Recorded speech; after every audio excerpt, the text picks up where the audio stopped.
What's up, people? How y'all doing?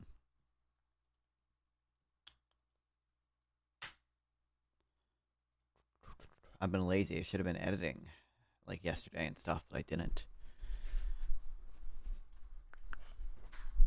I gotta hire an editor, which means I need money. But the only way I can get money is by editing more videos. That's the only way. That's the only way.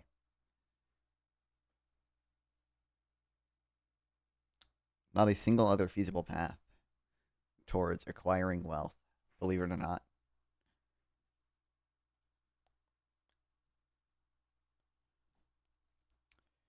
Saddler is what the fuck? I don't even know what this shit is. I'm assuming it's shit to make saddles. So probably like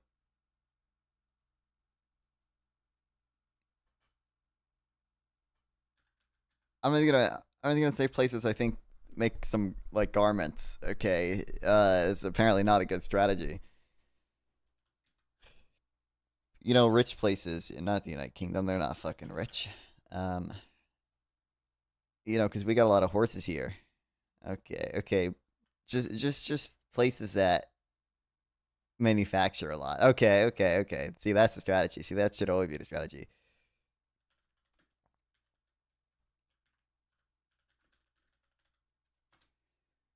Uh, that's a perfect strategy. Okay, so Vietnam, maybe. I feel like it wouldn't be Vietnam. India. I'm gonna guess India, but I kind of don't know if that's gonna be a good guess. Okay, India's decent. Okay, okay. India's number 2. All right, all right. Silver, good enough. Tired of streaming at 0. I gotta go check out this website. Wow, wow.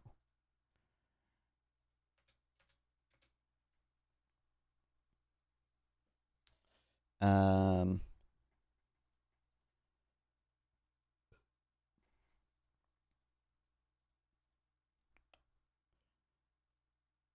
maybe I will guess Vietnam. I don't know. I feel like Vietnam's gonna be a bad guess, but I don't know what else to guess. Okay, Vietnam was a decent guess. Okay, Germany was number 3 though. Okay, you know what? Not bad, not bad. I'll fucking take it. Okay, for fucking saddlery. Can't even pronounce it. Good enough for me. Good enough for me. Okay. Goddamn. A bunch of gold and iron ore. I'm gonna guess like Chad. I feel like Chad also has oil. Although this has a little bit of oil. Um, what's it? Mauritania. Oh, goddamn, right below Mauritania. Oh, I don't know my African geography. It's like it's gonna be like Togo or Benin or something like that. Oh no, it is 2 billion though, and I don't know how Togo's like a pretty small country. I don't know if they have 2 billion in exports. Has Amy Z3 accepted to talk with you? Yes. We don't have a time set up or anything. Which, by the way, we'll say in the Discord server there is now a stream schedule channel where I have all the dates for everything set up. But yeah, she apparently I've been told through PBG that she has. I've not spoken to her directly ever. I just needed to know my jury duty schedule, and good news on that, I no longer have jury duty. I got lucky. Literally, I only had to be there for like 3 hours. We didn't even get to Please discuss socialism with her too. I said on my, I mean, I'm assuming we'll basically get there. Um, More than happy to. I mean, I want to focus probably mostly on housing. I don't know how much time I'll have with her or anything, but I'm more than willing to talk to her about some aspects of capitalism and socialism as well, I guess. But yeah, because I think she just has like fundamental problems with the market system. So I don't really. Who knows? Maybe the conversation will just. I'm assuming the conversation is just gonna kind of naturally end up there, anyways. But we'll see. But yeah, we need to set up a time. But yeah, good news on the jury duty. I literally I showed up. And they got everyone checked in or whatever. They gave us our fucking jury Visa card. Okay, so I have a Visa card with like $12. I think it's a MasterCard actually with $12 whole on it that I can't activate for some reason. We're so bad how PG couldn't understand sarcasm in a Twitter convo. I know, dude. He said, he tried to like cover it up too, did he? Because he was like, "Oh, I was being sarcastic too," but I don't think he was. I think he just is stupid. But yeah, that was insane. But yeah, literally, like I showed up. They got everyone checked in. They brought us to the courtroom, and they swore us all in. And the judge came out and said, "Encouraged by your presence, the parties involved reached a last-minute agreement, and your services are no longer needed." So that was nice. Oh my god, he tweets so much. Can you get your dude exemption for life using medical history of ADD? Definitely not, no. I'm exempt for 2 years now. Because I technically, apparently, that still counts as serving. I think I still got my, like I said, I still got my $12 from doing that. So that's goated. That's awesome.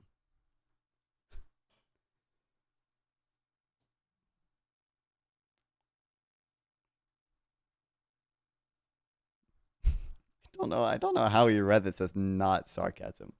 Get better causal inference since the 1% line goes up and the union line goes down. It is obvious that the decline in unions is responsible for the horrible wealth inequality in this country. Remember, AOC 2028. It is tight little ass. Dude, this is not even the way. This is the way PPG talks when he's not being sarcastic. Like this is not. This is absolutely not him being sarcastic. I don't get it. I don't know how he. I don't know what he did. And also, obviously, relatively cringe EPI graph. But what's up, Rosh? Welcome, not from my beloved. I appreciate it. Probably not. Not the worst EPI graph out there, but little weird still. What's this person say? It's probably. Oh, I know this. I think I know what they're citing this from. This is from the Mercatus Center. I haven't read this full thing, but I've seen a little bit of it. Mercatus AI assistant. Goddamn. I recognize the graph.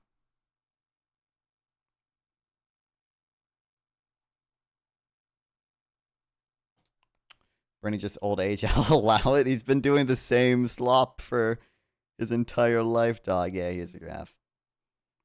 Which, I don't know, I'd have to do more reading because, like, I've seen a decent amount of evidence that unions can increase productivity, at least within a firm. Now, maybe, I think this is looking overall, not just within firms, but. Do you think unions are responsible for, in a significant way for job loss in U.S. manufacturing? Kind of, yeah. At least in the Rust Belt. I know there's a paper. What's the name of it? I forget the name of it. But there was a paper that found that I think it was like 54. I think I saw it mentioned in the. Where would I have this?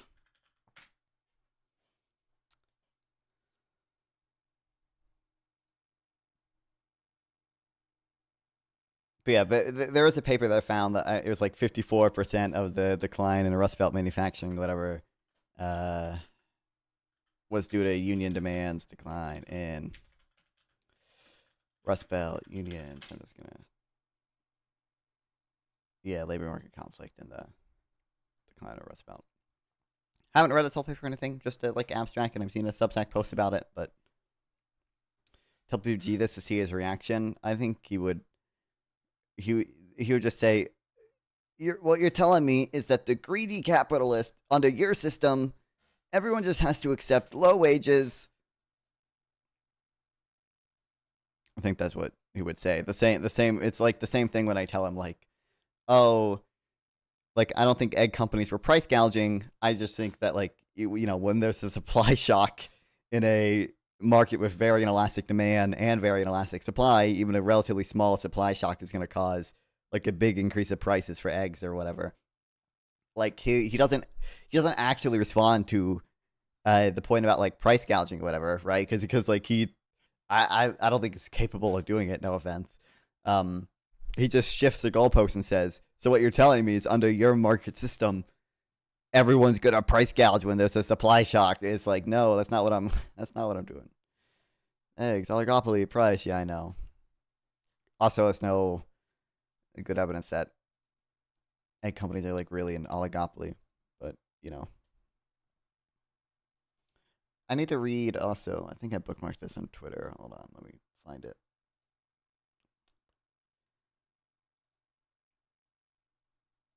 From my goat, or at least one of my goats.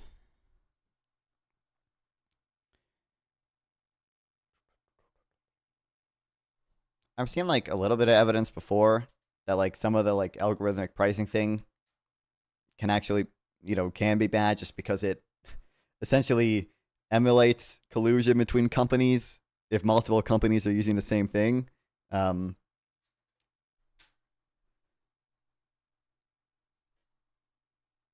they apparently, I don't know. I'd have to read more about it because there probably are good defenses of it. What's up, Patrol? Yikes, follow more real issues and less circular clown act, please. Your largest benefactor. Wrong, everything's a monopoly. This is true, Sauce Robert. This is true. What are the real issues right now, Patrol? I don't know what the real issues are. I think these are the issues that are real to me, okay?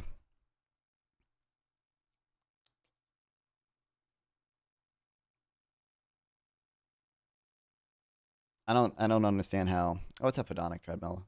How people just like follow the news cycle every day, okay? And people just like react to like fucking a playlist of CNN videos about whatever like news drama there is for the day. So true, oomfies. Monopolies are smelly and lame though. This is real.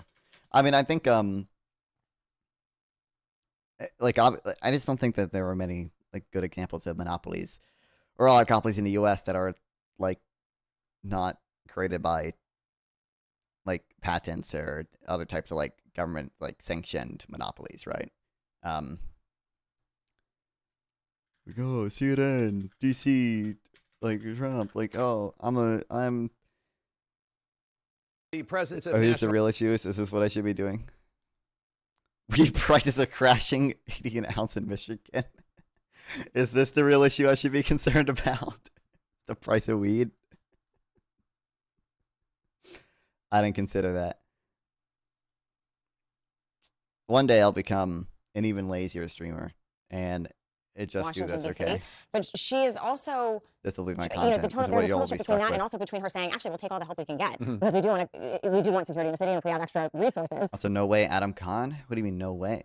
Yes way. How can we deploy these resources in a way that In 15 minutes, hopefully. best streamlines in a way that will provide more security for the people of our city? The real question, I think, if we step back, is this concern about the normalization of sending federal troops into U.S. cities. And most real. Americans. I don't know. See, I don't do this. See, I just rely on Ringold for most of the legal stuff, okay? And if I, like, am preparing for some type of debate, I'll, like, do reading on it or whatever. Other than that, I follow the nerd shit, okay?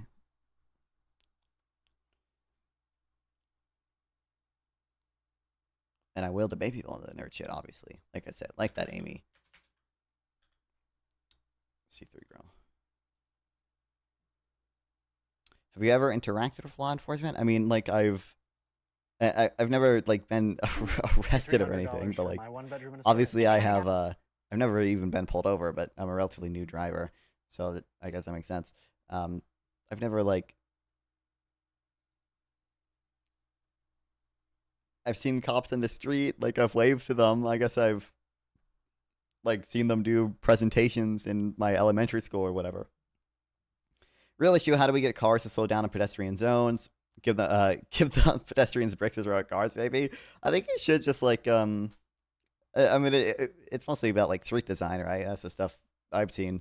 You should just like probably narrow the lanes. You should probably make the pavement like less smooth. You should probably have a bunch of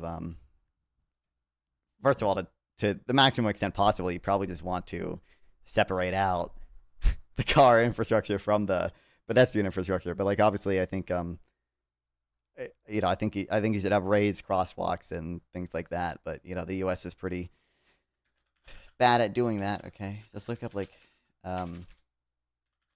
Amsterdam pedestrian street. Just look at how nice these are, bro. They're all so nice. They're all so great. Oh my god.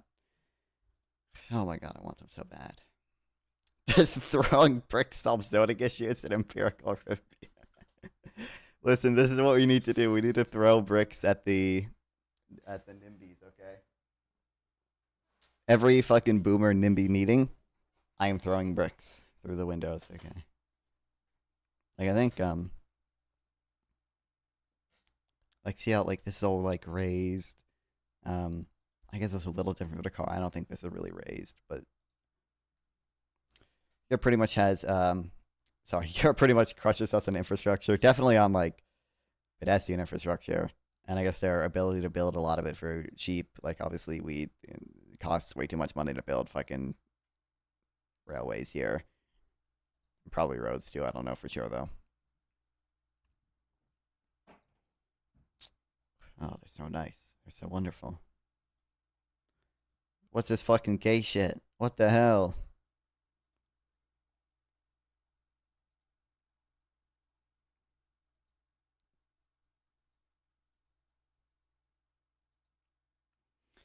That's why I need to move to fucking Amsterdam, bro. Europe has lots of cities with canals. I guess. I mean, that's definitely more true for Europe. I guess. I don't know how many. I don't know how. I don't know what percent of the European population lives in cities with like major canals. Obviously, Amsterdam has pretty major canals, but.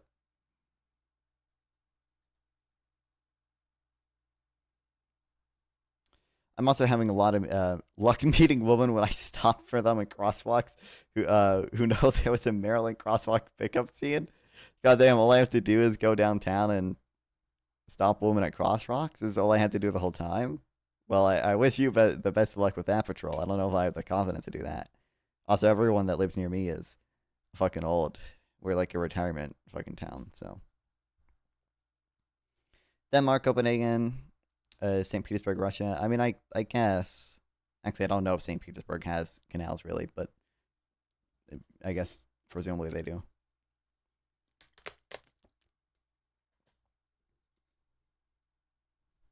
It's so wonderful. It's so wonderful.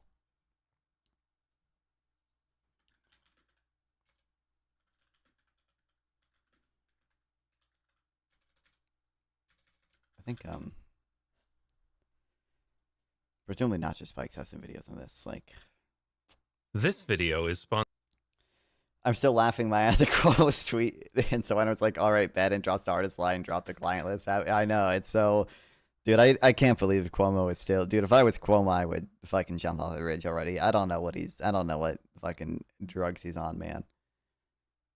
Yeah. See what I'm talking about, where it's like raised,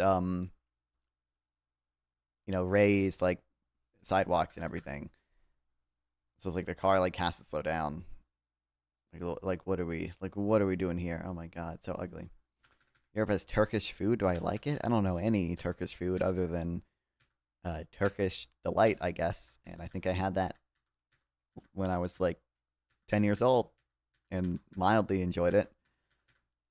I don't even know if I don't even think I can have that anymore. Presumably it has gelatin in it.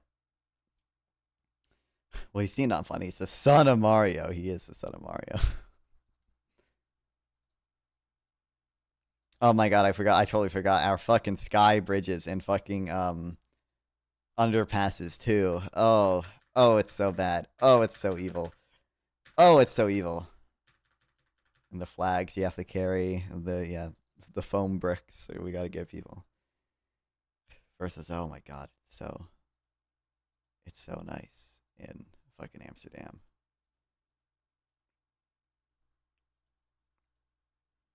Is all a man wants.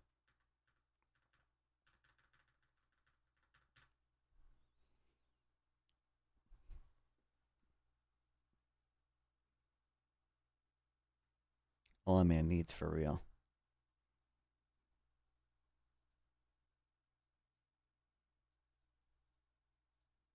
Yeah, I'm probably gonna take I don't think I'll do it on stream. Maybe more notes on her stuff because I really only skimmed through them the one night when I was super tired. I think PPG told me about her, so I don't know. Most of the stuff just seems like totally weird though. I don't really get it. This is so true though. The abundance of Jedi is led by self-proclaimed a group of self-proclaimed progressives who advocate for neoliberal policies. Oh my god, so based, particularly in the realm of housing. The movement, along with opponents of the YIMBY policies, is primarily composed of young professional capitalists. Me for real. Like, oh my god. A vegan dish from Turkish cuisine is roasted eggplant spread. It's good. It's called babagun. Oh yeah, I've heard of that. I don't think I've had it. Oh my god, kill me. Why did I open this? I don't remember why I had this open.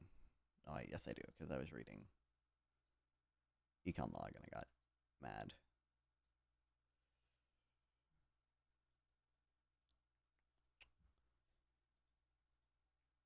Okay, I'm gonna guess the Ivory Coast.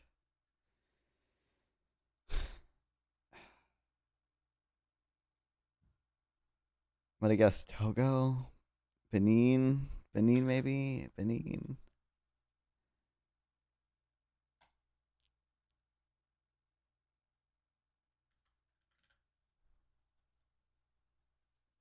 Oh my god, I don't know what country it is, man. Sierra Leone, maybe. Isn't that in the same area? How do I spell it? Oh my god, I got it. Oh, fuck, no, sorry. It's just it ended. Liberia? Goddamn. Dude, I could have guessed Liberia, too. The Indian food, then, since it's diverse and vegetarian dishes, I eat the same, 10 microwave meals. Some of them, I guess, are Indian, technically, probably. I eat, there's some microwave lentils, okay, that I eat that are, broadly Indian dishes, I guess. Probably. I think I already know everything in this, by the way, but no opinion wrote an article about it, which I'll probably read a little bit later. But obviously it's the same same things I've seen everyone else say, right? And maybe I'll do more reading on off stream just to have more stuff prepared, but it's just there's no good evidence of it. But we totally not repackaging a social democratic model, but with George Zom using the tech and governments and economy and greater focus on green energy and renewables. I am Brown Ezra Klein. Based.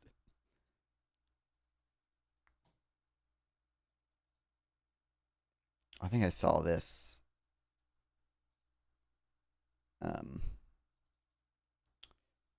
Paper too.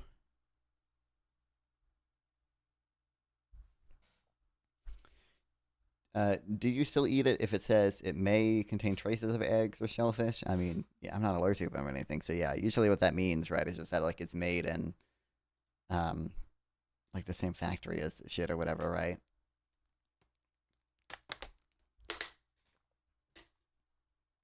I think that's just for like people who are basically severely allergic to it.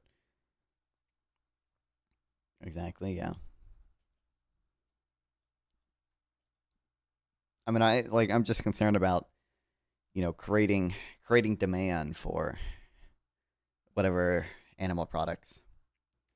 What I miss, yeah, I had to do my job. Not much, but we should be getting started in a few minutes here with the actual chatting. So, which is funny because I made ChatGPT actually run my model and was actually surprised I got decent results. Wait, model about what? Oh, you're like your like political model, yeah. Dude, Isaac needs to get back on his shit, okay? Because Isaac had one of my streamer buddies, Isaac, had a show idea, and he made one with me as a test, okay? Which, I mean, he did upload, but it was his, pilot test episode, where you are acting as president in this podcast, and you're explaining, or no, you're acting as advisor to him, who is president, and you're trying to give him your optimal policy prescriptions.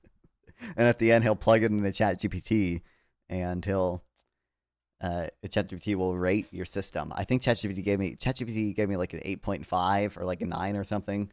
It needs to do it with other people, so we can find out how much lower their scores are than mine, because mine's obviously going to be the highest. So, I just need to know how much better I am than the median person, right? So,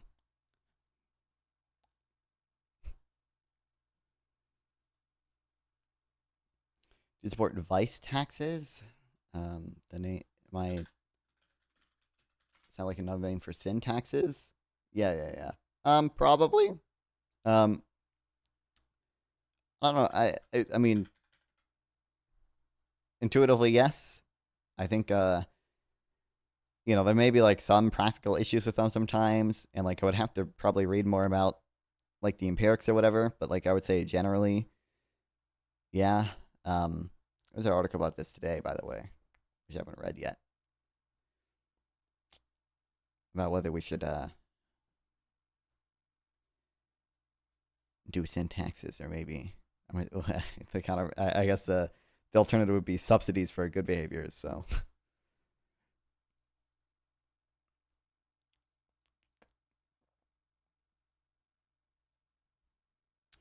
Consider a farm located next to a ranch. The farmer is growing crops, the rancher is raising cattle, their day-to-day business is taking place in different markets. However, the rancher's production decisions might affect the production of the farmer, because the rancher's cattle might trample the farmer's crops. This raises questions about how this potential cost of trampled crops should be dealt with.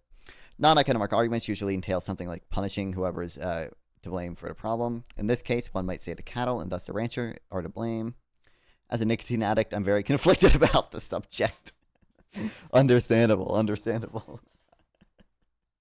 After all, if not for the cattle, there would be no trampling. However, it is unclear what that means. For example, one useful way to frame this is that both the cattle and the crops are inputs into the destruction. It is true that the amount of destruction could be reduced by the rancher having fewer cattle. It is also true that the amount of destruction could be reduced if the farmer plants fewer crops. Yes, so I focus on the economic side of things, using fictional cities with varying conditions to stress test it. Based, I guess. In other words, just as one could argue that if not for the cattle, there would be no trampling, one could also argue if not for the crops, there would be no trampling. It's not clear what blame means without defining property rights, yet how to define property rights is the fundamental economic question here. For example, there are a couple of possible solutions to this problem. One might say the rancher should compensate the farmer for any damages caused by the cattle, a stick. Others might say that the farmer should pay the rancher to prevent for preventing the trampling of the crops, a carrot. Coase theorem tells us that this is an issue of property rights. Do the rancher cattle have a right to roam, or does the farmer have the right to crops that are not trampled? In the absence of transaction cost, we will get the same outcome either way, so assigning property rights is irrelevant.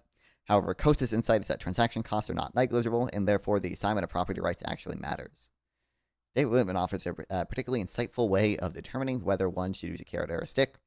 In particular, he argues that the answer depends on whichever option minimizes administrative cost. Along these lines, he argues that negative externalities should entail a punishment and positive externalities should result in a reward.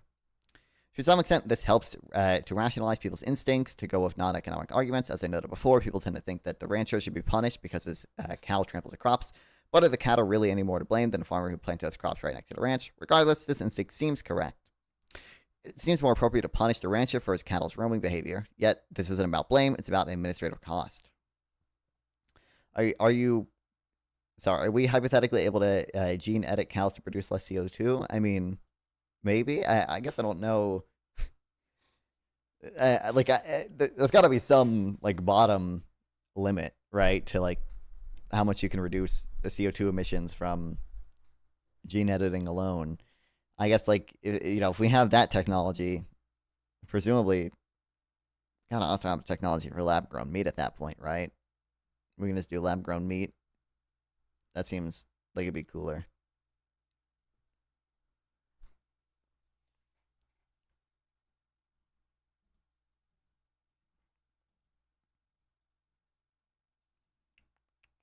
Administrative costs are clearly different in these scenarios. In every scenario, the farmer merely has to provide evidence that his crops were trampled. The trampling of crops is evidence of a rancher's negligence. Since both parties have an incentive to limit actions that would make trampling more likely, the actual trampling will be rare. In rare instances which trampling occurs, it will be easy to demonstrate the damage has been done and a farmer must be compensated. On the other hand, the second scenario is likely to result in a considerable number of lawsuits by the rancher to earn compensation for benefits provided in the form of crops that were not trampled. Unlike in the first scenario, evidence of trampling is not sufficient to prevent the farmer from having to compensate the rancher, because the damage to the crops under this scenario confer both a cost and a benefit to the farmer. One should expect some damage to occur. Ranchers who are not compensated for the not compensated could argue that the damage done was due to the negligence of the farmer. In this case, and that the rancher is still entitled to compensation. Yeah, makes sense.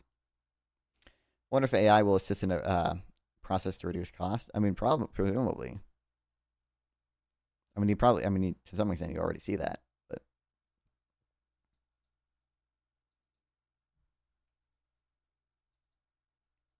eventually we'll have the based AI IRS agents. Okay, that will truly be the day. Okay.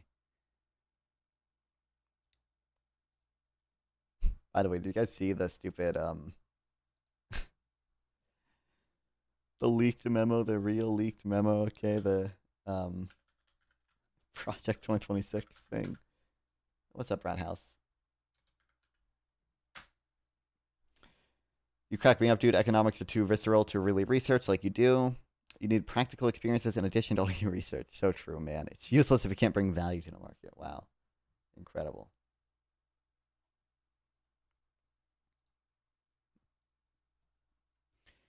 Bro, I wish Democrats were this based, man. Bro, I wish they would do it.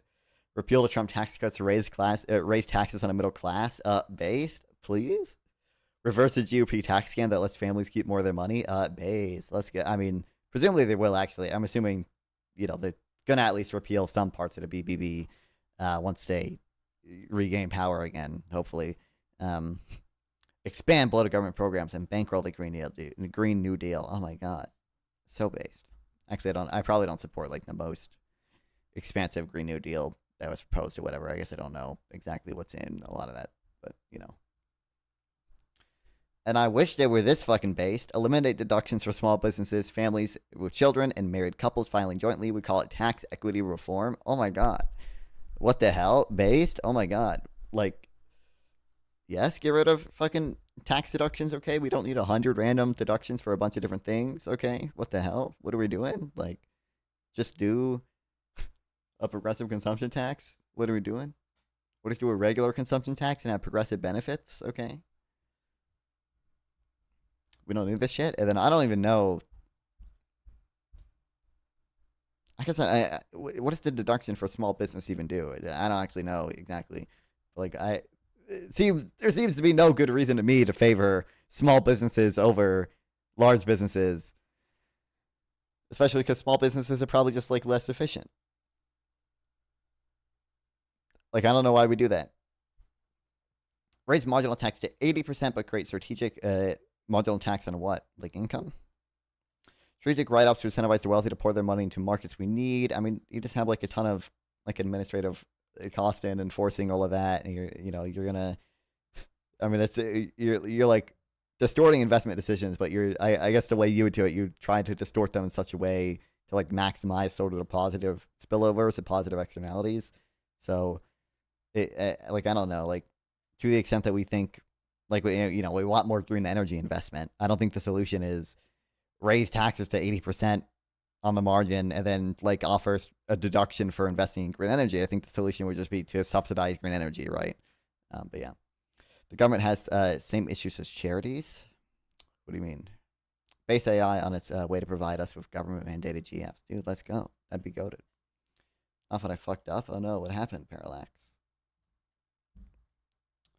Overhead of government ends up utilizing way too much of the revenue, and hardly any of the revenue goes to the public. That's just like not true. Like I think administrative costs in the government are probably too high, but I like that's just not true. Like I don't know what agency you want to look at, but like I know for like the DOE, Department of Education, like administrative costs are like 3%. Now I believe that's like pretty good for a government agency. I know for Social Security, like administrative costs are like 1% of the budget. Like I don't know U.S.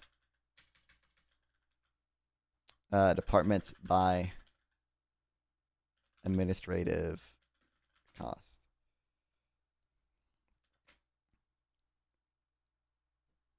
So we got a package of watermelon Sour Patch Kids. They smelled a little like antifreeze, which I did not let stop me, and now I'm gaslighting myself into thinking that maybe they had antifreeze in them, which they obviously didn't because it's super illogical. But what if they did? I think Starbucks is, they're probably just like naturally. That's probably just how they are naturally, Sour Patch Kids, right? I mean, that's they probably have the food equivalent of antifreeze in them, right? Like,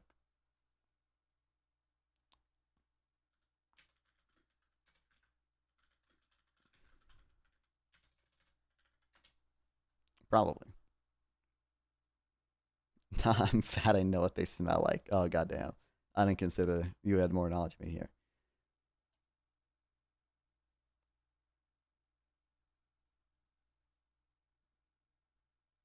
Isn't really what I'm looking for, but from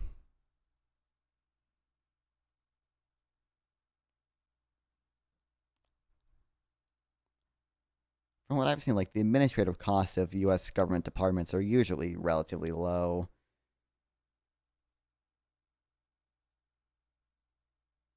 I don't know if there's any data on like just a total like as a percent of the U.S. budget, like how much is just administrative costs, but I don't think it's got to be less than 10%. We incentivize the wealthy to transfer their wealth to the working class through high taxes, but targeted write-offs, purchasing American-made cars, spending more than $2,000, etc., at a restaurant, etc. I don't know. It seems like really, it seems like really high. I mean, if you're concerned about administrative cost, I don't know why we're not concerned about the administrative cost of the IRS enforcing all those provisions. And then like, I don't think I don't think a lot of those things that you mentioned are like really like holistically like transferring wealth to the middle class, like buying American-made cars. Like, they're probably just like broadly speaking like gains from like international trade to the middle class. So to the extent that you're distorting international trade, you're probably holistically hurting the middle class, I would imagine. I don't know. There's no need to. I don't know why we're distorting those decisions or whatever. But, like I said, if you want to, like if our goal is just to like transfer wealth to the middle class, well, I think the most efficient way to do that is just to have a very efficient tax and transfer system, and that would involve just taxing and transferring, right? Just doing an efficient DBCFT or progressive consumption tax and land value tax and all those nice, fancy, wonderful, beautiful taxes, okay, and then just doing cash transfers and probably in-kind benefits for some things. Download more stuff in taxes that I saw Jason Harrison talk about, and I'll probably read them one day, but most of these are pretty long. I already had the one Tax by Design book because this is relatively popular. Also, isn't the American automotive industry in decline? I don't really think so. Like, actually, like I bet if you like Fred, U.S. auto production. Like I don't actually know how much production has gone down. I know employment has probably gone down, but some of that is probably simply due to productivity gains. So is output? No, I guess output is like trending downward, but.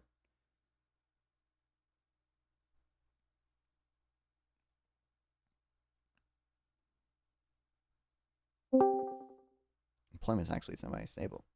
Oh, what's up? Hey, what's up, man? Hey, wait, hold on. My headphones are like hardcore desynced right now. Hold on, give me a second. Okay.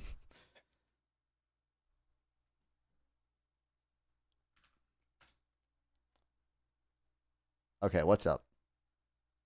Not much, man. How you doing? I'm doing good. I'm doing good. Do you have a camera or anything? You don't have to. I That's just- do. Give me Oh, one yeah. second. I'm like a boomer when it comes to Discord stuff. So let me see.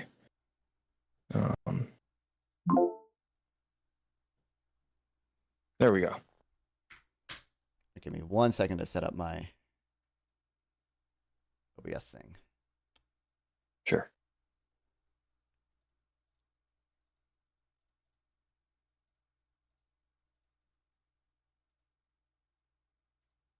All right, there we go. Woohoo.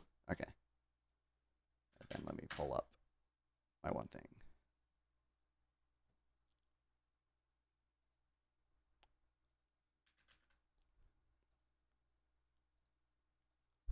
All right, well, my man, what's up? Welcome to my stream. I don't know if you've Yeah. seen any of it. Thanks for before, having but- me. Yeah, of Yeah, course, I of course. caught your reaction to my Lila Rose conversation, the abortion surrounded. So, yeah, I recognized you when you hit me up. Yeah, hell yeah, hell yeah, yeah. Some of my audience recognizes you at least because you've been on Oh, nice. a number of Jubilee episodes by now. I know you've been on a lot of have. the surroundings. You were on Candace Owens. You were on the Ben Yep. Shapiro one, the Lila Rose Mhm. one. Most recently, Cenk Uygur. Are you Yep. on? I don't know if you were on any other. I know those that are surrounded. You're on. I've been on a couple middle ground episodes, and I might be in a few if they have like a roundtable series where it's like 4 Mhm. people. I might be in a few of those coming up, but yeah, it's been like Hell yeah, 5 or hell 6 yeah. so far. Man, you just Yeah. keep getting them. Hell yeah. Yeah. I think you've yeah. So like I've seen the surrounding ones at least. I think you've done like Yeah. a incredible job in all of them. I don't know. Like Thank I you. remember like if you've seen if you watch some of the abortion one, like I think like you were definitely the ones making the best arguments there for that one. I feel like I appreciate that. Yeah. yeah, it's not like Yeah, that obviously- abortion video kind of gassed me up. Like all the comments are like, "This is the best pro-choice argument I've ever heard," which is like, yeah. I watched a lot of Lila Rose's debates to prepare for her, and I feel like people say she's like a good abortion debater, but I honestly was like kind of underwhelmed with some of her arguments there. But that's been Mhm. my general experience with meeting these people in real life. Yeah. I think you also did really well. I think you also did like really well against Ben Shapiro, especially in hindsight. Like you talking to Ben Shapiro about him Trump being like a threat to American institutions and being a threat to the civil service and our independent agencies. Just scale of 1 to 10. How vindicated are you feeling right now with what we've seen from?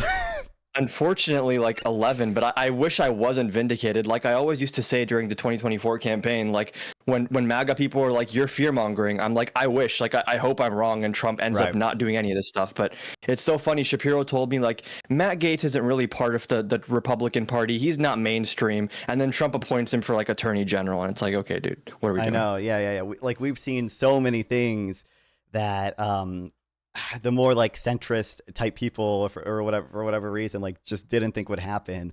And Yeah. I don't know. It's especially frustrating that like I think you see like the type of like centrist or like moderate people that care like so much about what they view as like the fourth branch of government, the bureaucracy, all this stuff that they are like, Yeah. oh, I can't vote for Kamala Harris just because I know she'll like expand federal government power. They Yeah. just don't care about like any of the existing bureaucracy being like so heavily weaponized by people like Donald Trump. In I the don't know. It's insane to me. Conservative I'm curious. Yeah, no, You I gotta do a be- lot of TikTok debates, and one thing that I've learned as I talk to Trump supporters is like they only hate the deep state when it's like not them. But now that Trump is Right. fully the deep state, it's like, yeah, but that's not actually the deep state. The deep state is like the people that I don't like. I know. Yeah. It's obviously insane to me, and like it's not even like I think truly I can understand a little bit of the criticism of not liking how much the federal government has expanded or whatever. But like, it truly, I can't imagine. It's very hard for me to even see someone thinking that like the threat of like Kamala Harris making a new welfare program and hiring 10,000 new bureaucrats or whatever is like is a bigger threat than like Donald Trump, shutting down agencies essentially unilaterally, firing the head of the commissioner of the BLS and then appointing a new one who is insane. Truthfully, that is a very hard thing for me to understand, and I wish Ben Shapiro would at least admit he's wrong on that now. But he bothers me the most out of all of them because he knows better. Like if you go back to the 2016 election cycle, he was going on Jesse Lee Peterson's show and debating him on Trump being like fit for the office, and all the stuff he was saying back then, like he's gonna basically be prone to flattery on the world stage. He has no idea what he's doing. His character is like extremely lacking. He's cheated on all his wives. He's like a fraudster, a scammer. He knows all this stuff, but now because it's like the audience capture, he can never really turn on Trump ever. I feel like he has trouble going to sleep at night. He has to know what he's doing. Exactly. I think audience capture for Ben Shapiro is probably a really big thing. I don't see, because he does know better. I don't see many other explanations there. And I guess like on that, on our concerns about maybe the media environment, I'm curious. Do you think like I'm curious, first of all, how much you personally enjoy doing the Jubilee episodes. Presumably you got to enjoy them because you keep going on them. But also, do you think they actually play a positive role, or do we think they've, maybe they're a little bit toxic, maybe they're... I think they do play a positive role. Like, I even remember one of the times they interview. So usually how it works is you apply for an episode. They have like a Google form on their website, and then they'll like hit you up to do like an interview over Zoom. And one of the times they asked me like, hey, do you think that we like platform people that shouldn't be platformed? Like, because we get a lot of backlash about this, which this was before the Mehdi Hassan episode where like the straight up Nazis and stuff. And I kind of told them that like, I only think that platforming is an issue if you're platforming an idea that's not mainstream or not known. But with a lot of these far right crazies, unfortunately, they do comprise like at least maybe 20% of the voting bloc in this country, unfortunately. So when ideas are this mainstream, you can't ignore them as much. If it's like a race realist person, you probably can ignore them. But if it's like, I think we should have tariffs and we should like fully do mass deportations. 20 years ago, maybe you don't want to platform that person. Now that, that school of thought is in the White House. So I feel like you have to go on these platforms. And what I found with Jubilee is like, a lot of normies who don't watch political content, like at least like a lot of my friends, I'm the only one in my friend group who's like really into politics. Jubilee sometimes is like the only way they interact with politics because it's like this blood sport entertainment aspect, which brings in a lot of people who don't normally pay attention. And I feel like it's a good place to try to like win over hearts and minds of like more casual audiences. Right. Yeah. That's something that's definitely interesting to me because like, I'm probably the only one really hardcore into politics in like my IRL friend group, at least. Obviously, I know a lot of people online. Sure. And like a lot of the times, like I don't think some of the conversations that go on in Jubilee are like that meaningful. They're not very in depth. Like they're not type of conversations necessarily I want to see. But at the same time, like, I'm glad my younger brother, who is only 10 years old, like knows who Dean is, right? And like we'll watch Dean like debate people on Jubilee, right? And I'm glad at least some of my friend group will like get those clips on their TikTok feed. At least when liberals do well, that's probably a positive thing. And I'll actually say like it is true that Jubilee and a lot of these formats they dumb down political conversations and bring them up to like a really surface level. But I feel like that's a good thing in the sense that most people, unfortunately, engage with politics in that way. That's why Trump won, is that he speaks on a surface level. There's no nuance. And it's like, whether or not you think he's a dumbass, he's like, you kind of know what he's for. Like, you know what his thing is. It's immigration, it's tariffs. Like, there's no confusion there. And I think one place where like the center left, even like progressives, have not done a great job is being able to communicate like you're not giving a college lecture and just talk to like a normal person. And like that's why I do TikTok mainly, is like you need to be able to get across your ideas in like 90 seconds or less. That's like the world we live in now, unfortunately. Yeah, so I agree with that. The unfortunate thing, I feel like I just have for the policies I like, at least, I just have never found a very good way to explain them in 90 seconds. Like I feel like I could almost like never get the median American voter on board for a lot of my policies simply because like I guess a lot of my worldview and probably some of yours to an extent is not framed around like there's sort of like one holistic like evil or whatever, globalization, the immigrants, even the hardcore progressive lefts, the billionaires or the root of Donor all class, the donor class, exactly. Yeah. Well, don't worry, we'll talk about Chang. I don't know. It's just been very hard to try to communicate. So the more like nuanced things that I want to do in 90 seconds, which is why, Yeah, that's fair. And I think part of that is like there's kind of a structural disadvantage against especially center left people. And I think a lot of people get the impression that I'm like a very moderate Democrat. I actually think I'm pretty progressive. I'm not like Bernie Sanders progressive, but I would say I'm like somewhere between like Pete Buttigieg and like Elizabeth Warren, like somewhere between them, which I don't know that there's much of a voice for that in the actual Democratic Party. But I think that like when you're talking about tax credits and like all these percentages and these like minute details of like our fiscal policy, it's like you're just at a disadvantage because like you have to know so much before that to get to the point of like why is a tax credit a good thing? What is a fully refundable tax credit versus one that's not, like the child tax credit? Like as soon as you get that deep into it, most people have tuned out, which is why I think like there does need to be also a shift in like how we talk about policy, and like instead of calling it a child tax credit, say like if you have a kid, we're going to send you money. And that is kind of the same thing, but like it's a lot more understandable, I think, to the average person. Yeah, I feel like to some extent what the Democrats are missing is it's just bold policies that can be summed up in one line. And I do think and maybe this touches on like what you talked to Cenk about as well. Like I do think like it's probably a whole lot easier to message on just like universal healthcare, Medicare for all. Even when Americans might not know everything, all about what that means, and even if what you get accomplished in office maybe is a more toned back version of that initially bold policy, because you do have to make the type of compromises. And that actually, by the way, kind of worked for Trump, at least with his base. Like he ran in his first term on like, I'm going to build a wall across the entire border. What does he end up doing? Like kind of a little maintenance project across like 15% of the existing fence.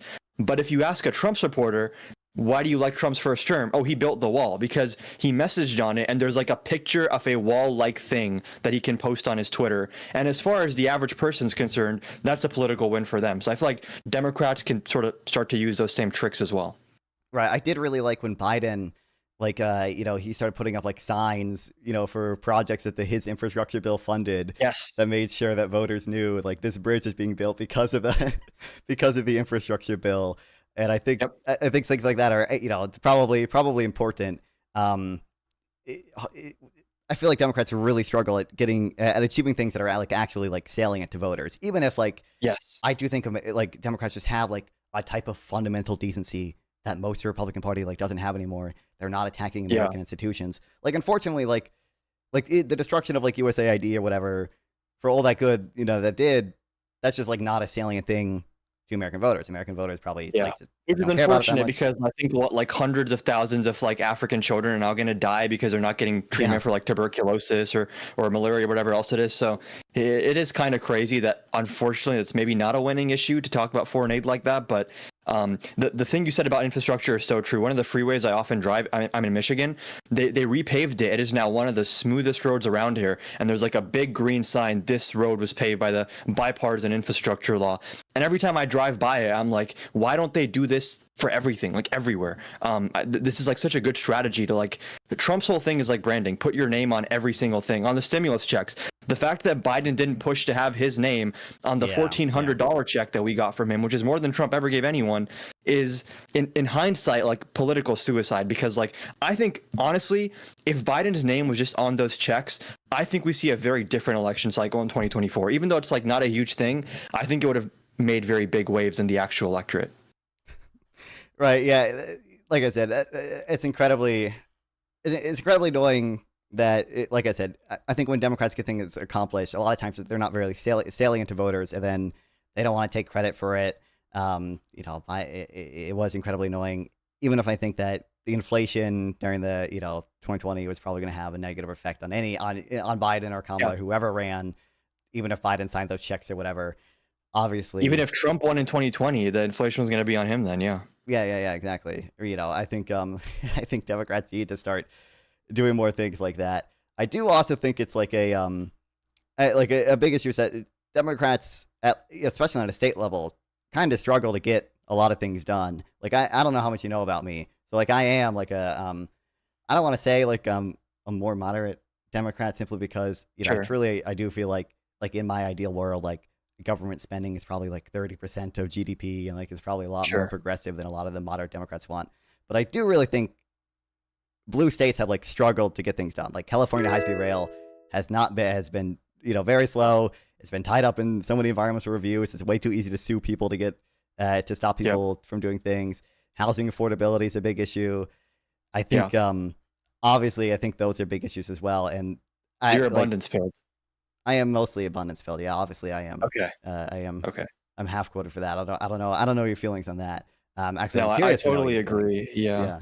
I think like I'm not done with the book yet. I have the audiobook, but like one thing that I've heard them mention a lot, which I think is it's Ezra Klein and Derek Thompson. I think that I think they're super spot on about this. Is like, and I'm like a huge economics nerd. I have an economics degree, so I like getting into the weeds on this stuff. And like, if you're going to do something that subsidizes demand, that's not just fine, it's a good thing, but you usually have to pair that with increasing the elasticity of the supply, because if supply is stagnant and aggregate demand goes up, you are just going to see inflation, which is like why when you look at the inflation after COVID, there is some grain of truth that stimulus probably did increase demand somewhat, but the reason that increase in demand caused so much inflation is because it was paired with like all these supply chain bottlenecks, which then is like you have two forces acting in the same direction sort of.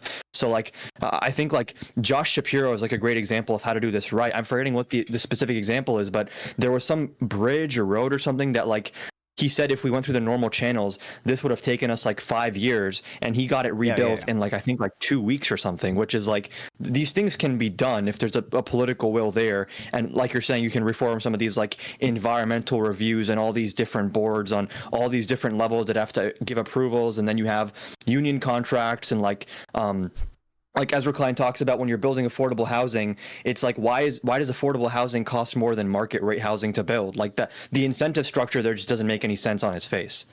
Exactly right, and I think Democrats have really struggled to do with it to deal with that, especially because like one of the things mentioned in abundance, I don't know if you got to this part, is like the the everything bagel liberalism. Yeah, where part of the reason, not the whole reason or anything, that like it's expensive for the government to build affordable housing is because we require like you have to buy from local businesses, you have to use unions, you want a black-owned business or a BIPOC-owned business or whatever.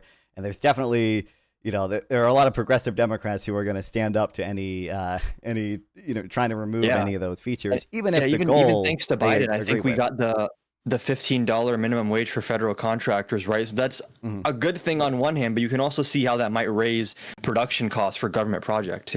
Yeah, exactly. Yeah. And that's one thing, that's another thing, actually, I don't think it was you and Cenk talked about. It was that Z-Girl talked about with Cenk was, how Biden did get that accomplished in office. Now, obviously, when you talked to Cenk, I think you talked about, I think the first thing you talked about was the ACA and why Cenk is so, you said, it's reductive to think that the thing, like the ACA was just a pressure release valve that didn't actually help.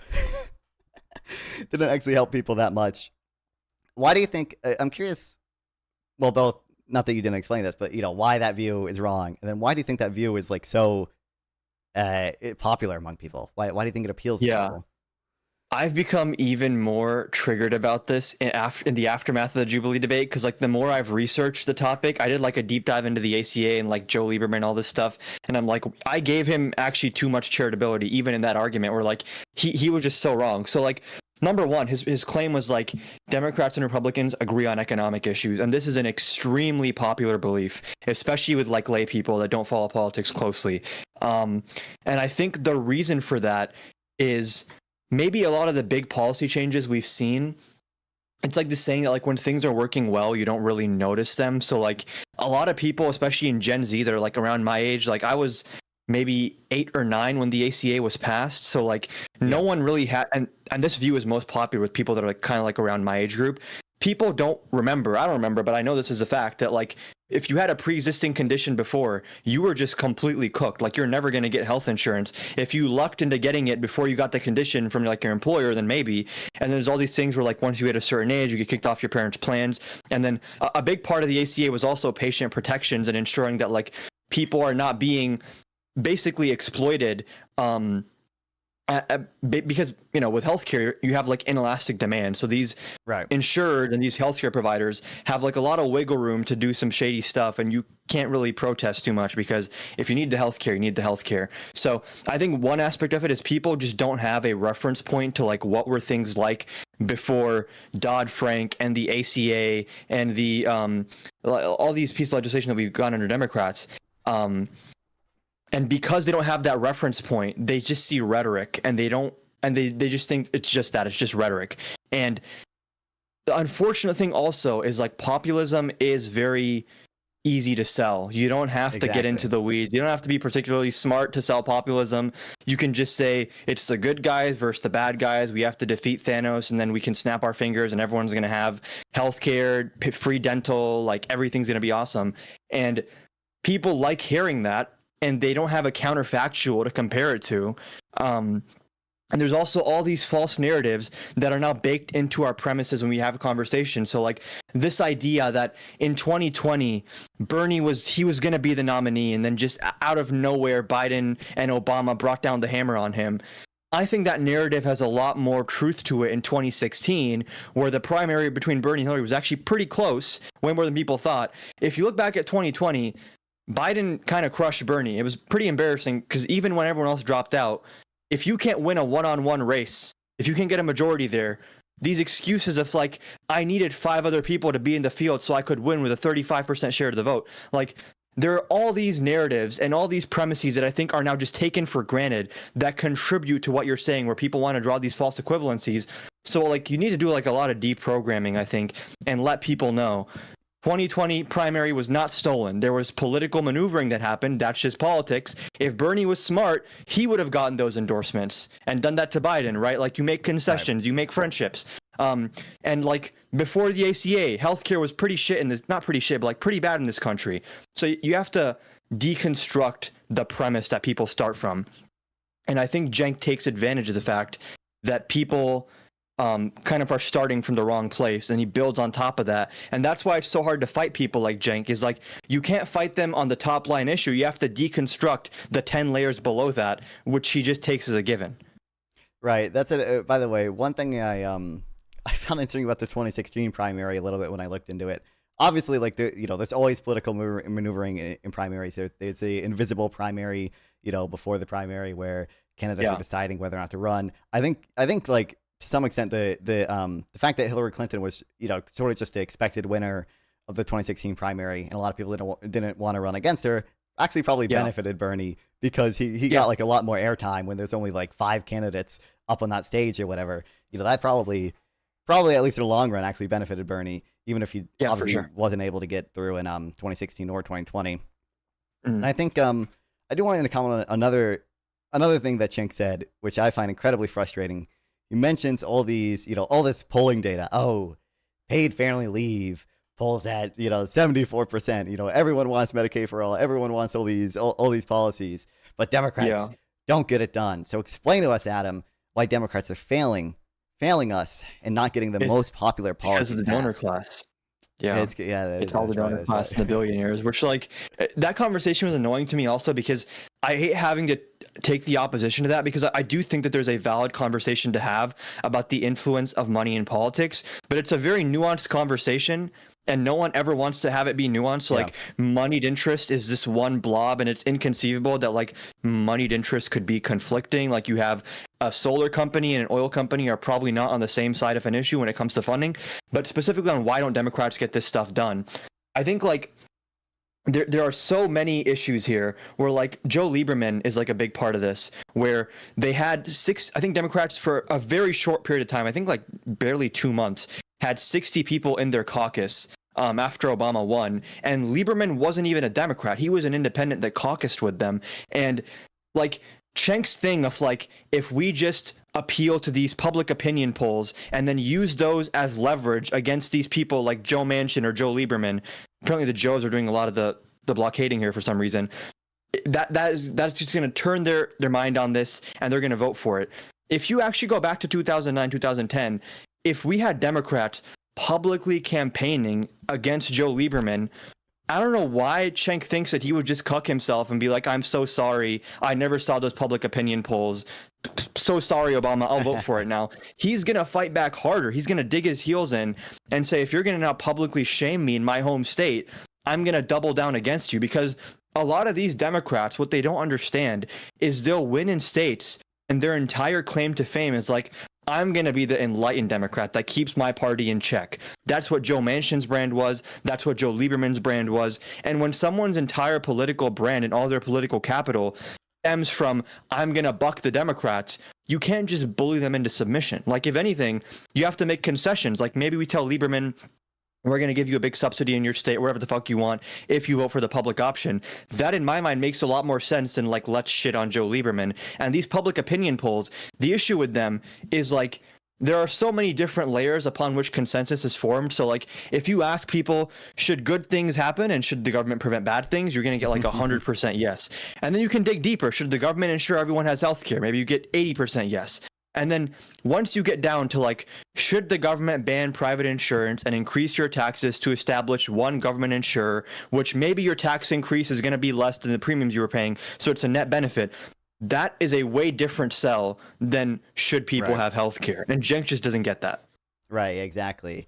I also think he like, a lot of moderate Democrats, like, I think generally just have, like they do have beliefs, and a lot of those beliefs are stupid, but, like, nonetheless, like, they have them, and that doesn't form the voting decision. So I think Joe Manchin, like, was concerned that, like, people would use child tax credit money for drugs, right? And it's like, well, that's, I mean, I think that's stupid.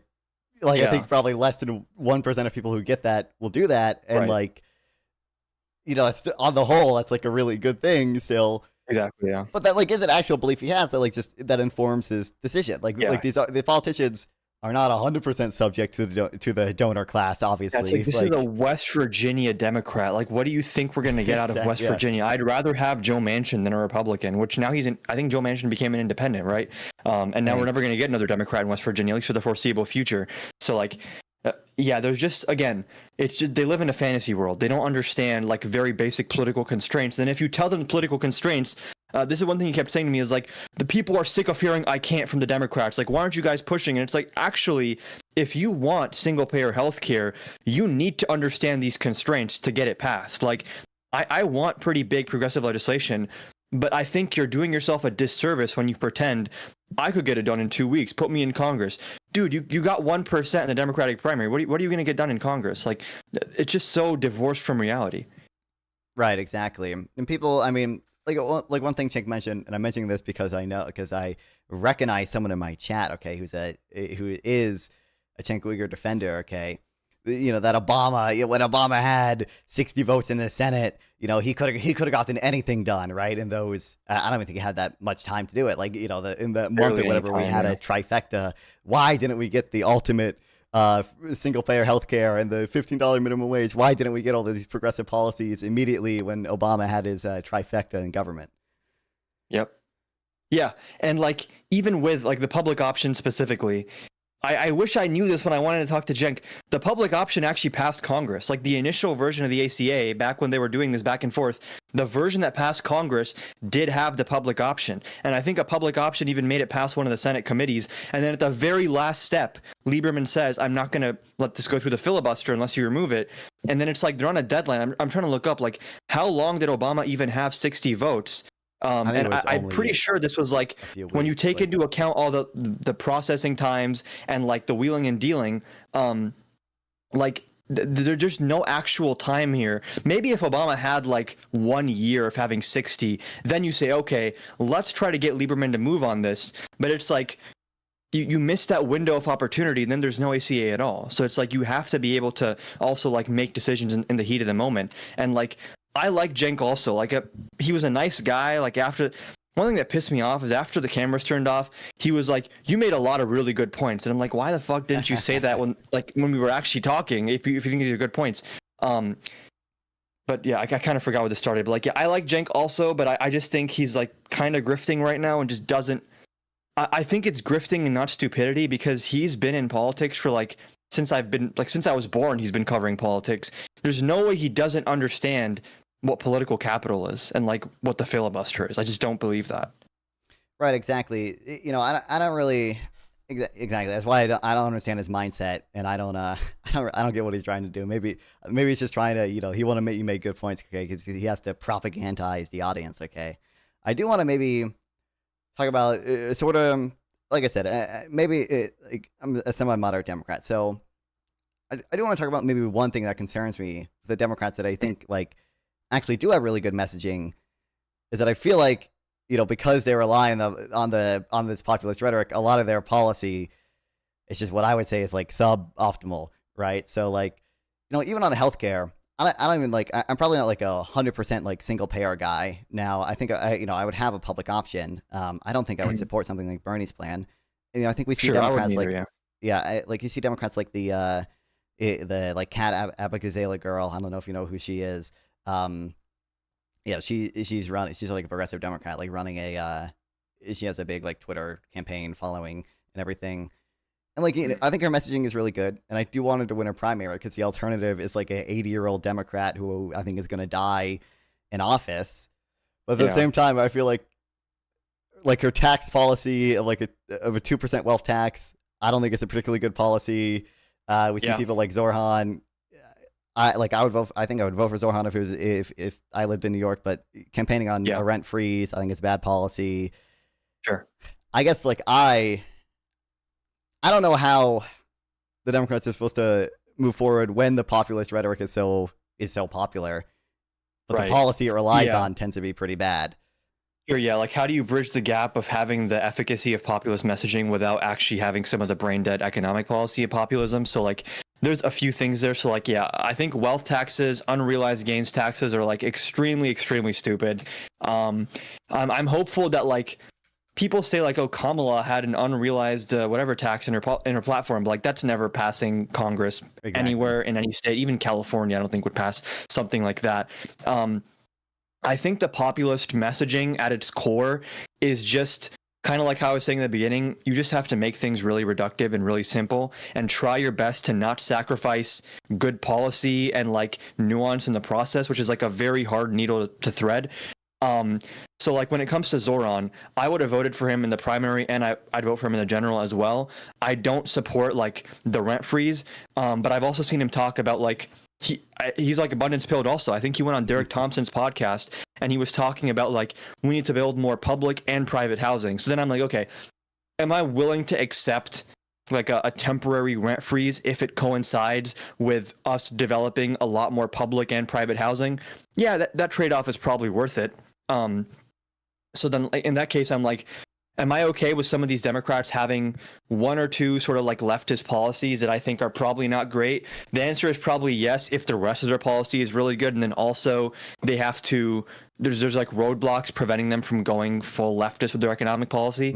And then when it comes to like, for example, like healthcare stuff, I think Bernie's plan is just like very quick, just immediate shift towards single payer, which doesn't make sense. I think Warren's plan was like, we're going to decrease the Medicare eligibility age like decade by 10 years. That makes a little more sense to me. Where I think we need to go for healthcare is like you establish a public option and then you engage in predatory pricing where the public option just outcompetes every single private insurer by operating at a loss for a little bit. And then through that, you basically, over the course of a few years, all the private insurance companies start to go bankrupt and the government bails them out and buys them up, and then you have single payer eventually. That's kind of my ideal system here, is like you use the public option to use competition to force these insurers out of the market. So like with populist messaging, like I do agree there's a risk there, but I think it's like there's enough counterbalances there and enough counterweights there to ensure that we're not going too far off the deep end, especially when now the Overton window has shifted so far to the right. Where like I don't mind someone kind of dragging a little more to the left, even if we don't go all the way to that extent. I think people like Zoran, even like Bernie, like the oligarchy tour thing, do I believe that like oligarchs are like the core reason that America has problems? No.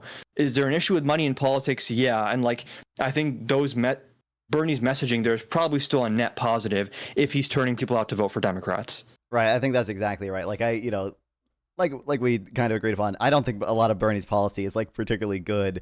But like, like he's one of the few Democrats going out there rallying, getting people, you know, he's standing up there with AOC, getting people to rally against Trump. And by the way, listen, I don't think we're an oligarchy, but you know, under Trump, I think that's becoming more and more, more true, right? Like we see, we see Tim Apple, you know, giving his plaque of American manufacturing to Trump to get some exemptions for tariffs and stuff like that, you know. So I think, unfortunately, getting closer and closer every day.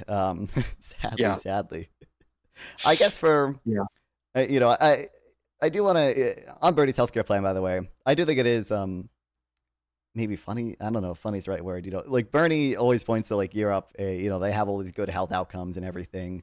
It is rather, you know, funny that like I think Bernie's plan would have taken us from sort of like the least expansive like public healthcare in the developed world to like literally like the most expensive. Yeah, it covers like dental and hearing. Yeah, exactly. It would cover like eye and dental care, which like most of these other European countries don't have. A lot of European countries don't even have single payer healthcare. They just have, you know, a public option. They have some type of managed competition.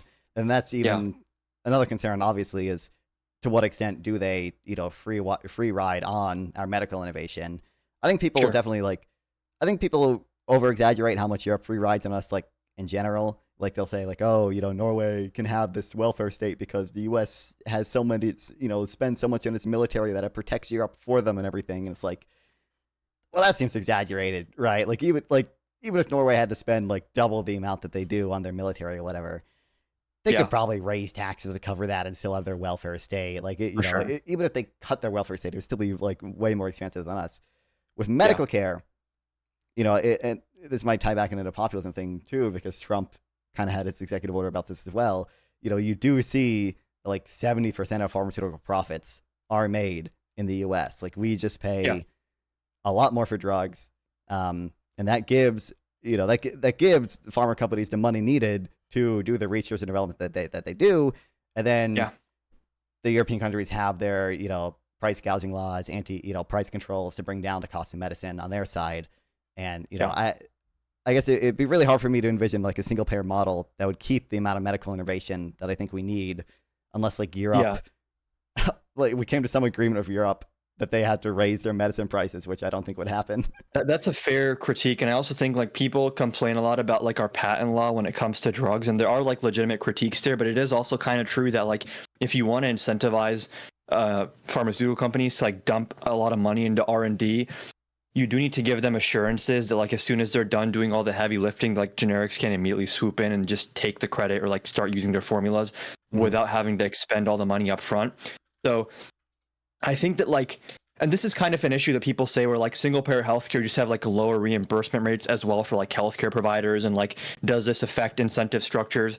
And I think like the way to address that is like, number one, you could have higher reimbursements with single payer. It just would cost a lot more. But like, I think one of the reasons you see lower reimbursement rates with single payer is because once you have that like monopsony power where the only buyer of healthcare is the government, they have that negotiating power to kind of like bring prices down.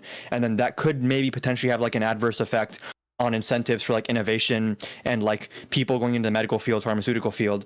So like my ideal single payer system, I think, would be sort of a novel one where I think like you probably have to, I think certain things, people might call it operating at a loss. But like even what I was saying with like with public options, like I think sometimes it makes sense in the short run to operate at a loss if in the long run it's going to sort of like pay off and you're going to reach equilibrium. So like even with a public option, I think run it at a loss. Like we don't have enough taxes to cover it, that's fine. Sell the insurance below break even, because in the long run that consolidates like the insurance risk pool. Everyone ends up hopping on the government plan. And then when it comes to like is America like ensuring that these pharmaceutical companies are still profiting enough to invest sufficient amounts into R&D? I would say like just because we have single payer doesn't necessarily mean that we have to like drastically cut back on these financial incentives. Now, does that mean it's like a lot more expensive? Sure. But even there, I think like there's unique ways to price. Like once you do establish single payer, I think you can still have premiums and deductibles. But like one thing that I think could be like a good idea is like the same way we have progressive income tax rates based on your income, you could have like deductibles that are progressive rates in relation to your income. So like if you're making $35,000 a year, maybe your deductible is like 7% of your income. And if you're making like $2 million a year, maybe your deductible is like 25% of your income. And that way you still have like a funding mechanism coming in that's offsetting some of those increased costs, but you're also ensuring that like you're taking into account that wealthier people can afford more and poor people can't. So I think like when it comes to single payer, there is an over reliance to point to like Canada and like the Nordic countries and stuff. Yeah. And like we can pick and choose what works from them, but then also introduce novel funding mechanisms and novel reimbursement mechanisms and kind of like tinker with it and tweak it to see what works. But I do still think that like in a long run, the single payer is probably the ideal goal. And that's going to involve having a public option for probably a couple of decades in between. Sure. Yeah, exactly. I mean, I guess you could, like you said, just have the public option eventually outcompete, all the other insurance companies. I do think it would be hard. One of the issues with like public options, sort of in general, is that usually we do want them to perform kind of just like a social redistributive goal, where we say like the bottom 20% of Americans are going to like disproportionately be the ones in a public option because they're the ones that can't afford healthcare or whatever. And like the reason a lot of the reason private insurers won't insure them is because it's not necessarily profitable to insure a lot of those people. You don't know if they're going to be able to pay, or they can't pay enough, and a lot of those people are like the disabled people are probably disproportionately in the bottom 20% of the income brackets, right? So I think it obviously would be hard to have especially at least at first, if you were only insuring a lot of poor people, have like any type of public option be profitable. Not that you necessarily need that, because this is a social redistributive goal we're trying to achieve. Where you're trying to say like this is a market failure. We need government redistribution here to make sure people are not dying because they don't have healthcare. So I think I guess that would be like my like if I had a public option, like I don't think I'm not give it like a profit maximizing goal or anything. I think I would probably, I don't know how much I would constrain it, but like I do think like the main purpose of the public option should just be like a safety net for the bottom 10-20% of people who maybe can't afford private insurance. And then the people who are on the private insurance plans, those private insurance plans are still going to be paying more for medications. They're going to preserve at least some of the incentive for pharmaceutical companies to do the type of innovation that I think we need. Even you still might see a little bit less overall in my system, but maybe you could just directly subsidize R&D to the extent that the government can do that efficiently. Right. Yeah, that makes sense to me. One of the things that I sort of like feel like is like a fatal flaw of the public option, which is why I see it as like a transition state versus an end state, is that I can foresee a situation where the public option is exclusively covering like you were saying, the most expensive, probably unhealthy, disabled people, poor people, whatever. And then all the like younger, healthier people that cost a lot less are still on private insurance. And then Republicans can say, but well, look how cheap private insurance is. The market's working great. And look how expensive the public option is. And like all these failures for the public option. And I think like one thing that is just like a failure of having multiple providers of insurance, period, whether it's all private or a private and a public option, is that the risk pool is like so splintered up that I feel like the cost burdens are going to be like disproportionately spread out. And what I really like about single payer is that when like every single person in the country is part of the risk pool, the average cost goes down a lot. And just the overall cost goes down as well. And I think that that's one thing that a public option is like not able to achieve. Sure. I mean, I guess it would, I guess like it would just be, like I said, I am like generally, I do think the reason a lot of medical innovation happens in the US is because pharmaceutical companies are able to profit so much off of it. Sure. And, so like I'm always going to want at least the Jeff Bezos of the world, okay, to be able to buy a private insurance plan that is, pays out the ads for new expensive medication, so that eventually, hopefully, that new fancy expensive medication will, what word would be funny to use here, trickle down, okay, to the to the public people in the Yeah. public option, right? Yeah. Hopefully, as the medicine would become cheaper over time, more Right. common, more whatever. Yeah, that's Now that fair. we're I in think the with like a lot of these healthcare discussions, it's always just a question of like trade-offs because like no system is perfect. So, Absolutely, yeah. Even a public option being the end goal is like so much preferable to what we have now, where like Trump has kind of gutted the ACA's like primary funding mechanism with the individual mandate, which is like really annoying. But yeah, Democrats in general, I think, need to put a public option and just like expansion of health insurance close to the top of their agenda because I think like it is an issue you can win on, especially a public option where there's no attack ads against a public option that say like they're trying to take away your private insurance from you. It's like, no, we're not. They're trying to socialize healthcare for all. That's literally socialism. Literally socialism. Yeah. We're literally socialist right now. Unbelievable. Yeah. I do want to mention, now that we're in the granular discussion, okay, now that we're where I like to be instead of that stupid, what should Democrats do better on messaging? Yeah. I do want to ask, I did see you mention to Candace Owens, you don't think we're taxing capital gains or corporations properly. I'm curious what you mean by that, because I think we might have different ideal tax systems. Yeah.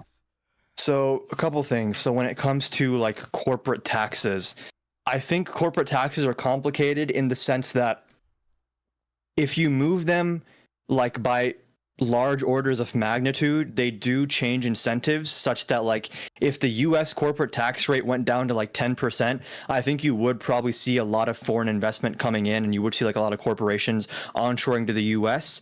And then if you saw the corporate tax rate go up to like 50%, I think you would see a lot of capital flight from the US and a lot of corporations leaving. But I think that there's kind of like a Goldilocks zone right now in between there where it's like if you change the corporate tax rate from like 20% to like 27%, I think whatever changes you might see are going to be like really marginal, and there's like it's not a big enough shift to like justify a corporation moving like a lot of their operations or their capital like to other states. So like when certain people on the left side say like 35 was like still too low under Obama, I think 35 is probably the upper limit of how high our corporate tax rate could be. I would want it to be more like 27, 28%. I know Trump wanted to like decrease it to like 15, which there's an argument for making it 10 or 15. But like I said, I think with like a lot of economic policy, it's all about trade-offs, like cost benefit. So like I think increasing our corporate tax rate to like between 25 and 27%, I think you benefit more than you like lose. I think you increase tax revenue marginally. I think optically it's like just a really big win. And I think there is like an anti-corporate sentiment, which is like, it's not necessarily a horrible thing to capitalize on that. And then when it comes to capital gains rates, I'm mainly talking about short-term rates. I think short-term capital gains rates should probably be higher. And I think that actually in the long run, that is going to stabilize capital markets a lot more when people aren't making short-term rates. You still want there to be like enough, like you don't want there to be so much friction that capital can't move around quickly when it needs to. But I do think that like saying that we want it, because currently I think short-term rates are equal to income rates, and then the long-term rates are like much lower. I'm okay with keeping the long-term capital gains rates lower, but I think increasing the short-term rates to be higher than the income rates just makes sense to me. So like I think the top marginal rate right now is like 37% on income, I'm pretty sure, and that would be the same for short-term capital gains rates. If we just raise like the top marginal rate on short-term capital gains to like 45% and created like a new bracket for that, I don't think that that's like really a bad thing. I think it probably brings in a little bit more revenue. Yeah, so I guess there's kind of there'd be like two ways I look at it, right? So I think like one way would be like kind of what's politically feasible and like what is still like a net benefit. So like I was talking to I was on a panel the other day. I don't know if you're gonna know these names. Like I was talking to like Lactoid and Fabian Liberty about I think I've heard of Fabian Liberty.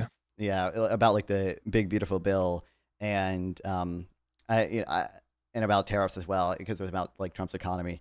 And like something I said in there, and like it was like, I think like I think it'd be better if instead of doing the tariffs, like we just like it didn't lower or even raise slightly like the top like marginal brackets for income taxes and capital gains tax or whatever, right? Because tariffs are probably a whole lot worse than raising on the top margin 2% on the capital gains or whatever. Right. So like in terms of what's politically feasible and what's the net benefit, I think there are cases where I could see, that being a case where it might be good to raise corporate taxes or raise capital gains taxes. I think when it comes to like my ideal tax system, I'm curious, have you ever heard about the wonders of a DBCFT? I don't think so, no. Okay, a DBCFT is like a corporate tax, but if it was good, okay, if it was good. So, obviously, I think part of the issue for a corporate tax, part of it you kind of mentioned is that, we have an origin-based tax system right now. So, we tax companies essentially based on like where they're headquartered a lot of times, and that ends up in a lot of funky situations where we're saying, if you're in Ireland, you're not really paying many taxes, and even if all your production is in the U.S. and all your sales are in the U.S., oh, I'm actually stationed in the Bahamas, right? And I think that's a issue, obviously, that incentivizes a lot of avoidance. So the destination-based part of that, you're simply taxing based on where stuff is consumed, right? So essentially, you'd be you might know a VAT is also like destination-based, right? You're taxing based on where it's consumed. So like when people say, "Oh, Europe has a VAT and they're taxing our products when we import them," like that's part of the destination-based, right? So you tax imports, which we don't currently. Well, now we do with tariffs, right? But we're taxing imports, but we're taxing them at the same rate as domestic products. So we're not artificially granting imports an advantage or domestic products an advantage. And then you would zero rate exports, which essentially just makes it equivalent. That ends up making the tax like trade neutral, right? So the destination based part makes sure, even if you're in fucking Ireland, okay, even if you say we're an Irish company, you're still paying the same tax as American companies insofar as you do business in America, insofar as consumption is in America. And then the cash flow part means you're essentially you're taxing companies on their cash flow. So an issue with the corporate tax right now is it's not technically supposed to like affect investment and stuff like that, but because of we have like depreciation schedules that don't always let you fully exempt everything. It does end up having some incidence on investment, some incidence on even wages, on prices, right? So the cash flow tax avoids that by just allowing companies to immediately fully expense their investments. This is actually the one. That's one part of the TCJ I like, yeah. Yeah, exactly. The one I think it was expanded a little bit in the Big Beautiful Bill too. I think it was only for like R&D or whatever, but cash flow tax would like it expands it for everyone, right? Or for everything, right? So like if you spend $10,000 on investment, that's immediately deductible because you're simply taxed on whether you have a positive or negative cash flow at the end of the year. And I think that way you avoid any of the negative incidents that we have on prices, less wages, things like investment, which is just like overall really good things. And I would apply kind of the same logic to the capital gains tax. Like I think just like building capital is like a good thing. Like I want companies to be able to raise capital. I think it makes us more productive. I think it has a lot of spillover benefits. I think even when rich billionaires save or whatever, that is broad positive spillovers that they're investing in venture capital and things like that. I think the issues that we have with billionaires are usually their ludicrous consumption. The fact that Jeff Bezos buys a $100 billion super yacht while people are homeless, right? So I think that to me provides a pretty good justification for a consumption tax and or a DBCFT over taxing capital gains and corporate income.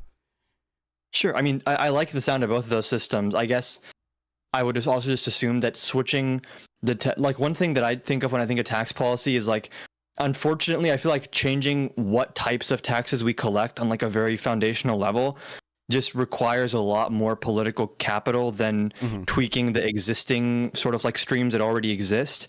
One idea that I have had about the corporate tax rate that I think could be interesting, it's like I haven't fleshed it out a lot, is like and this could be a great thing to like also just market politically, is like create something called like the American Dream Standard, something along those lines. And it includes like a certain wage, certain benefits, whatever. It's like a package of wage tied to cost of living, benefits, all this stuff. And then basically say that any corporation that ensures that like their lowest earning employee is meeting the American Dream Standard gets like a 10% corporate tax rate, something like that, which is like the sort of line of argumentation from Republicans is like, if you cut corporate taxes, they're going to reinvest into capital and into employees. And maybe on like the margins, like you're saying, like there's definitely some instances where that can happen. But I think on the aggregate, they mostly engage in like stock buybacks, which like that's not necessarily a bad thing. There's reasoning behind buying back stock, but there's also, you can argue, more productive ways to spend that money other than stock buybacks if you're thinking from like a social welfare perspective and not just that company. So like I think having that system would ensure that if you are going to offer corporations lower rates, you are actually going to get something out of it that's like materially guaranteed. And I think that is like probably a lot better than taking it on faith that they're going to make certain investments. When it comes to like consumption based and cash flow based taxes, that also does strike me as just being more efficient and just making more sense than like you're saying, like with right now with like headquartering and just like even expensing. There are certain aspects of our tax code that I don't really understand what the thought process was in like establishing them, or like whether people considered the adverse effects of having those things. So my broad sort of like stance on taxes is like, in an ideal world, I'm kind of agnostic as to what specific taxes we want. I'm just trying to think like, how do we maximize revenue with minimizing the distortionary impact on like markets in general?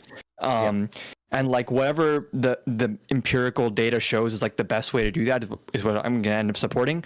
When it comes to like, I think there is an aspect of taxation which is kind of virtue signaling from the government, which is you have to be able to kind of tell people that like these rich people with their yachts are paying their fair share and you're paying less.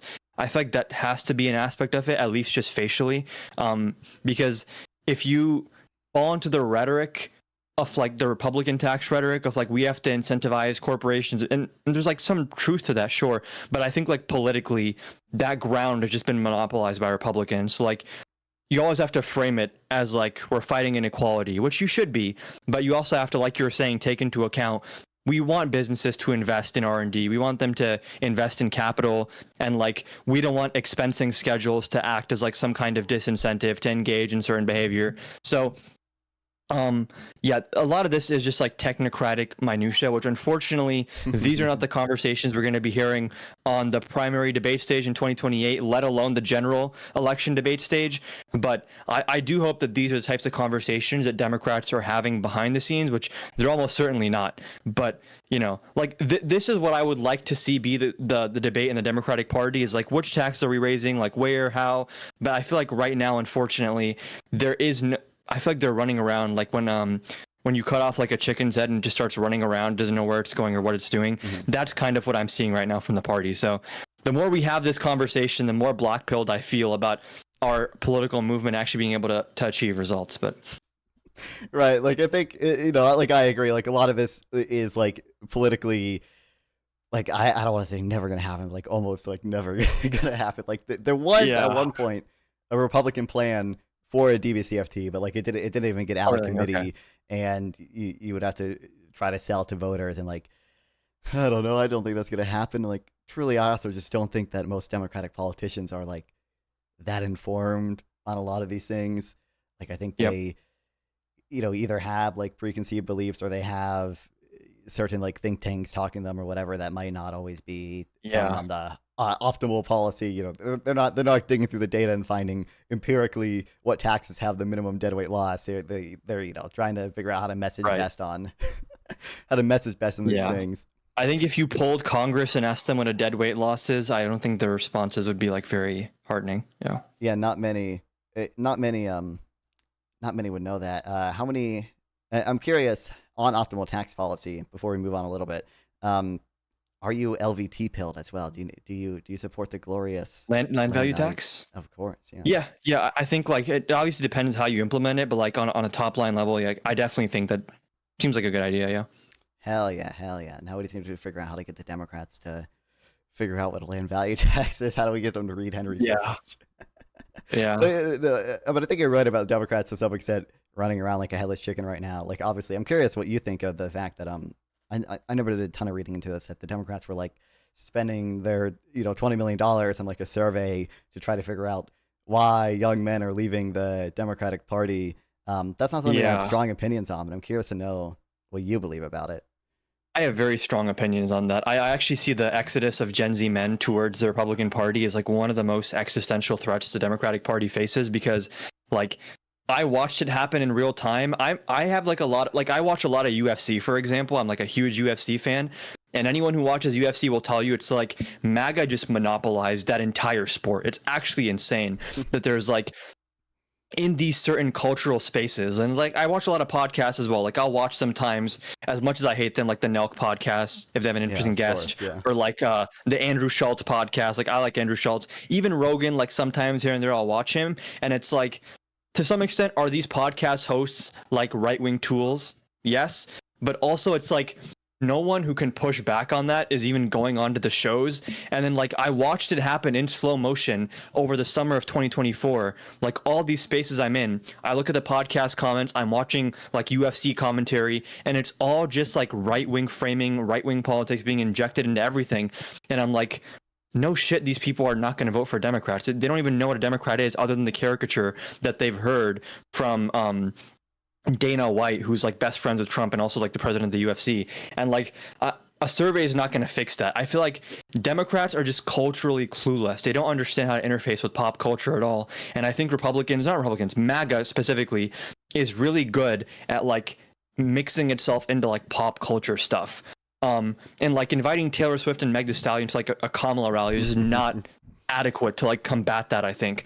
So like there's all these things where like, for example, like one thing that I think Trump did really well, which appealed to young men, even though it's extremely stupid, his whole thing, and I honestly think that maybe you'll disagree with this, I think pre-Kamala Harris, like when Biden was still the nominee, I think Trump's 2024 campaign was actually his strongest messaging-wise, more than 2016, more than 2020, because he fundamentally, I think, was able to market himself, although this isn't true, as like, I'm just a common sense guy. I'm not ideological. Like, I just want common sense. We have a border. He frames things in a way where it's almost like the premise is a given, and it's not ideological when he says it. It's just common sense problem solving, which I think is like very effective messaging. And like, I think one of the reasons young men are leaving the Democratic Party is like Democrats, at least optically in those circles towards those groups, come off as being these like weird ideologues who are just not attached to reality, and all they care about is like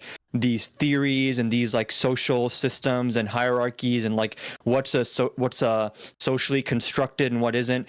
And Republicans are like, listen, we just want to solve the problems. We just want common sense reform. We obviously have a border. We obviously have businesses. We want to raise wages. And like the way they talk about it is just so appealing to someone who is like just dipping their toes into politics. Like when I first got involved in politics, when I was like 15, 14 years old, I was a huge right-wing guy because their messaging is just so potent and they distill their message down so well. We're like, yeah, Ben Shapiro says like, wait, taxes are unfair. Yeah, obviously they're unfair. Like they just frame it so well. And like Democrats need to start engaging in pop culture stuff. And then also, I think this might just be like an issue with our bench is like, say it with your chest, like have conviction when you talk about stuff. Don't be so afraid and so risk averse constantly. I think Democrats right now are so risk averse that they're always trying to triangulate like what's the perfect way to say this thing and like what's the and they have all these consultants and stuff, and it's like, dude, Trump doesn't have a fucking consultant. Exactly. Trump's own team doesn't know what he's about to say when he goes on the Andrew Schultz podcast, and that's probably a good thing because as brain dead as Trump is, the one thing you can say when you hear Trump speak is like, no one probably told him to say that. He's just saying whatever the fuck comes to his head. And people really like seeing that. So like, I want to see, like, people say, who's the Joe Rogan of the left? That's the wrong question. The question is, how do you take the existing Joe Rogan and utilize his platform to push people to the left, rather than trying to create from the ground up something that he created over the course of like a decade and a half, right? So I want to see Democrats going on, and Buttigieg did this to his credit, going on like the Flagrant podcast, the Joe Rogan podcast, send Obama to a UFC event or something, right? Like he goes to these NBA games, send Obama. Like we have popular people that are in our camp, use them. This is one thing that has really pissed me off about Obama is like, I like Obama as like a guy. He seems like a very smart guy. But he's just been absent in this Trump era. And then he pops up every once in a while to like scold us, and his scolding was accurate. Like I don't know if you heard like the leaked conversation he had with like the DNC people, where he was like, stop being like so sensitive, and like the abundance people and the populist people are actually kind of on the same side, because if you want to build affordable housing, you have to go through the abundance agenda to get it done.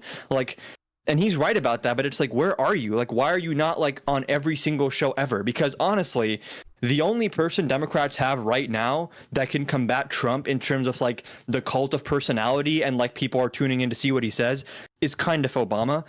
And it bothers me that he's not like our main messenger right now, which like, sure, he can't run for a third term, but like until we figure out who's the next guy, use the guy we already have. So like, I think it does just come down to like the reason young men are going to this side and the reason their messaging works so well.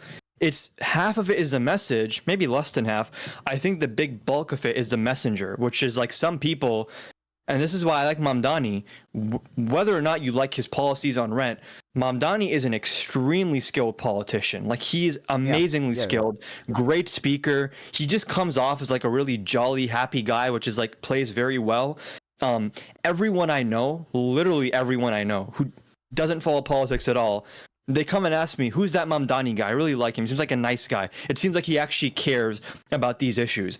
And I think that's more so how you win elections than like, is your tax plan going to raise revenues? Like, unfortunately, but that's kind of where it stands. Yeah, listen, the real take, okay, is that Obama and Michelle should both run for Senate, okay? Can you imagine husband and wife ticket, okay? The fucking Obama. I would senators. like to see Obama run for, because you can be speaker whether or not you're actually in Congress, right?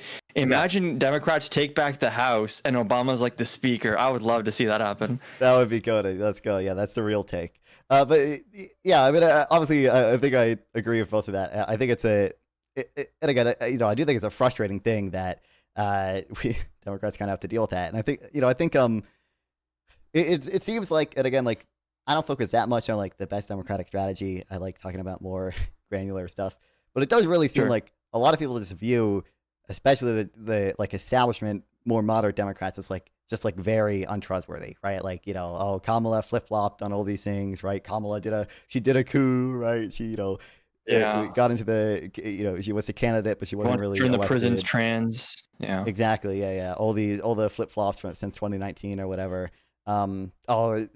Everyone covered up Biden's age, right? And I think I think that's a valid critique, but we can maybe get to that later. I mean, I think that's I think that is to some extent a valid critique. I think it depends on which people you're talking about. Like, obviously, I think like the people within the Biden administration like probably knew more than they let on. Now, like I don't know, like truthfully, like I don't know when like Elizabeth Warren, people like that were like talking about Biden. I don't know how many interactions they had with Biden. So like I don't know if they were just going off what people had told them. Or I think it's the inner circle that deserves a lot. I don't know if you followed like Jake Tapper's new book, Original Sin or whatever. He did like a whole podcast circuit on it. Basically, during the election, no one in the Democratic Party was willing to do interviews about Biden's condition because they were like, literally anything we say right now is going to hurt us in the election. But according to Jake Tapper, like the second the votes were counted and Trump won, everyone all of a sudden was willing to do interviews. And like there were people on the Biden team that he asked them, if you guys got like the infamous like 4 a.m. phone call, like there's some crisis happening, would you guys have felt confident that Biden could handle it? And they were like, no, we actually were pretty concerned that Biden was not really like paying attention. And one issue that Biden had, from what I can tell, is that when it came to issues that he cared about, he was pretty involved, doing a pretty good job. But then anything else, he was just completely lost, right? So like he was pretty involved in like the Ukraine stuff. It seems like he cares a lot about NATO, just genuinely. So like if you ask him questions about NATO stuff, he give you pretty in-depth answers. But then I'm forgetting which Democratic senator it was that went and asked him, like, hey, like, what are we going to do about, like, the border stuff? Because it is kind of hurting you. And, like, it does seem like our infrastructure right now can't handle all the asylum claims that are coming in. And according to him, like, Biden just gave him, like, this lost look and just didn't really know what was going on and didn't really seem to focus on it. So I do blame Biden very heavily for running for re-election. I think they probably knew in like 2022 that like we probably shouldn't run for re-election. It's just not going to work out. After the Afghanistan pullout, he never really recovered in his polling favorability numbers. And like I got into like a lot of moderate Dems were really mad at me last year because I was very early on, as early as like October of 2023, saying Biden should not run for re-election. Like this is like a very clear disaster waiting to happen. And I think I posted about it in like Destiny's subreddit, and I got bludgeoned. I got attacked everywhere. Biden is going to win, incumbent advantage. And it's like, dude, the incumbency can be a disadvantage if people are like really upset with the status quo, right? Like, just ask Trump in 2020, right? Like, if the country is going to shit, people are not happy with the incumbent. So I agree that I don't want to spend time dwelling on Biden when there's like a literal fascist takeover happening. So I don't talk about it a lot. But if someone does ask me about it and it comes up, I do think that the Biden team specifically deserves a lot of shit for how they handled everything that happened, even after he dropped out. I don't know if you know, like the behind the scenes stuff that happened where like Pelosi and Obama wanted to do an open convention. That was kind of like the talk that was happening in the Democratic circles. And then because Biden was butthurt about being pushed out of the race, his like final fuck you to them was, without telling anyone, just tweeting out a press release saying, I've endorsed Kamala Harris. And Obama was blindsided. Pelosi was blindsided. Like, what the hell is this? And I think, like, have you watched, I would recommend watching this on stream, honestly. Very, very interesting documentary. It's a PBS Frontline documentary about like Biden's career. And it kind of goes over like behind the scenes what was happening. And Biden has this like, probably anyone who becomes president has this, but this like Messiah complex where it's like, I was chosen for this role and like only I can do it. And like my entire life has led up to this moment where like I'm now the most powerful man on earth. And like Biden comes from like a lot of personal tragedy. Like his wife died, his kids died, and like he's been through a lot. His son Bo, his son Hunter, and like he has this complex in his head that like all this suffering was for a reason. It's because now I'm president and I'm the only one who can defeat Trump. And I think drinking that Kool-Aid too much and then all his inner circle gassing him up with that stuff kind of fucked us for 2024 a little bit. Would we have won with a Buttigieg or a Whitmer or a Newsom? Maybe not, but I think we probably would have done better with those candidates than we did with Kamala, and definitely than we would have done with Biden.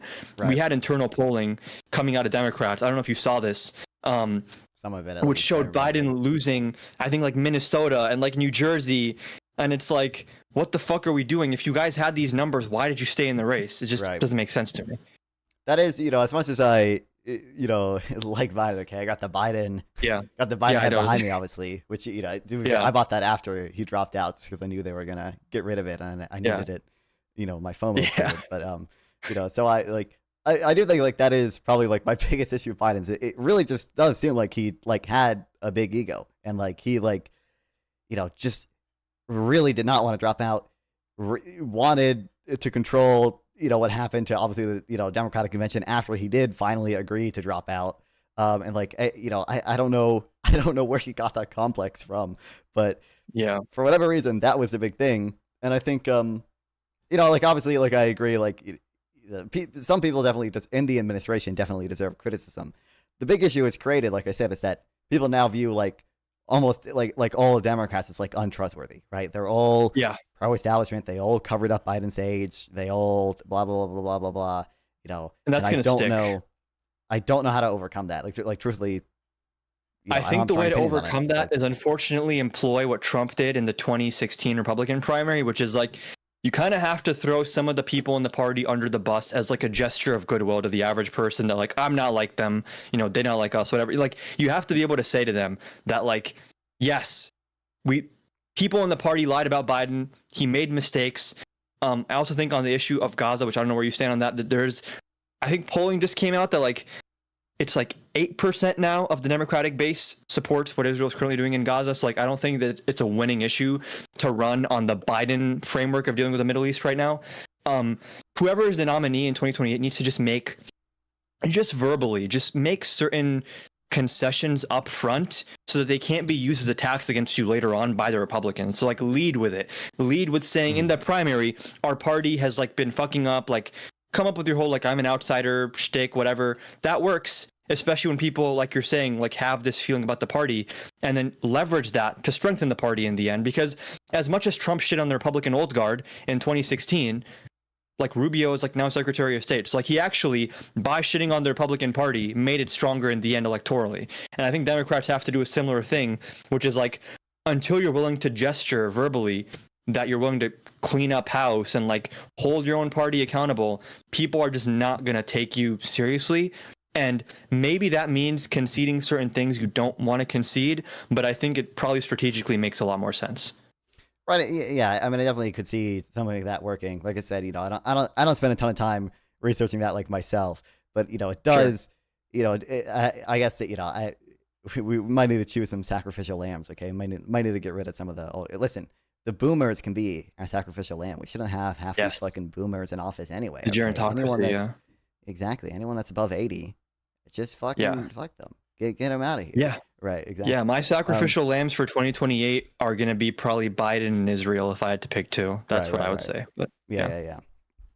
And hopefully, truly, like I don't, I don't know how true this is, but like truthfully, I really question the effectiveness of like if there were like Republican attack ads and like Democrats like having like a slightly less pro-Israel position, like I really don't know how many people that would appeal to. Like, I don't know, like if Kamala Harris like advocated for ceasefire. Like, one thing you can look at this to see is like and this was like the breakout moment for Mamdani is when they asked him like, where would you first visit as mayor? And he was, everyone in the thing said Israel. And then he was like, I would just go to Brooklyn because like I'm mayor of New York, which is like, no shit. Like people like hearing that. And then I thought he answered the next question flawlessly, which is they asked him, does Israel have a right to exist? Which is like, every leftist fears this question for some reason. But like he just said like, Israel has a right to exist as a state with equal rights, which is like such a good way of answering that question, which is like, I'm not saying like kill all the Jews or something. Like that's how Republicans want to frame it. I'm just saying that like people in Gaza starving is probably not a good thing, right? Like kids dying in Gaza, probably not a great thing. And like when you frame it that way, like it's very hard to argue against that. I think like even public opinion polls now, to sound like Cenk for a second, like people are not happy with what's going on in Gaza. Like aid is being blocked off and like kids are dying, like doctors are coming back telling us horror stories. I think it probably is a winning issue to say, you know what, probably should move towards a Palestinian state. We can also oppose Hamas, that's fine, like no one likes Hamas here, but like you can move towards a Palestinian state, also say I oppose terrorism, and then also say that what's been happening over the last couple of years with Israel's offensive in Gaza has been a net negative that has, if anything, I think strengthened radicalist sentiment in the Middle East in a kind of counterintuitive way. I would argue that Hamas is more popular now than it was on October 6th. I mean, they might be, who are they more popular among, I guess, but it like, definitely in Western countries, right? Like I think with younger people, especially, like that they've definitely picked up a lot of clout because it's like the underdog effect is like when kids are being bombed and hospitals being blown up, like it's kind of easy for the terrorist group to say we're actually just a rebel group, bro. We're just fighting the oppressors. And like, is that true? No, but does it resonate more when that's the background behind them? Kind of, unfortunately, but no, I think that's definitely true. Yeah, I do have one last tangent for you, all right? Sure. Have you heard of the glorious Shrimp Welfare Project? I have not. I was wondering what that was behind you, but I guess now I know it's a shrimp and it's on welfare apparently. Yeah, this is a shrimp costume, for the glorious Shrimp Welfare Project. Gotta promote my two biggest beliefs, Biden and shrimp welfare, all right? So, currently, the way most farm shrimp are killed, they're killed in what's called ice slurries, where they're essentially they'll like lay down a layer of ice, they'll put a layer of shrimp down, put another layer of ice down, right? So these shrimp are being suffocated and freezing to death at the same time in these ice slurries. Takes about 20 minutes for them to die. Horrible, horrible way for them to die. All right. Luckily, we have these electrical stunning machines. All right, so we can probably painlessly. If it's not painless, it's a very immediate death with probably not that much pain. Stun the shrimp before they're put out on these ice slurries. Okay, and for just a single dollar, all right, you can save about 1,500 shrimp per year for about 10 years from dying these painful deaths, all right? And even if I know what you're thinking, okay, why the fuck do I care about shrimp? Can shrimp even feel pain? Even if they do feel pain, is it at all comparable to humans, okay? Yeah. Best evidence we have says that shrimp probably feel pain, right? We observe that, like, when they'll tend to their wounds, but they'll do it a lot less when we give them painkillers. They can make trade-offs between like how much pain they're willing to accept to get a certain reward. They'll remember places that hurt them and they won't go back there. So there seems to be a lot of decent evidence that shrimp can feel pain. And I think probably what's more important is that like the sort of the best arguments for saying that shrimp don't feel pain is simply that like we just don't have evidence in some places, right? So we just don't have experiments. Almost any time we do, as far as I know, literally every time we've done an experiment, like it's pointed us into the direction that shrimp and decapods generally can feel pain. All right. Sure. And now, even if we say that shrimp suffer about 3.1% as intensely as humans do, which I would say is a conservative estimate that's based on a report from a think tank called Rethink Priorities. Okay, they did a ton of research into this, came to their best estimate. That's a pretty conservative estimate. Because of how many shrimp, just because of how effective the Shrimp Welfare Project is in saving so many shrimp, it's like just a really, really good charity to donate to. Sure.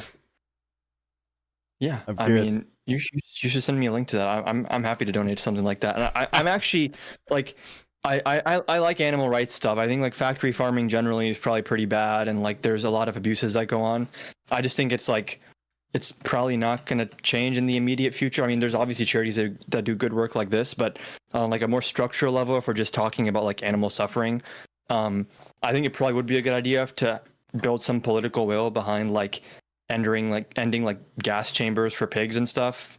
But it seems to me like that's, at least in the political conversation, not somewhere we're going to get until we've kind of answered all the human problems first, and then people will maybe care enough to vote based on like what a chicken wants to do. But I mean, yeah, I definitely support. I did not know that shrimp went through that kind of ordeal before, but I guess my horizons have been widened after hearing that. Yeah. Yeah, I know, and they live pretty bad lives on farms usually as well. Like there's a thing called like eye stalk ablation, where like they remove the eyes from live female shrimp to make them more fertile, and that obviously hurts the shrimp that's alive, but also tends to have like negative effects on their offspring. I'm just surprised that makes them more fertile. I don't know what the correlation would be between having there's eyeballs. some like hormone in their eyes that like reduces their fertility, and if you remove them, they're like artificially more fertile, and that tends to have negative effects on both them and their offspring. Like their offspring are like disproportionately like disabled and things like that. And the Shrimp Welfare Project also tries to make sure that a bunch of farmers don't do that. They also remove. They have a project where like they remove a bunch of like sludge from ponds in India or something, and it makes shrimp's lives more happy, like while they're in the wild. Just because of like how cost effective this charity is. Like I think it's just I think it's like the perfect combination of like comical in that like it's just sounds on its face absurd to like help a bunch of shrimp, but because it's so comically effective, like it makes up for it. Yeah, I love it so much. It is so goated. You should I can. And $1 does what? Like how far does it go? So $1. So there's a bit of it depends like which estimates you take. So $1 probably it stuns like I think the median is like 1,500 shrimp per year for like an expected 10 years. Now in some cases maybe it's only 8 years because the machine they had breaks down a little sooner or whatever. But $1 probably helps about 15,000 shrimp avoid a painful death, like on average. Wow. And that's and those are big numbers. Exactly. I don't remember the stats on like how far a dollar goes to stop like eye stalk ablation and all those other negative practices. But overall, very good, very good charity that I like to propagandize people about. Yeah, I definitely. I'll have to spread the word about that one. Hell yeah. Okay, well, anything else you want to, anything you want to shout out? Anything you want to tell my fans or? I mean, yeah, you can just find me Adam Khan on TikTok. I don't know my exact username is. You can just search that up, and then my link tree is there that has all my other stuff like YouTube. Probably starting a podcast soon-ish, and then Yeah, hell yeah. I'll make sure to link your stuff when I upload this on my YouTube channel. Cool. Yeah, really appreciate you having on. Sure, I'll talk to you again Thanks for having sometime. me. Yeah, For sure. for sure. You have you have like general perms in the server. I don't know if you're gonna stick around or whatever, but like I think you have perms to join this room whenever if you really want to. So Cool. yeah, appreciate you coming on. I'm sure I'll All talk right. to you again. Appreciate it. Yeah, take care. You too. Yep. Hell yeah. My goat. Okay, we're gonna time out Jimmy in the chat for a second here.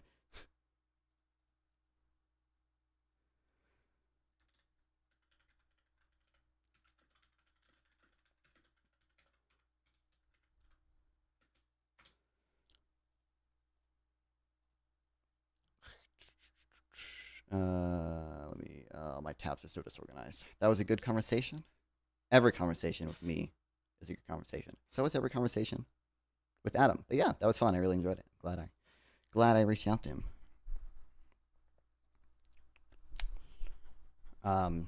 What were we doing? Yeah, but I'm glad that was it was a nice conversation. Glad we got to talk about it. I don't even like talking about Democrats that much, but or like Democratic strategy. But that was a fun time. Oh, what's up?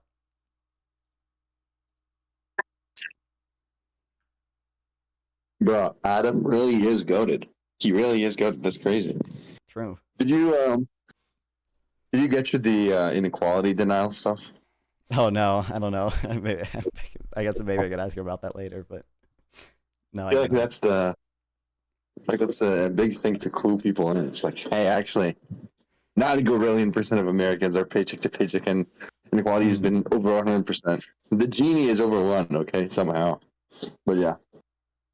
No, that's a good convo. Thank you. Think about the shrimp you saved, because now one more person is aware of the shrimp. Sovereign See, Wealth this Fund, SWF, SWP. That's where it's at.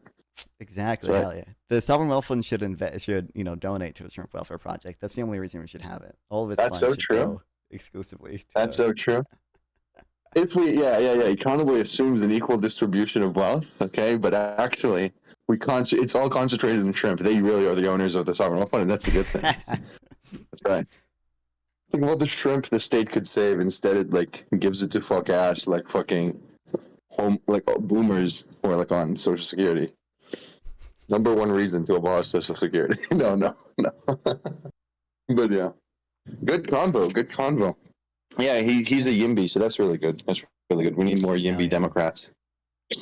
But yeah. I don't know. Who else are you gonna talk to? You said you were gonna talk to the housing girl. Yeah, we don't have a date set or anything. So tomorrow, I believe I'm talking to a conservative that was in that same, or no, she was in the Mehdi Hassan Jubilee, I think, about immigration. I think I'm talking to her about. Oh boy. And then I don't know. I mean, I know I'm gonna have more panels with Gibbs and Wick lined up at some point, but that's so sad. See, it's so sad. I don't know. In my ideal world, what? How is my cat outside my window? What? That hasn't happened in a year. That's crazy. Okay. So in my ideal world, okay, every time Democrats talk, they don't talk about this dumb shit we lose young voters. No, we are propagandizing about how we love buybacks, inequality is a problem. That's what Democrats are talking about. But imagine all the voters you can get. The reason why Pete Buttigieg is negative polling with the black community is because he doesn't talk about DBCFT. He doesn't talk about the virtues of tax and consumption. The voters yearn for that. Yeah. Hey, that was a good comment. All we need to do to get the BIPOC vote again is to fucking talk about DBCFT. Let's go. That's true. That is true. But Well, it is good that you guys brought up the like Democrats losing young voters, and he has the correct take, which is just like Democrats are just like horrible at advocating for themselves. Just like absolutely pathetic. Still the best example is like fucking while Trump is like having the signal gate and all the dumb shit. Democrats were calling him like Captain Chaos. You're Captain Chaos. You are Captain Chaos. We got a new name to call you. I don't ironically think Newsom right now is doing great with like the total scorched earth on Republicans. But yeah. Either way, how's your cat? My cat's good. I don't think he's probably upstairs right now, but he's been doing good. That's He's right. very Check fat. out my You know, cat. Whoa, what? What? Wait, how do I flip the camera? My family was what? What the fuck? What the hell? What the hell? My That's true. my family was dog sitting some dogs, and we realized that our fat ass cat was a lot bigger than these dogs that we were dog sitting. It was horrible. Fucking Chihuahua? What was it? I don't know the breed, but it was they weren't Chihuahuas, but they were very Is he a guy? very small. My cat, yeah. Yeah, okay. That makes sense. Yeah, they're bigger. Yeah, okay. Well, This is the only good convo. Good convo. Good shrimp pilling. That's a good thing. I wish he took the inequality pill, but I get it. But Well, there he are more might, he important might things to talk about. like we didn't talk about. So for all I know, he's a David Splinter fan. Okay, but we just didn't talk about. Oh yeah, that's true. That's true. We have no evidence one way or the other. Exactly. That means our priors should be 50-50. That's how it works. Okay. Well, yeah. When you don't know which way the die will like roll, that means it's the probability is 50% for every outcome. That's So true. overall, it sums up to 300%. That's true. I'm a data science guy. I know that's true. Well, either way. Have fun. I'll talk to you later. You too. Talk to her. Yep. How to quantify the suffering of your shrimp versus the suffering of a sick child denied baby formula by Israel? Well, what do you mean by like quantify? So the thing I mentioned like earlier is well, I guess I would say a few things. So for one, I would say like the thing I mentioned earlier is there's a Rethink Priorities report. They essentially estimate that shrimp can suffer about 3.1% as intensely as humans do, right? So that would equate to saying like, oh, the sort of like max pleasure and like max pain that a shrimp can feel, it's about like 3.1% as intense as a human would, right? So, obviously, like a starving child being denied, like, aid by Israel is going to like suffer like a lot more than any one shrimp. But again, remember there are like 440 billion shrimp killed like this way every year, right? So just because of the sheer scale of shrimp or whatever, like, even if you assign a really low estimate to how much shrimp suffer, you still find it to be like pretty good to donate to the shrimp welfare project. And like certainly, I would even also like, like the shrimp welfare project just is like reducing the suffering of shrimp before they're killed. And I guess like the solution there obviously is or the long term solution would be like stop eating shrimp or whatever. For the person being denied baby formula by Israel or whatever, there's no, I guess there are like food organizations that you can donate to give food to Palestinians, but like the bigger problem there is that like Israel is just not letting food in, and like I don't know if there's an effective charity that can like lobby the Israeli government to like let more food in, right? I don't think the problem is that there's not enough people willing to donate to get food to Palestinians. I think the problem is Israel restricts the food from Palestinians, and then even once it gets into Gaza, there's issues with distribution of how do we actually get the food from the UN distribution sites to where all the Palestinians are, and I guess the another thing I would say is like like I don't know why I understand like the kind of like emotional appeal like you're trying to like make with like except you're citing someone's guess, not anything quantifiable. I don't know what you mean by I'm citing their estimate of how quantifiable it is, right? So I'm citing like I think it's in the welfare range table. or it might be in the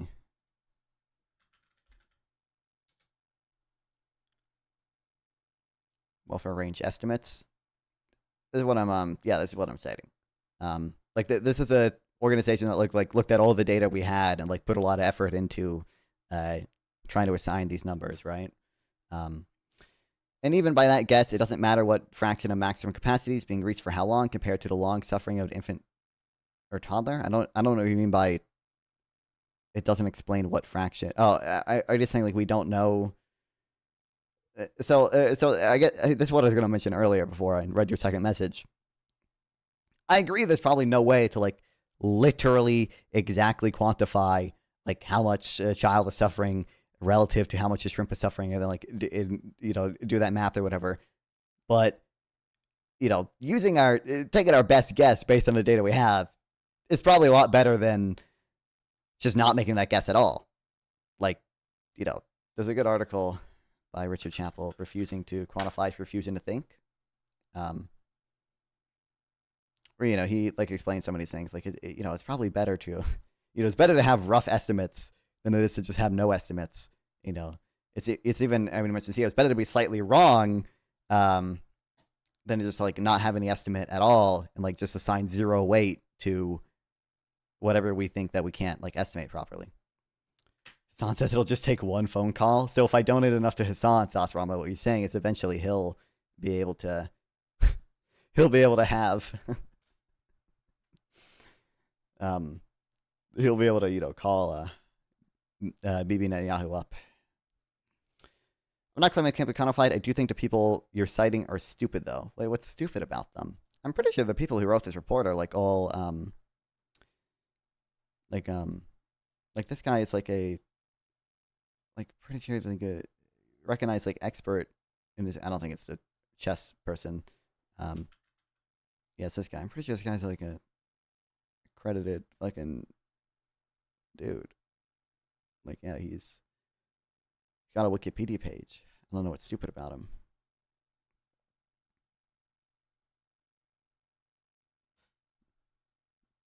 But like, I mean, all his work is about animal welfare. So I don't know if it's fair to say stupid, but yeah, some of us aren't fooled by credentials. Okay, wow. I mean, I like certainly like makes me less likely to believe he's like stupid. I guess I don't know what you mean by stupid, but we might dude, when I as soon as I got off the fucking Prime panel, God, I remember checking the Sarah's show. Now I didn't go on it because I had jury duty, which, like I said, if you guys weren't here earlier, luckily, don't have jury duty. They fucking, I was there for like 3 hours. As soon as the judge came out, they said, we don't need you anymore. The parties came to a last minute resolution. Encouraged by your present, right? They didn't want a jury trial. We did not even get to jury selection before they told us that we can fucking go home. So that was nice.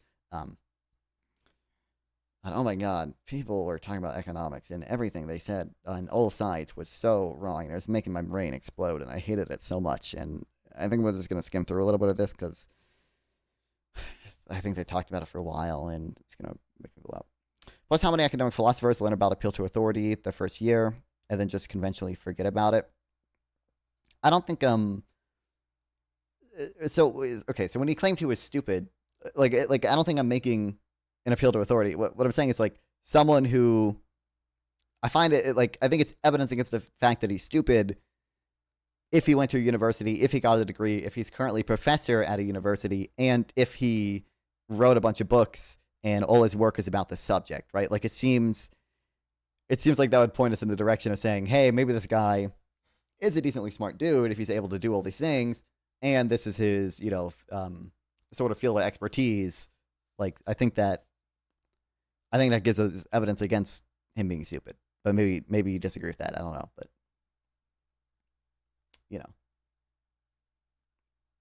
we're gonna think people who aren't duped by academia are smarter. Wow.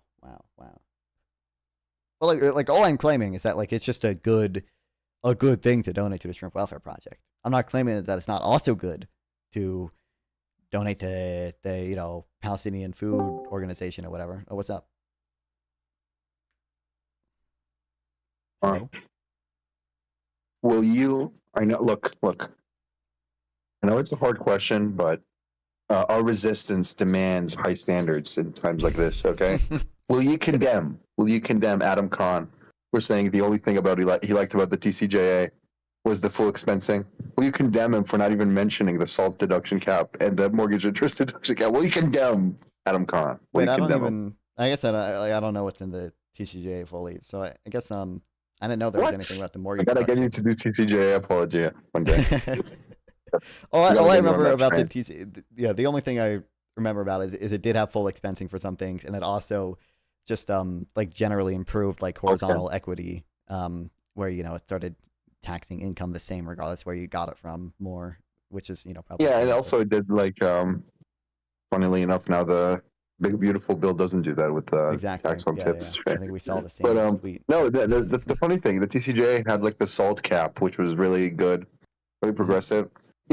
Okay, here's a life hack. Okay, you know how you know when a policy is good is when the Democratic critique of it is like it hurts blue states. You know why? You know why? Not because I hate blue no, states. I'm just the biggest because- Democrat there is. It's because blue states are where all the rich people are. So Oh, when that's something true, is like that's true, really that's progressive, true. of course it looks like it hurts blue states. But that's because they're so much better. So yeah, that's how you know a policy is good. Okay, life hack for next That's true. time to see through the propaganda. Okay, but yeah, so the SALT cap was really good, really progressive, and now the Big Beautiful Bill raised it, which is dumb. Mhm. Should be lowered. And or like the deduction should be lowered. The amount you can deduct. And yeah, the mortgage interest deduction stuff was really good. It had a bunch of good stuff.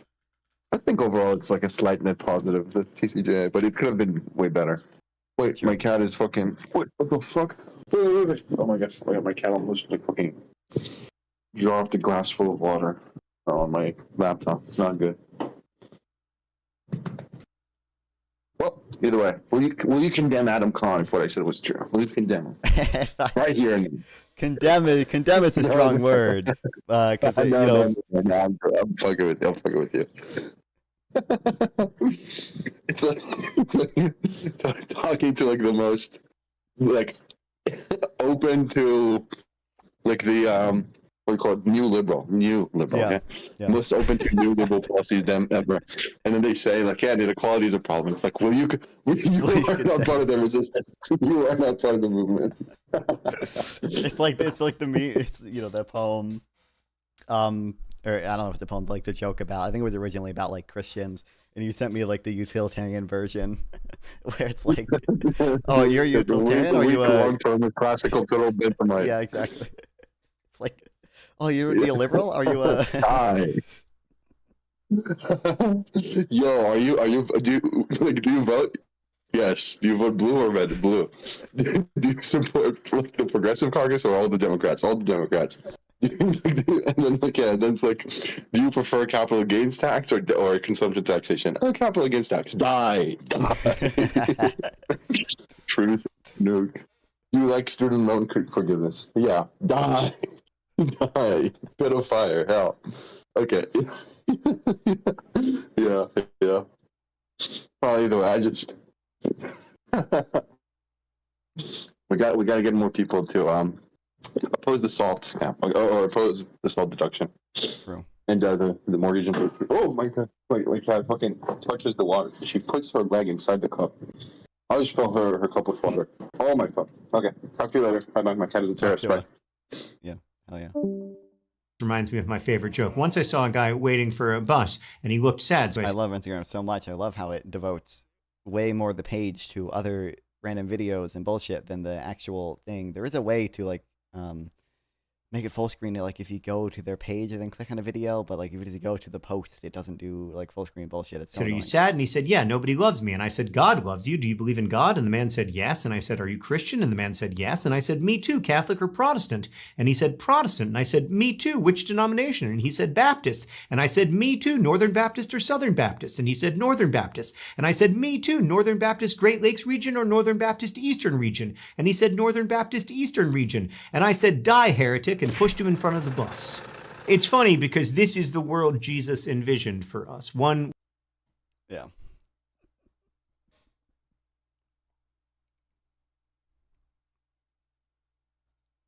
Anyway, like I said, I think we're gonna skim through this just because, oh my god, it was triggering the fuck out of me. I don't even remember exactly what people said. Quality. It's clear that the effect, what they claimed trickle down economics. Oh my god, the I remember part of it now. The income inequality shit. Oh my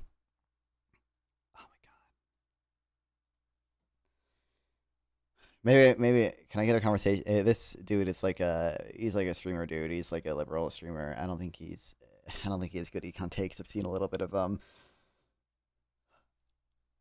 he first of all, I don't know why we're taking it as a given that income inequality or wealth inequality has even gone up. Okay, number one. Number two, he does, like, there are arguments you can make about inequality being instrumentally bad, and I don't even disagree with all of them. But oh my god, he does such a bad job. Would do and what it did do are not the same. Can you define what do you mean by wealth inequality in this context?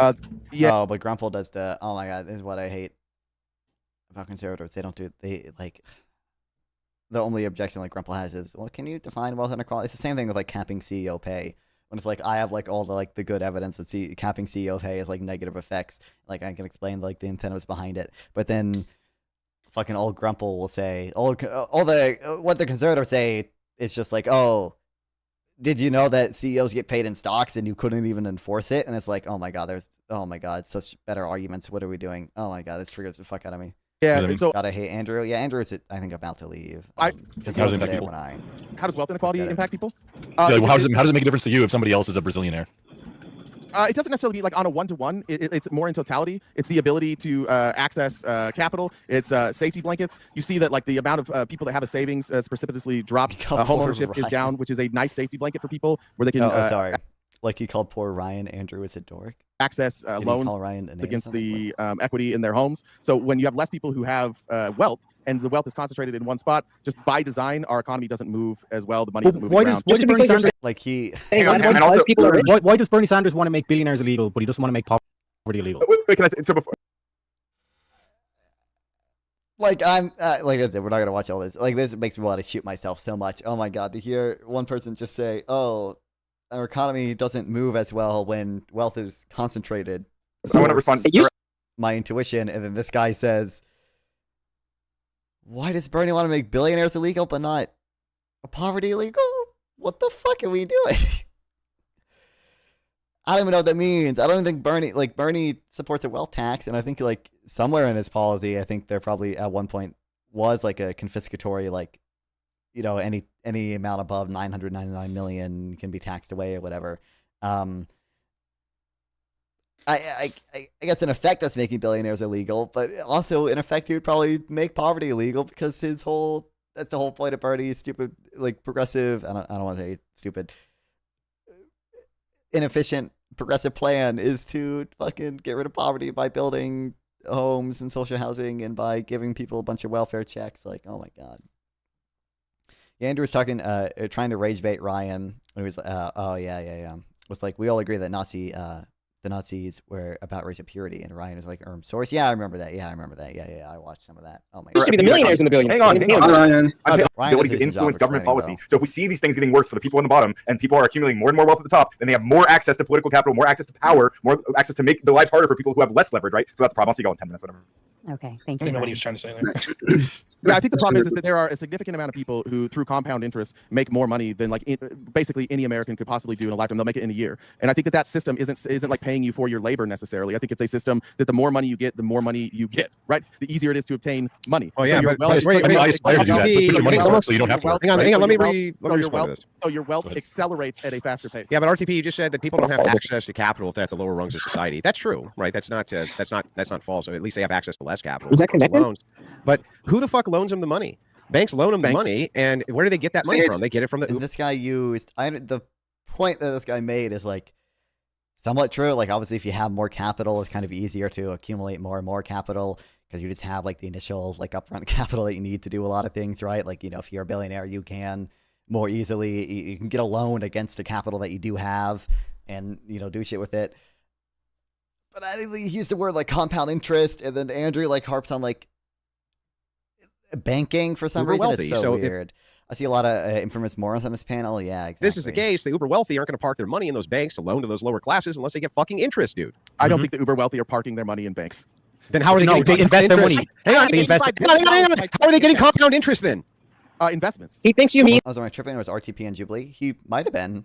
It wouldn't surprise me because he's a decently popular dude, but I don't remember him on anything. they walk into Wells Fargo. What is putting your money in a bank? He thinks you mean that you walk into Wells Fargo and hand the teller a check. That's what He doesn't know what capitalism is, Andrew. He critiques he blames capitalism, but he does not know what capitalism is. Andrew. So banks For are real. getting the money from who again? Banks get their money from everybody. Well, I mean, but they Anybody who moves their money, but not rich people. Also, the real take here is that banks create deposits when they give out loans. Okay, they don't quote unquote get money from everybody because they don't lend out reserves. This is the real. Where was non-fun to talk about endogenous money theory on this panel? What the hell? And then they can loan out more than they have until fractional reserve banking. Yeah, well, Grumple is he's confusing the roller reserve requirements that we have today. The reason reserve requirements are required for settlements between banks when people actually make payments, but it doesn't actually necessarily constrict the lending that banks do. I know who gives the banks money, but that's Poor people have no money, and rich people have the money, and they get them from people. They get it from. If you were a bank and you wanted to incentivize rich people to park their money there, so you could loan out 10x the amount of the money which was there, like he was just saying, fractional reserve, for instance, would you give? Oh, Andrew believes in. Oh no. Give them a compound interest rate, saying, "Hey, since we're loaning your money out, we're going to pay you interest against this money that we're loaning out." Wouldn't you do that as a banker? Yep. Yes. Okay. I don't know how. Like I said, we're not gonna watch this whole thing, so I don't know how it worked. Let's go through this, but. Money and macro banking. He has a good video about this. It's probably the best short video I've seen about this, of how this is not really what the roller reserve requirements are, at least anymore. And banks, can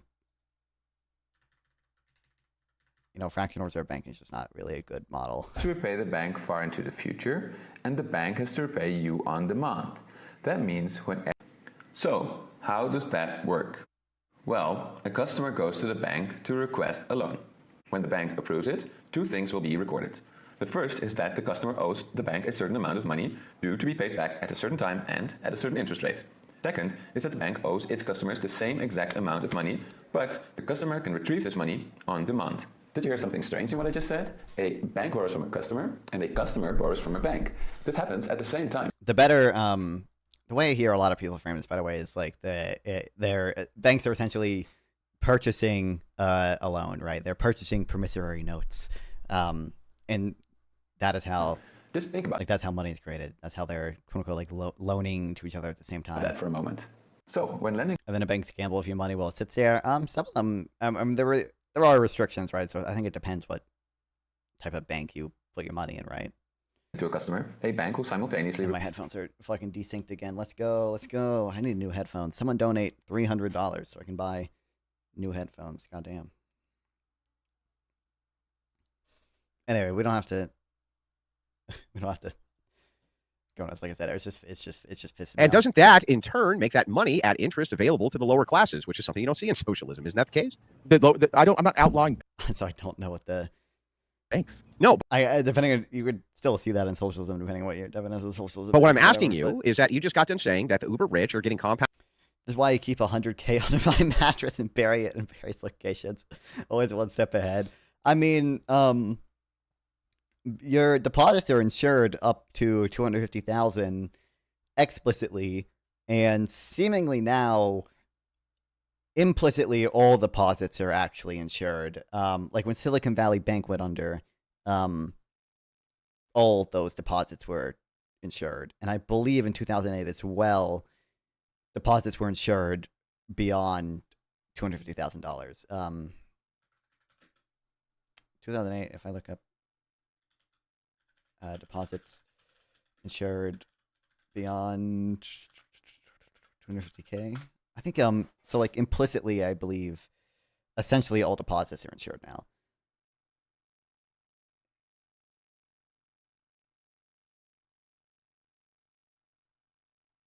It's my money, not fun. Yeah, but it had everyone pull out their money at once. They wouldn't be able to give it to you. Well, yeah.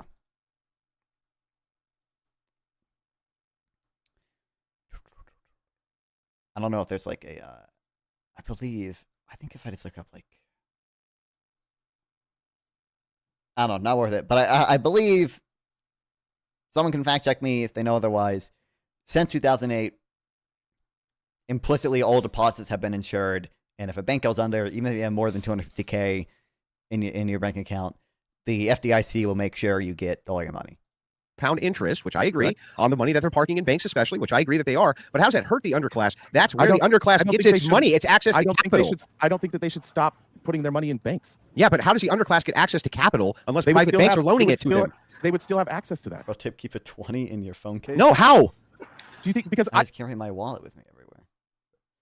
There's all I'm saying is that we raise. How the fuck would they get access to capital if it wasn't for rich people parking their money in banks? Tell me. I don't think that rich people shouldn't exist. I think. Can you answer my fucking question? How does these lower class of people actually get access? Like I said, annoying, horrible, triggering me. I remember later on after Andrew leaves. I think is when I first watched it.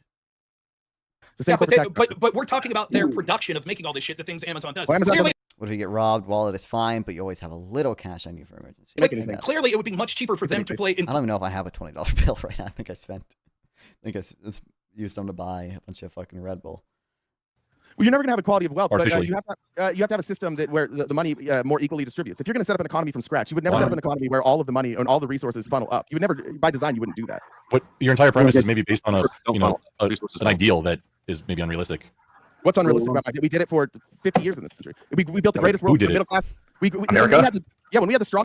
He's gonna cite the nominal tax rates. Let's get ready. Cite the nominal top rate. Cite the nominal top rate. 92% income tax rate. Cite it. Say it. World middle class. The top marginal tax rate was like 70%. And how did that middle class get depleted?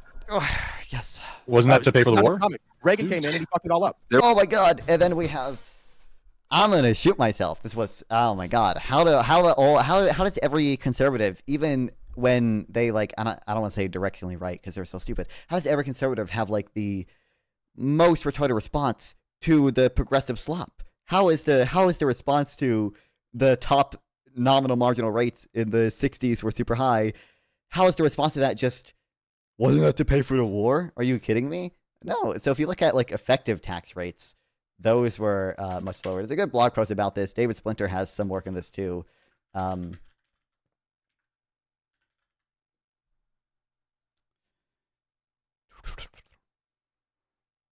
There's one other report true. So this is from inequality specialists, I should say, not inequality specialists, inequality. This is from the progressive people, right? This is from Saez and Zuckman and Piketty. They're people who care a lot about income inequality, and even they say this is the actual effective rate. It's maybe a slight downward trend over time, but pretty flat. It was only ever 45% in 1940. It was not the 70 to 90% people will cite in the 60s and everything. Because people rich people just keep a lot more of their income within corporations. It was easier to keep money within C corps at the time. And also if you look at this is David Splinter, I believe. This is his work about how the tax code has become more progressive over time. You can see the effective rates were not significantly,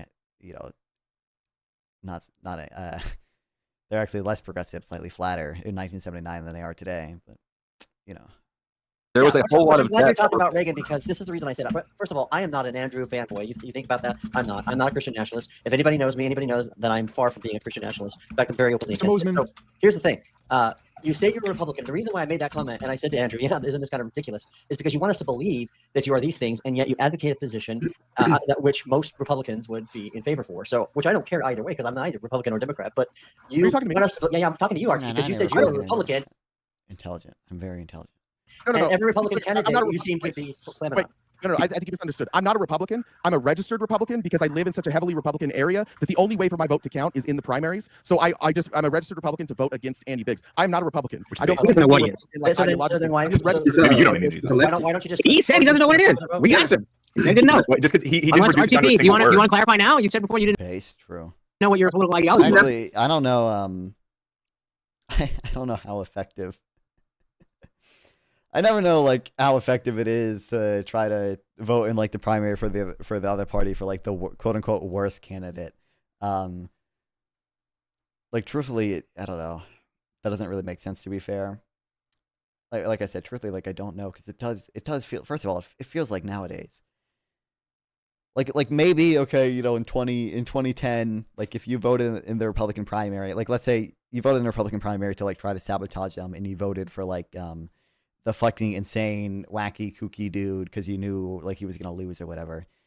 Maybe that worked back then, but goddamn, I really don't feel like that's just gonna work today.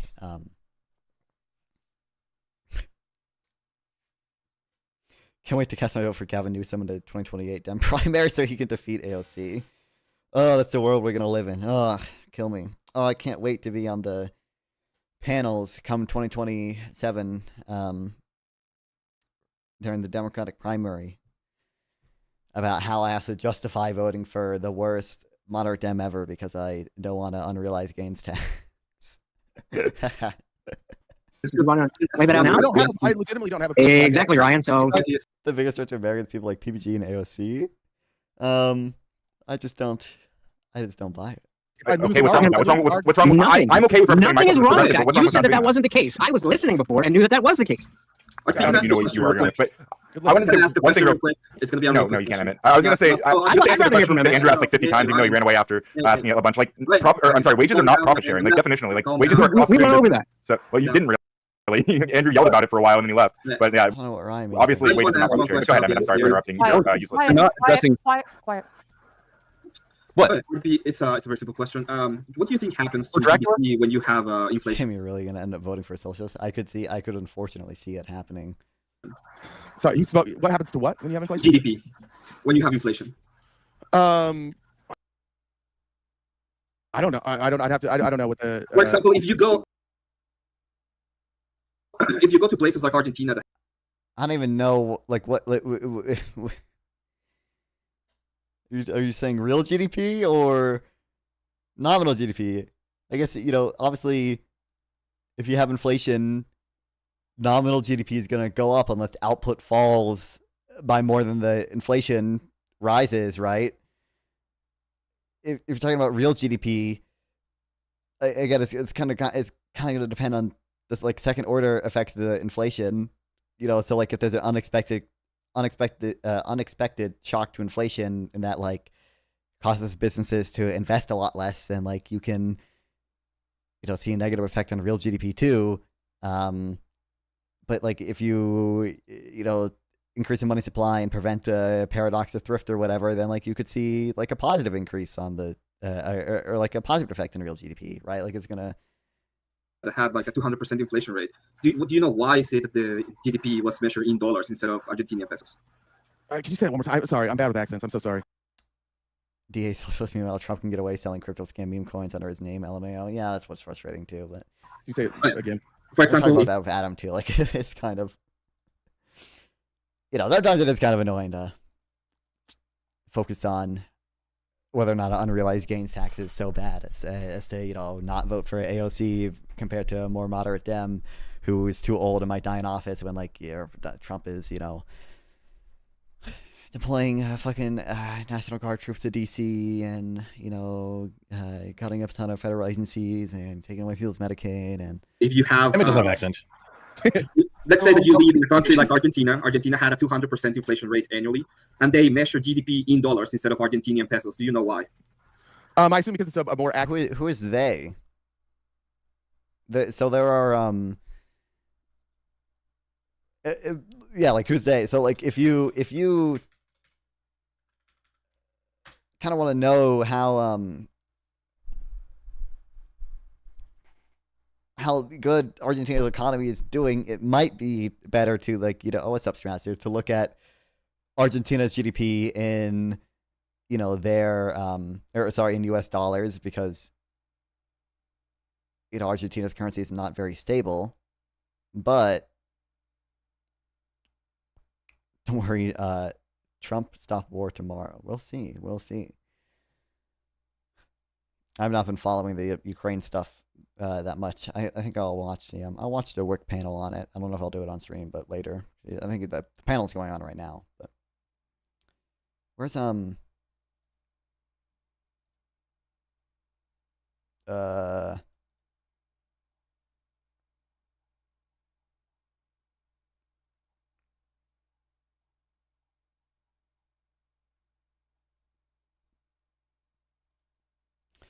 don't remember how to post about this. It might have been on like Econ Log or something.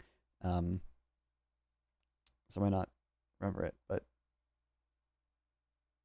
he was talking about, do you think Trump stopped war tomorrow? Probably not.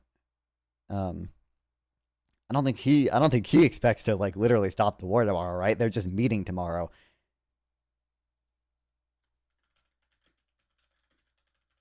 So like they're not going to get a ceasefire in one day, right? Or am I wrong? Did they already meet? And maybe they do think they'll get it tomorrow? I don't know. I thought they were just meeting tomorrow. Ready to end a war in Ukraine. Require at least a second meeting involving Ukraine's leader.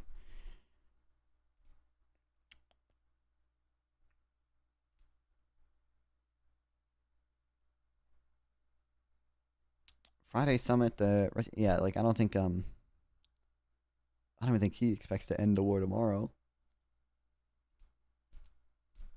Accurate view, because the Argentinian peso is with 200% inflation, that number would be significantly higher for GDP. Okay, so if you are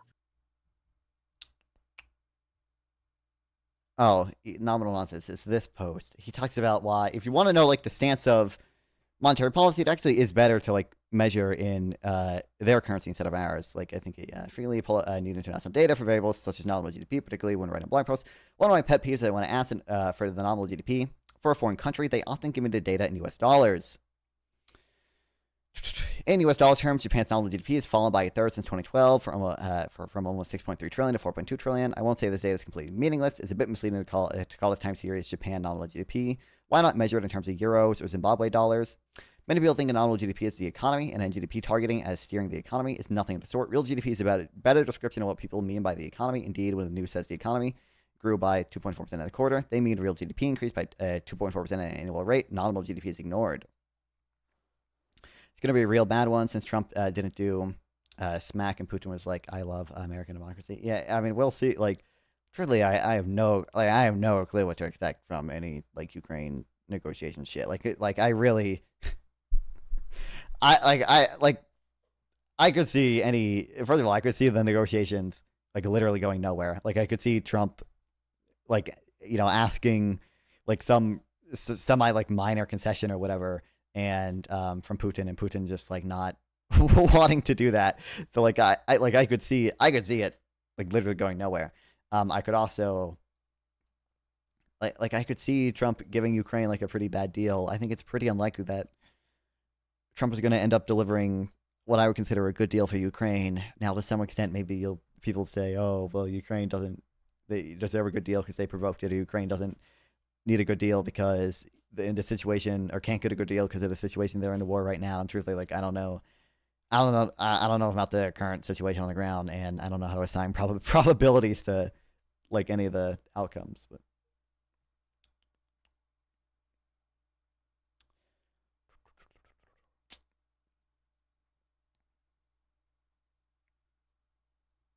when I try to explain market monetarism to people, especially the role in GDP, I find it can be helpful to do some unusual thought experiments. I try to get people thinking about GDP not as the economy, but rather as an indicator of the value of money.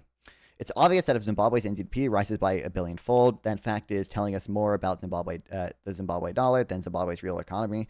But that is not only true in cases of hyperinflation. Here's the U.S. nominal GDP measured in terms of units of gold, aka the only true measure of GDP. Okay, this is why people's incomes have actually fallen 88%. Did you know if you adjust people's income for the price of gold, real wages have fallen a ton. Between 2002 and 2012, our nominal GDP in gold terms fell by more than 70%, even more than during the Great Depression, but very few people regard this fact as being particularly meaningful. Because labor contracts and good prices in America are generally quoted in dollars, any measure of nominal GDP as an alternative unit of account will be of little interest to most people.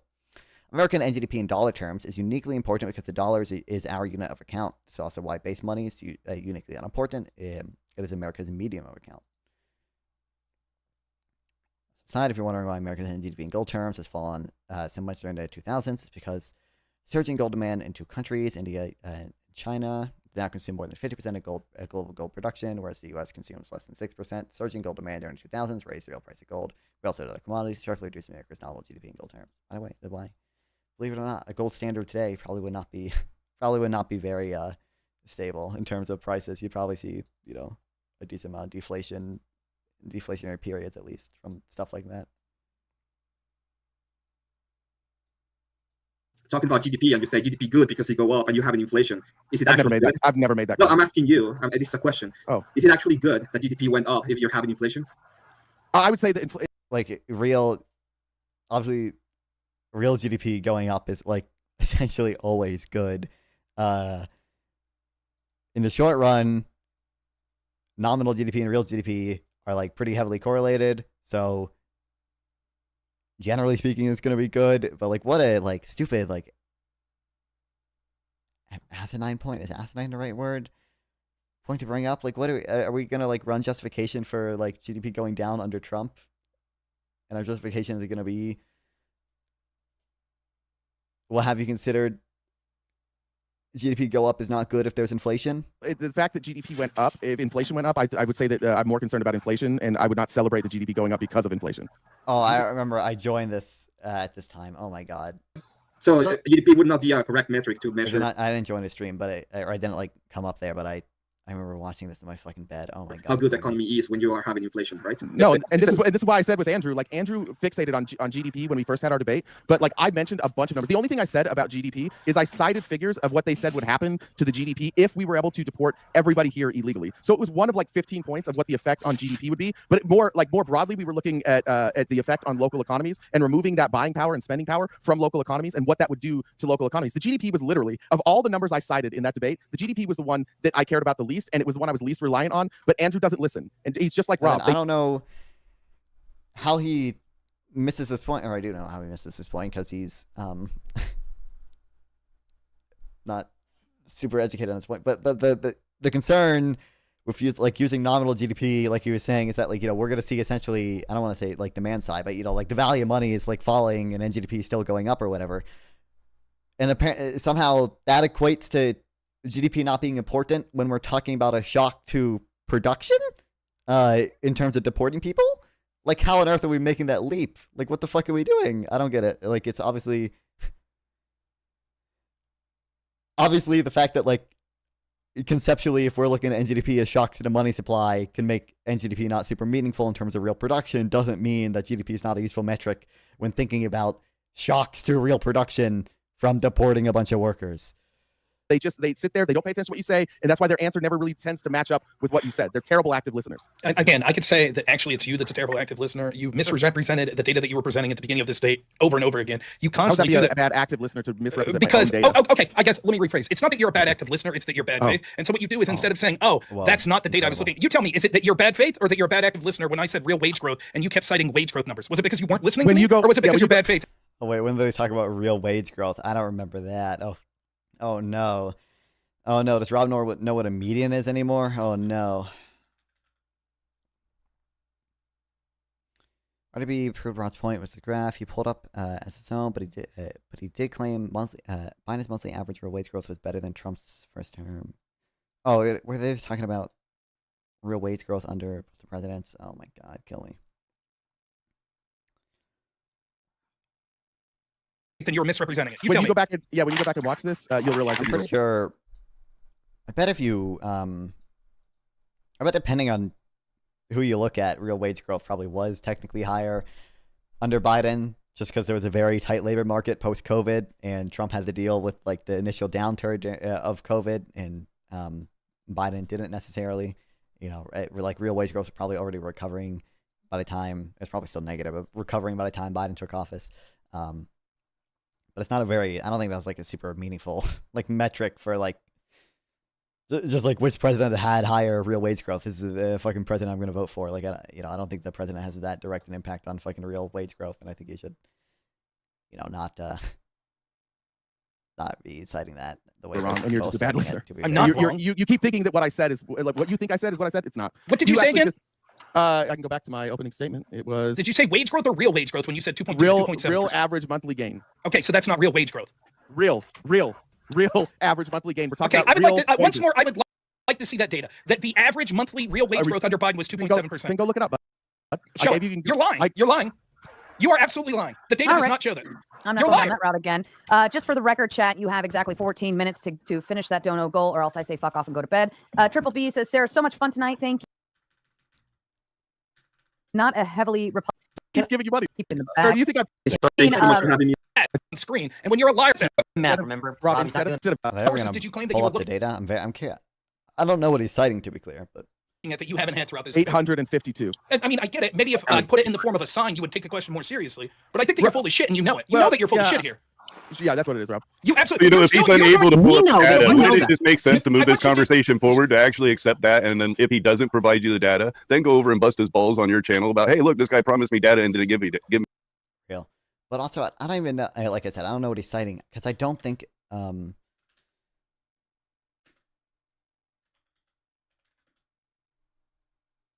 This is not measured monthly. This is measured quarterly, right? Oh, well, yearly. Hold on. How do I?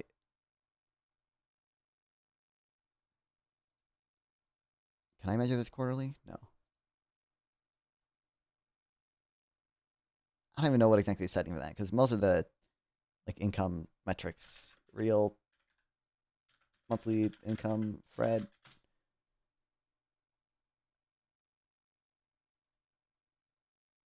Oh, this is measured monthly. This is pretty. I mean, it just looks like most of the other graphs where it's fucked up during COVID and essentially returns to trend afterwards. I guess. Oh, notably after April though, it seems to have stagnated a little bit. But wonder what happened. That month. I guess percent change from a year ago, maybe. I don't know. Seems relatively flat. Maybe on a slightly lower trend now, but we should probably just kind of move this Thank you, forward. Sarah. Thank you for your suggestion. Thank you, Sarah, for your suggestion. Wouldn't it be more productive for you to fuck right off? I don't care what your opinion is. Is it a fair assessment? Well, you're not moving the conversation I don't forward. give a You've shit been if you going think on that that I'm moving or circle not. for an I hour don't give a shit if or you think I'm hours. moving it forward or not. Rob, No, as far as he started the this debate title, misleading. Kamala I don't Harris. give a shit what you think. I don't give a shit whatsoever. Your opinion to me means nothing. If I were talking about incredible. Okay, I don't know if they. I don't know how much they talk about economics. fair to say that it was literally tariffs or corporate tax that's progressive. Under Trump, we also have. I remember this. I remember they talk about why corporate tax is so evil and tariffs is great. Isn't that really the whole argument? No. I think that they're that long anyways. Triple B, right, kissy cat. There you go. All right. Is it safe for me to break or to sum this whole debate up into would it be better to have a flat corporate tax rate? SB, you're so annoying. A flat corporate tax rate versus tariff. Isn't that really the whole argument? No. I think that there's plenty of other things about why I would prefer Trump to Biden, and it's not clear that that's exactly what Kamala Harris was advocating. Was she advocating for a flat tax? I don't necessarily think. I think she was advocating for more of a progressive scale tax. I don't think there was anything about a flat tax. You're right. I misspoke. Not a flat corporate, but a corporate tax rate across the board. All corporate. And again, even there, her first term with Biden there, they had tariffs and things of that nature. So no, it wouldn't be fair to say that it was literally tariffs or corporate tax that's progressive. Under Trump, we also have corporate taxes that are on a progressive scale. So no, the importance of this question, and I'm not trying to be a dick about it. The importance of this data question is because this is where the entire debate stems from. RTP keeps saying, you guys can't hear, you never listen, you blah, blah, blah, blah, blah. He can't provide the very first person. He can't provide a piece of data. What is the name of the organization, RTP? I'm going to look it up myself. It is CFRB or CRFB. Okay, I'm looking at it. Claims that the CFRB does not do things like keep data on real wage growth. That's what I'm reading as I look it up. So they cite data. They're not they don't collect the data. Is that what you're saying? I'm saying that it says that it's just that they don't do things like creating data. Listen, Rob. I'll send it to you. I'll look for it. I'll find it. You're not going to. You're not going to. I'll tell you right now what you're going to do. You're going to say when no one's watching. In order for Rob to, Rob's going to now tell me what I'm doing. You are such a little bitch. It is crazy. You can't take any answer from anybody. Bro, if you write a paper in college and you quote a source and you don't quote that source, it won't get accepted. Rob didn't cite a single source from today. Not true. I started off citing sources. In fact, the first source that he cited, he had to walk back. He's like, I don't even know where this is from. That's not true at all. I saw every source. It's fine. It's fine. I will get it. The only reason I don't have this source is because I didn't link it in my outline, and now I'm going to have to go back through my research and find it. And when I find it, I'll be happy to send it to Rob. Here's what's going to happen. What I didn't do is I link it in my outline. Would you call that a source of quality? So it's not going to happen. That data does not exist. And what you're going to do when no one's watching is you'll send something small and be like, oh yeah, okay, a little mistake. When you were wrong, you're saying that I didn't. You can't even help yourself. You can't even stop interrupting here now, right? That's what's going to happen. No one's watching to see. Yeah, you're right. I am predicting because you know that you're wrong on the data. Everyone here knows. Everybody knows. Like, everybody knows. Hold up a sign. You're gonna do it. You can do it. Hold up a sign. Go ahead. That's what you're best at, right? Holding up a sign. No, you did nail, man. You did great. You know that you're wrong. You know that you're wrong. See this shit, bro? I'm gonna start a show. I'm gonna call it fucking the Neolib pill. Okay. I'm just gonna invite everyone I see who gives these bad econ takes. I'm just gonna invite them on and be like, okay, so this is like, just real quick, bro. This is what you said. It's like why it's stupid, why no one uses whatever metric you're talking about, or why no one in the economics field like accepts this frame of analysis, or why they blah blah blah blah. Oh my god, kill me. Anyway, we're gonna watch Destiny talk to the Misfit Patriot dude now. Maybe we won't watch this whole thing because it is rather long, but I talked to this dude too, by the way, because he was on one of Sarah's panels. But we talked mostly about Medicaid because we were talking about the big beautiful bill, and we got really hung up in the Medicaid part. Talked a little bit about taxes, not as much as I would like to. Misfit looks like a Cyclops, yeah. Misfit is like I just feel I don't. Here's what I'll say about Misfit. Sometimes when like I don't think I'm smart enough to like be a streamer or whatever, talk to these people, or sometimes when I'm like nervous for a debate or whatever. Okay, I'm like, I don't know if I'm gonna have like the best response to a lot of these things. I just think of people like Misfit, and maybe sometimes people like Demon Mama, or like those types of people. And I'm like, you know what? But it was at 9%.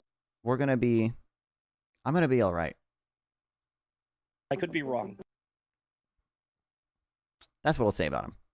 He's comforting in that respect. I'm playing Cluster Truck because I still have ADHD brain, okay? Despite being medication.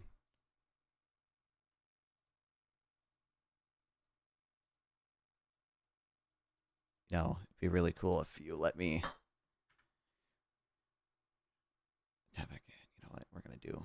Oh, wow, incredible. Okay, that's cool. If you're gonna be like that, guess we'll do this. I feel the same.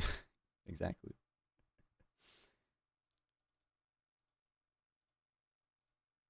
Whoa.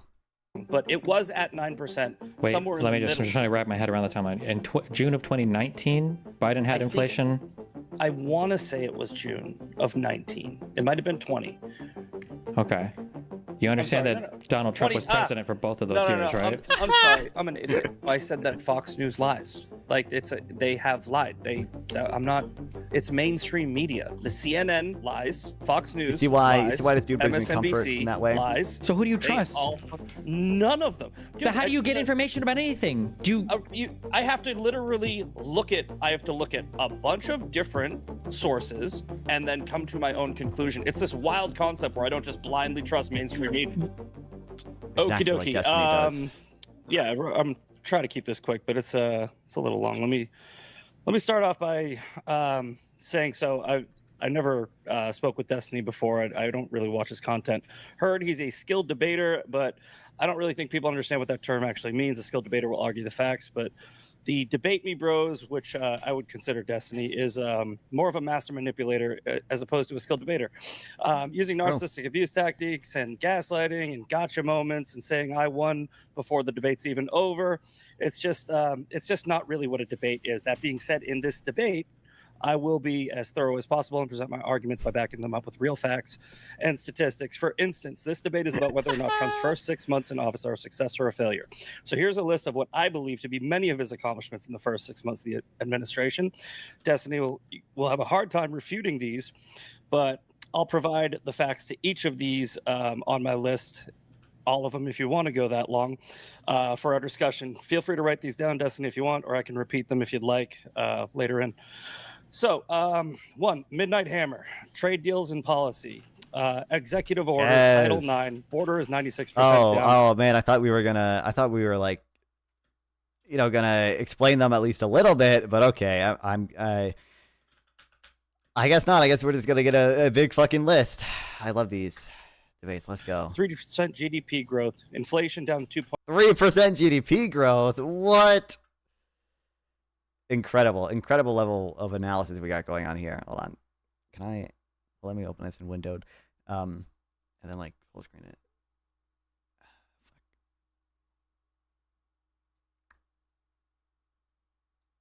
Okay, goddamn it.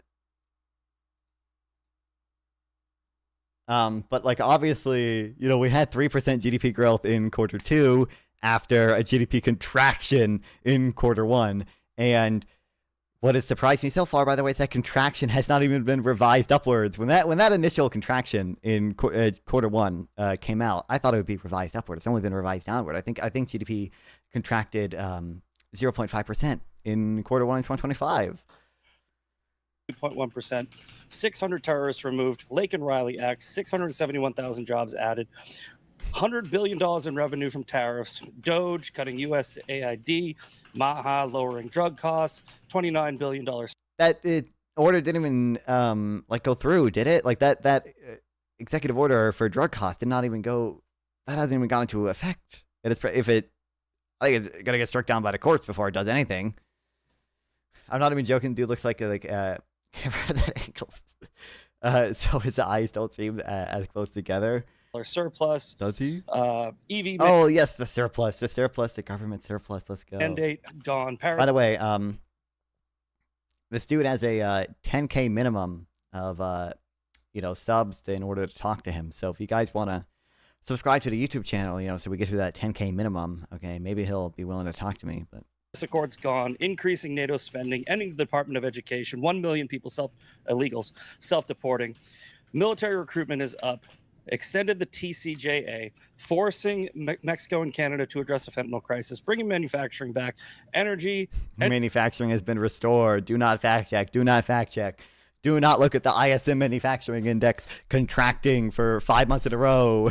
Do not look at the New York Fed, Philadelphia Fed, Dallas Fed surveys, which all find basically negative improvements to a essentially return to the mean, because there was like a big dip in their expectations after Liberation Day, and then it rebounded a little bit when we found out tariffs were going to be delayed, certain inputs were going to be, like the USMCA things were going to be exempt, and a lot of manufacturers' inputs are stuff from Mexico and Canada that are under the USMCA deal. So you don't see any strong manufacturing improvements. That's for sure. I think I have a little bit of stuff on the Prime panel. I think you see like a little bit. You see prices paid. That goes up a lot. And then like if you look at like only the past month, you see expectations increase a little bit, but that's just a reversion to the mean from like after the big dip from Liberation Day. Ending child mutilation, ending DEI, and by the way, through his It's negotiations and diplomacy, he's ended about 7 wars: Azerbaijan and Armenia, 7 wars Cambodia, are ended. Thailand, Israel, Iran, Rwanda, and Congo.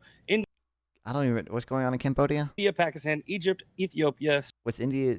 Serbia. What's going? What did he do? Did he do anything for Ethiopia? Hasn't it? I don't think Ethiopia did that. I don't think that shit ended, as far as I know. Or no, it did end in 2022. I don't know what he's talking about then. And Kosovo.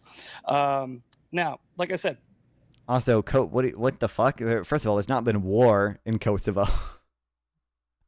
There's been like tensions because Kosovo, obviously, like we recognize them, and like most NATO countries recognize them, but like Serbia doesn't. But he's talking about the vibe wars. Apparently, we won't man. be able to argue all of these facts. We'd have to be here for hours. Or maybe I don't even know.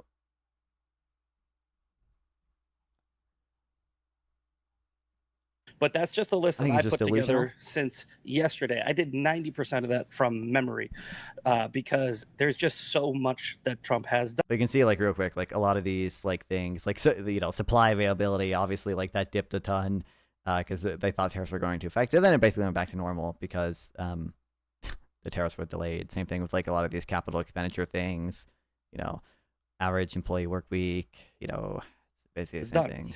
But because Destiny can't argue the facts on even most of these, I'm sure he'll try to pick them apart. But he'll most likely pivot to Trump's character, like all liberals do. Pretty soon he'll be calling Trump an insurrectionist, racist, misogynist, and all the other ist words he can think of, because that's all he can do. He will give the usual talking points, try to change topics, pull up some obscure legal statute or some other obscure fact that I don't know about because nobody knows about, and then he'll try to hammer me down on it because I haven't memorized every legal definition throughout time. But all of that is deflection, because the vast majority on both sides have looked at the first 6 months of this administration versus the entire 4 years of the last one, and they know in their heart of hearts that Trump has already accomplished more to improve the lives of Americans in 180 days than Biden did in 1,460. True. Incredible. The irony is, even with all that going on, he definitely did not rephrase that from memory. He used ChatGPT. Yeah, probably. Dude, he used Grok. On for me in this debate, I still technically can't win because, again, these YouTube debates are not debates. They're popularity contests. This is a show, and winning is based on how many fans you have. He has way more fans than me, but again, I'm still going to try to. This isn't even like a moderated, or sorry, not moderated. This isn't like a judge debate or anything. It's not like the audience is voting. Like maybe because Destiny just has more people watching him, like more of his fans are just gonna show, come away thinking he did better. But like it's not like you're. I can. It's not like you are gonna fucking lose because of the size of your audience. But there's nothing. I'm not to, really like, here to win. I'm here to have a conversation. I don't even know why people keep asking me to do these debates, because I'm not really a debater. I've said this.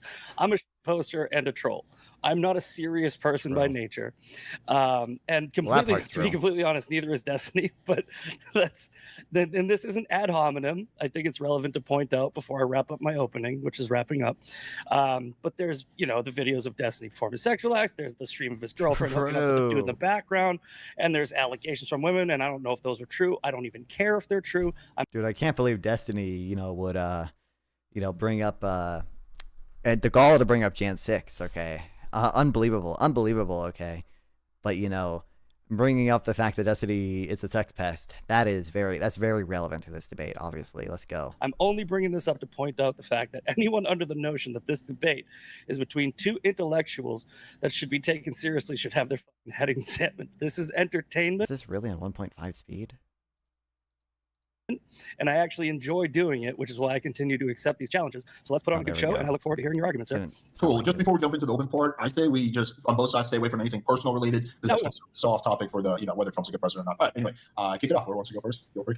Yeah, so I guess my first point has to do with the weaponization of the Department of Justice. Do we feel like the offer that was made to Eric Adams to dismiss all of his charges if he played ball with the Trump administration, was that like an unprecedented weaponization of the Department of Justice? I don't really know if that reporting is accurate. Did Trump offered? Is that an official offer? Did he come out and say we offered him a deal? So Bovee, the deputy, well, there's a lot of people who have a lot of people resigned over that.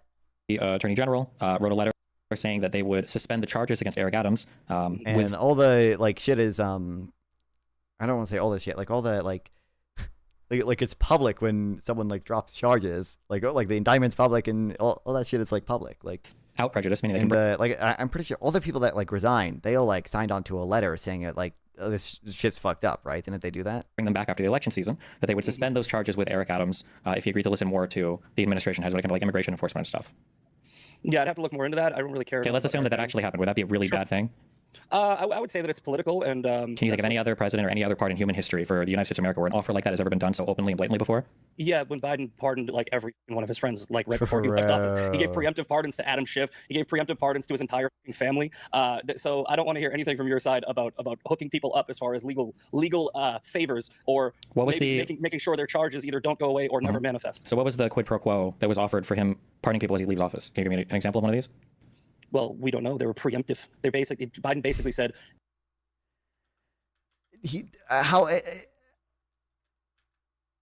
I don't know what Matt. I don't know what's going on in this guy's brain where he possibly thinks. There was some quid pro quo with him pardoning Hunter Biden or the other people that he thinks that Trump was likely to go after or whatever. What mechanism would there even be to initiate a quid pro quo if you're out of office? Okay. Any crimes that happen to you, you'll get away with. So okay, so you don't have an example then of anything else that's been like the Eric Adams stuff, where somebody's openly told somebody that they were going to temporarily take away their charges as long as they played ball with the administration. Like again, I would have to look into that. But if it did happen, that would be really bad, and you can't think of anything else that's equivalent to that, right? Yes, I can think of something worse, and I just mentioned it. But well, you didn't give me any examples there. You just said keep pardoning all his families and Schiff and everybody else. You don't think that it was wrong for Biden to pardon his entire family? Doesn't matter if it was wrong or not. I was asking if it was a quid pro quo setup like Trump tried to do with Eric Adams. Well, or is currently doing with Eric Adams. There's no like hard evidence about this, but I believe the letter that Bovey wrote was public. Right? If they're talking about the Trump thing, yeah. Is it illegal? I'm not asking if it's illegal or not. I'm asking if you think it was a quid pro quo. If you think that there's any other part in like U.S. history where a president has weaponized his DOJ like that before. I'll also see the argument if, like I said, if I was to look into this and find out that there was a quid pro quo and it was for some political favor, then yeah, it would be wrong. Okay. Yeah. Do you think that targeting, like writing executive orders, calling out specific? Absolutely not going to look into that. By the way, if he does look into it, it'll be at whatever ultra MAGA fact source that he's going to use, and he's going to come up with some bullshit talking points to defend it. Oh my god. Like law firms? And then he's not going to be open to like actually debate anyone on the nuance of it. But has any other president in U.S. history ever done that before? Getting mad at them just because they worked with people that investigated him in the past? Well, which executive order are you referring to?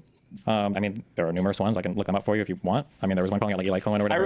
I remember that Trump was going after law firms that were engaging in what a lot of people believe is inappropriate behavior, and putting an executive order against all firms so that behavior is stopped is within his purview. What was the inappropriate behavior? Like targeting people and targeting Trump, but Trump is using himself as the example. When something bad happens to Trump, he uses it as a baseline to stop it from happening to other people. And what was the example of the inappropriate behavior? It's really convenient that he is always the example. Okay, that's I couldn't be any personal motive. Okay, he's a really altruistic guy. He just uses himself as an example of someone who's targeted. That's awesome. Firms. So I don't just like you, I don't know the executive order you're talking about. Well, I don't know the numbers of them, but the executive orders were focusing on law firms that had just worked with Hillary Clinton or worked with Mueller in the past. But you're just saying words. You're just like, okay, Trump did this, and I'm like, okay, show me, and I haven't seen it. Okay. I mean, we can read through some if you want. Would you like to do, or? I mean, it's up to you, man. I'll let you continue with your line of questioning, and then I'll ask some questions of you. Do you think that Donald Trump's suing like Ann Seltzer in Iowa because he didn't like the results of the poll? Do you think that that's a good use of, I guess, presidential? Is he suing her? Is he suing her, or is the Department of Justice? He's suing her personally, but he is the president of the United States. So presidents can't sue people if they're. Can you think of a single example in U.S. history where another president has sued somebody while he's in the office of the presidency ever? I'm very Why intelligent. does there have to be? Just asking if you can think of one. No, but it doesn't matter. A person can sue anybody at any time as long as they feel like there is a valid claim. So I don't know. Are you saying that Trump should suspend his rights as an American citizen because he's the president? I'm saying that the president of the United States suing pollsters because he doesn't like their polls is really bad. It's just a really Are you talking about the poll that had like a 17-point swing and no other poll had that, where it was like there was absolutely ridiculous? Yeah, no, I think that what they engaged in was election interference by posting that poll. I believe that what they were trying to do was inflate the numbers and drive up more positivity for Kamala Harris. If you think it was election interference, why would Trump do a civil case? Why would he do a criminal case then? Maybe that's the only avenue his lawyers saw fit. I don't know. I'm not on his legal team. Okay, so incredible. That doesn't make any sense. His lawyer stuff. He can just direct the Department of Justice to do an investigation. Okay, again, let's go back to this, right? Donald Trump is a United States citizen as well as the president, right? And he has the same rights that we do. So if I felt like somebody had wronged me, right? Like I'm.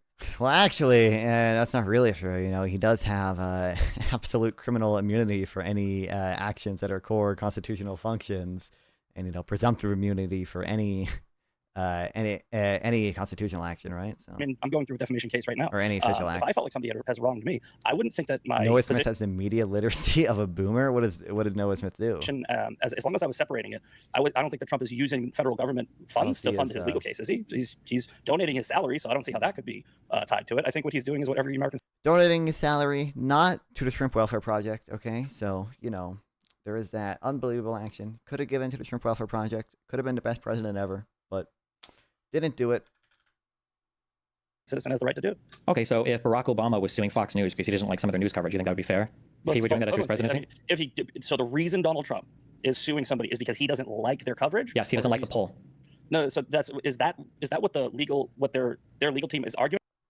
Bro, I pull up Noah Smith. The first thing I see, I'm racist against Australians.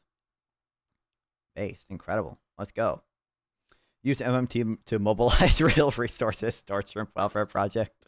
This is true. That's the only acceptable version of MMT. Let's arguing. Go. My client doesn't like this poll, so Misfit we're suing. Well, of course, that's not file and argue. They're arguing that it was a rigged poll. So instead of Obama wouldn't say he doesn't like it. He'd say that Fox News is rigging their news coverage or something, right? Sure. So, well, when you see the dishonest action that you just did was you tried to say that Donald Trump is suing somebody because he doesn't like the poll. What is the that is why he's suing lawsuit? them. The lawsuit is claiming that there was rigging. That's your opinion. That's your opinion. Your opinion is not valid here. Well, the reason why I'm saying that's my opinion is because if he really felt like there was an election rigging thing going on, then he would work with the Department of Justice to investigate. He wouldn't be doing a civil lawsuit. Maybe he's doing both. He's not. Maybe investigate. I mean, Also, to be clear, arguably, Barack Obama or Biden would have had a stronger justification to sue Fox News because they actually did fucking promote the Dominion voting machine lies, right? And that was used in some attempt to overturn the election.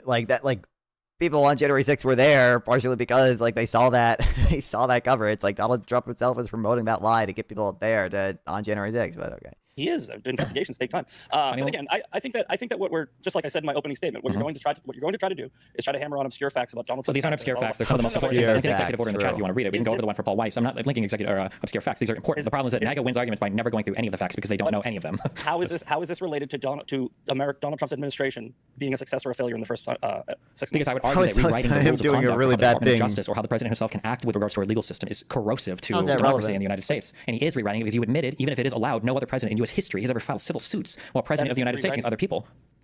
Setting precedent isn't rewriting something. What do you think precedent means? Setting precedent definitionally rewrites the rules. You're saying precedent. You're making something. Rewriting would be getting rid of and starting over. Trump by Trump being the first to do something doesn't mean he's rewriting. It means he's writing. So I don't understand your argument. Okay, fine. We can say instead of rewriting, we can say writing new rules if that makes you feel better about what he's doing. New rules. The rules have already. Presidents typically don't sue people in civil suits by the president because they understand how corrosive that is to the legal system in the United States. Donald Trump's done a lot of first to be indicted, first to be impeached twice, first to do this. Yeah, I agree. A lot of it isn't good. Yeah. Yeah, I mean, one could argue that the reason why he's got so many firsts is because a lot of the weaponization has actually been going against him. But again, can we get back to the actual topic of the debate? This is the actual topic of the debate, and my topic is I believe he's weaponized the DOJ in a historic way that no one has ever done before, and I think it's corrosive to American democracy. For this argument about Trump's civil case, do you have any evidence to suggest that him filing a civil suit, which is his right, is a weaponization of the justice? Sure, the vast majority of the suits that he's filed seem to be weaponization of the legal system. Look at the 2020 election suits. Basically, all of those got completely tossed because they were bogus. I mean, he's engaged in the same behavior in the past. Look at how Trump won 22 of those cases. They filed over 60. They filed 64 and they won 1. True. He did not win. He did not win 22. Yeah, he won 1 in Pennsylvania. I don't know where he's getting 22 from. In retrospect, Biden should have given up on all the progressive policy issues and solely gone after Trump and his supporters. I don't know. Truthfully, it doesn't feel like most of the shit Biden did was salient to voters, right? So I don't know. I don't know if the progressive stuff was more salient to voters than the other stuff, but I don't know.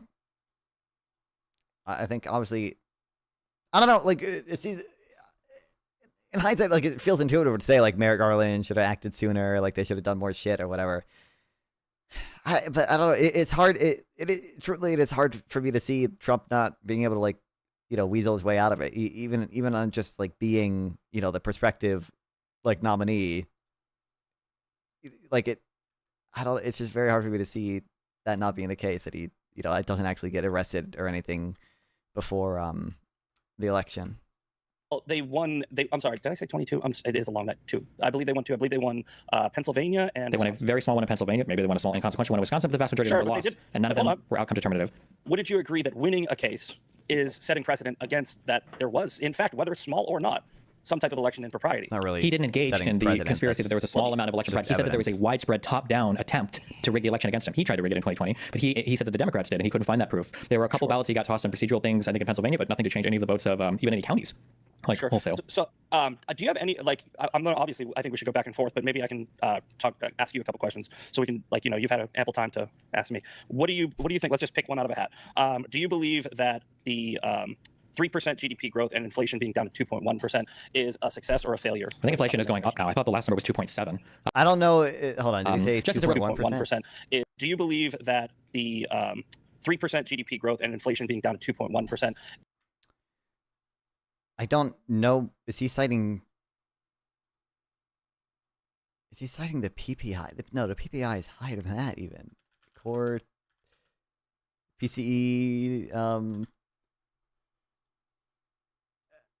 I literally don't know what he's citing. I'm pretty sure core PCE never even got that low. I generally have no clue what he's citing. Yeah, it's like 2.7.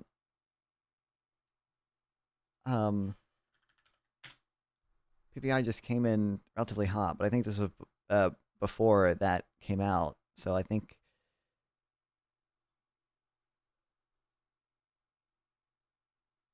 wait, is there no just like total producer price index?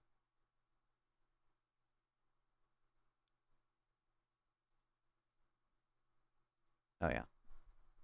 Maybe this was 2.1 at one point. Or maybe he's citing like quarterly. I don't know what crack he's smoking. Is a success or a failure? I think inflation is going up now. I thought the last number was 2.7. Just as a real quick thing, I guess, but we can move on to this point if you want. So you acknowledge then that for all of the civil suits and for the utilization of the DOJ, no president in U.S. history has used it this way. Now, maybe you think it's a good thing, but it's novel. Trump is the first one to weaponize the DOJ and to weaponize civil cases like this while in office compared to any other president in U.S. history. Oh my God, is he citing trueflation? Oh my God, I bet he's citing fucking trueflation.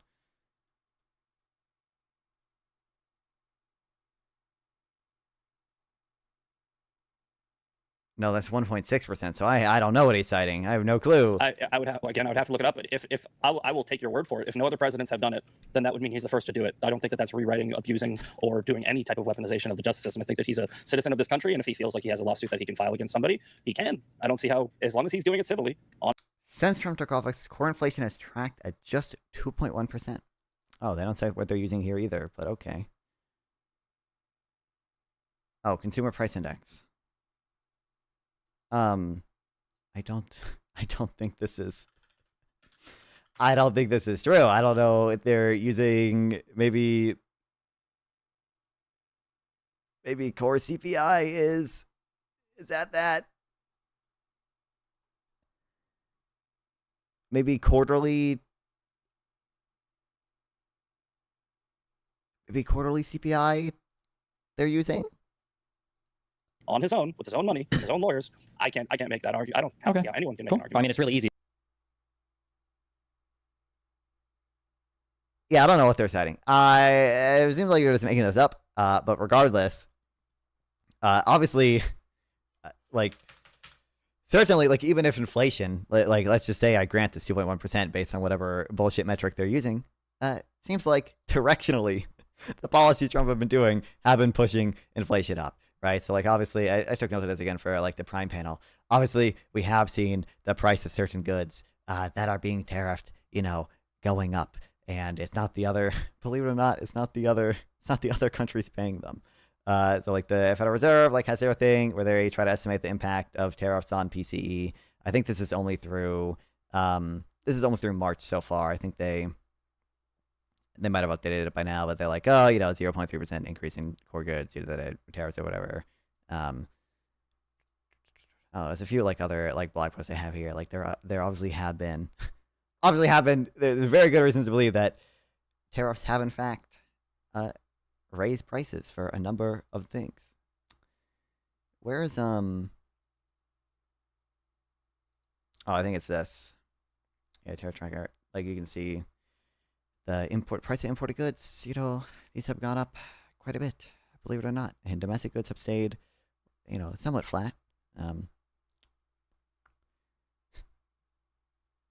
Don't know what he's smoking. Easy. It's very obvious that the president of the United States suing you in a civil case is putting a ton of pressure on you, and it's probably a really bad thing that you have the president suing you. Like when he sues ABC and they're looking at mergers, right, for their parent companies, it's probably not good to have the president individually suing you. He's the one making the final call on whether a merger gets approved or not, right? It's probably not good. The Biden administration, I believe, sued. I want to say they sued Newsmax. Was it Newsmax or Fox News? The Biden administration had sued news organizations. I think a lot of administrations have sued news organizations. Yeah, no, that's not true. No, that never happened. I think he's just making that up too. No, that's just not true. But okay, sure.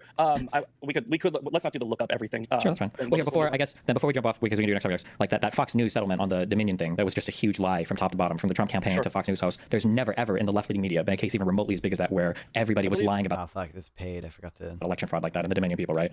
I think that there is an argument to be made that there was fraud and the fraud was not caught. And look, I'm not going to. I think after 5 all the years, audits, they still haven't caught it. So I've moved on. But how do you move on? Do you acknowledge that he lost in 2020 then?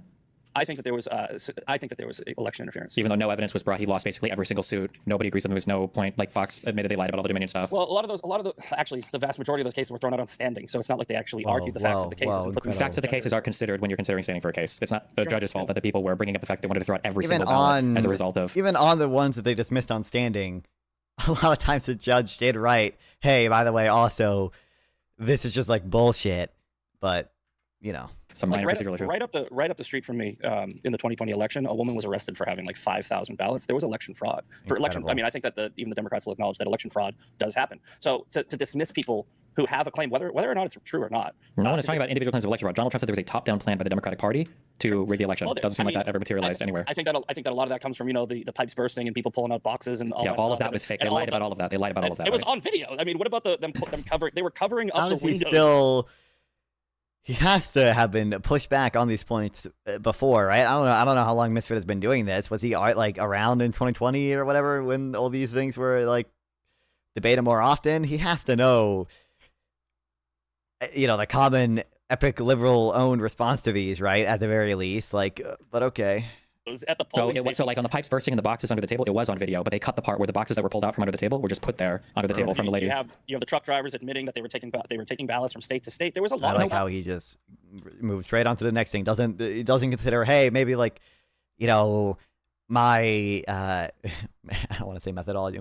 My methodology for getting information is a little bit flawed. If I fell for a fake OAN clip that was, spliced up and they've admitted it's faked, but okay. And why did none of it pan out in court? Notice you don't know the specifics on any of this. Like, I've listened to a lot of these cases. I can show you, we can watch the full videos right now in Georgia if you want over those ballot boxes in front of the table. Like, none of this is true. You've just been lied to. You've been consumed. And also, by the way, the Georgia state legislator looked at that full video, by the way, but conservative media without questioning it. Sure. Yeah, thank you for telling me how I think. Look, I think that we should move on because relitigating the 2020 election doesn't have anything to do with Trump's success in the first 6 months. So, okay. You say you moved on from it, but you still don't even believe in the results of the election, which I would say is like immediately disqualifying from having any opinion about U.S. politics, but including for the president of the United States. But yeah. Okay, let's focus on Trump's second term since that was the debate proposition. Yeah. So again, all right. So we went through the GDP growth and the inflation. Now, how do you feel about the border? Wait, I don't think Destiny ever got a chance to respond to that. Oh, he said inflation's going up, and I think inflation right now I think is at 2.7%. I think was the last number I saw. What was the average of inflation during the Biden administration? I don't know, probably quite high post. Incredible causal inference we got going on here. Yes. Oh, but I would imagine. So it's gone down then from the Biden administration. Let's go with 6 months. So what was it? I'm very curious if maybe they'll get to it. If I just like ask this dude, like, what did Biden do to cause so much inflation? I'm curious what he would even say. I guess maybe he would say like the American Rescue Plan, but truthfully, I don't even think he's like smart enough to argue about deficit spending increasing inflation. I bet he would say, oh, liberal regulation, dumb shit. Like, I don't even think he would be able to argue that deficit spending caused some increase in inflation. Even if I, by the way, do think that it probably had some impact on inflation. But in January, and what is it now? I can look it up. I mean, I'm sure that would be the metric to how I would measure. No matter how much Trump messes things up, it's going to be better than post-COVID, right? Post-COVID, the entire world was experiencing inflation. Are you saying that was like? Let's not do post-COVID. Let's do from the first 6 months when he entered office on January 20th. What was inflation? I mean, I'll look that up right now. If inflation was higher than 2.7% on January 20th, would you agree that means inflation is down? Well, definitionally so, sure.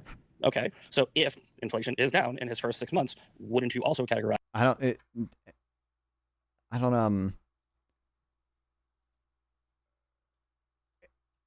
Okay, hold on, real quick.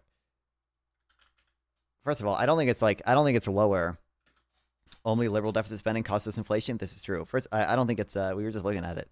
I don't think like the monthly increase is lower than January. I don't know if he says like when it's like lower or whatever. If he means just like something else or whatever. What was it in January 2025? Oh no, it's still a little bit lower. 2.99 and 2.6 now. Incredible. Thank you, Trump. We've done it. But obviously, it's been on a downward trend for pretty long. And it seems like Trump policies, like the tariffs, are probably actually kind of fucking up that downward trend. But okay. And if you're concerned about deficit spending under Biden causing inflation or whatever, are we concerned about deficit spending under Trump causing any inflation with the big beautiful bill? categorize that as a So success. inflation, I just looked this up. Inflation is down by a very small amount. It used to be 6 months ago was 2.9%. Sure. Now it's 2.7%. So all right, so down is down. So that's I would say that's down a win, is down, right? baby. I mean, Let's and go. Again, we're measuring We something did it. that does move up and down, and I mean I wouldn't say that we can really hold you to that, but that's just one point. It's all because of the president. 3%, I think is also up from 6 months ago. I mean, we had I can't wait for the GDP contraction apologia. I'm so okay. He's gonna say, dude, it's even smart. I don't even think he's smart enough to do the import subtract from GDP stuff. I don't even think he's smart enough to do that. I don't even think he's smart enough to do that. I think he's just gonna say something like short-term pain for long-term gain. I think that's all he's gonna say. Our first quarter was a GDP contraction, which is completely and totally insane given the economy that he inherited. I don't know why we would ever consider GDP growth a success right now when the first quarter was contraction. You think that Donald Trump inherited a good economy? Yes, of course. How? Why? That's not even. He inherited an economy that wasn't contracting. You don't need to have a economy that's that good to blame him for the fact that GDP contracted. Oh my God. Should have been basically brought. Oh, what's up? Wait, what do you mean? What do you mean? Why are you lying on stream about Trump? Why are you doing that? Here, look at this. Look at this. You said the GDP was contracting or something. Look, I mean, I can directly refute that. That's very easy. I don't know why you're lying to your audience in such a verifiable way. Okay. I think that's dishonest, but here. So look at this directly from Fred. Look at the GDP. It increased. It increased quarter to quarter. It literally increased. So I don't know why you're lying. Everyone can tell you're lying. Yeah.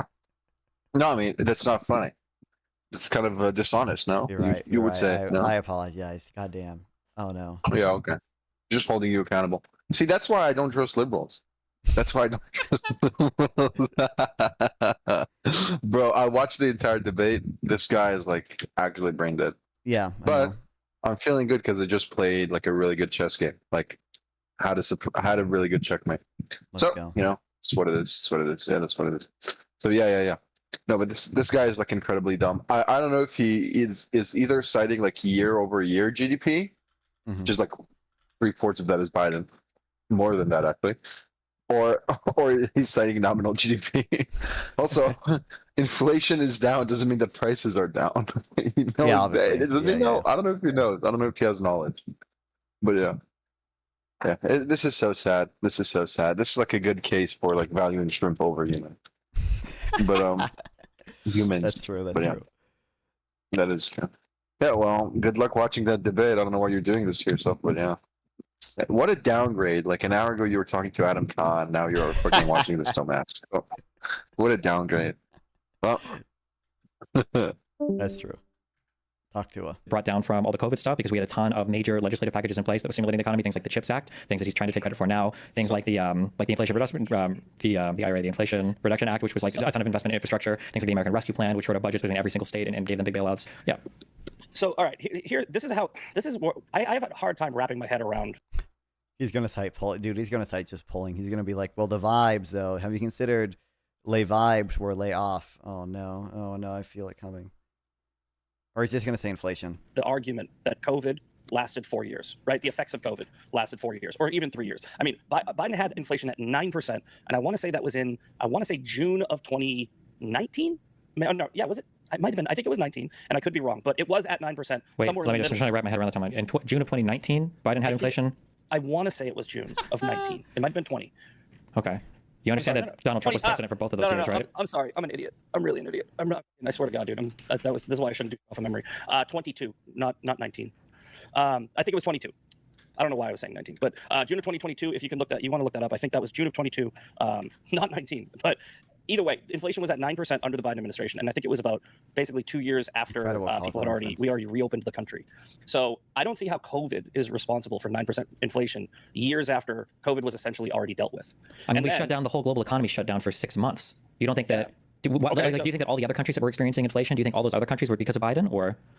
True. I mean, okay, so number one, like we obviously, I don't even like you don't even have.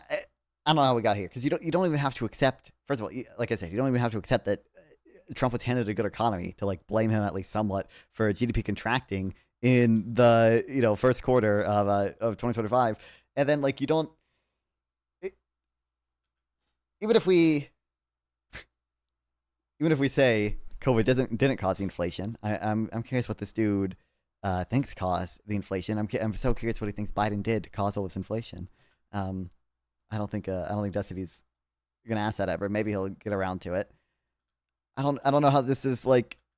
I don't know how we escape blame for Trump causing a contract. Or I don't want to say not that it was the only factor, but a lot. Trump was in large part responsible for the initial GDP contraction, right? Like that, like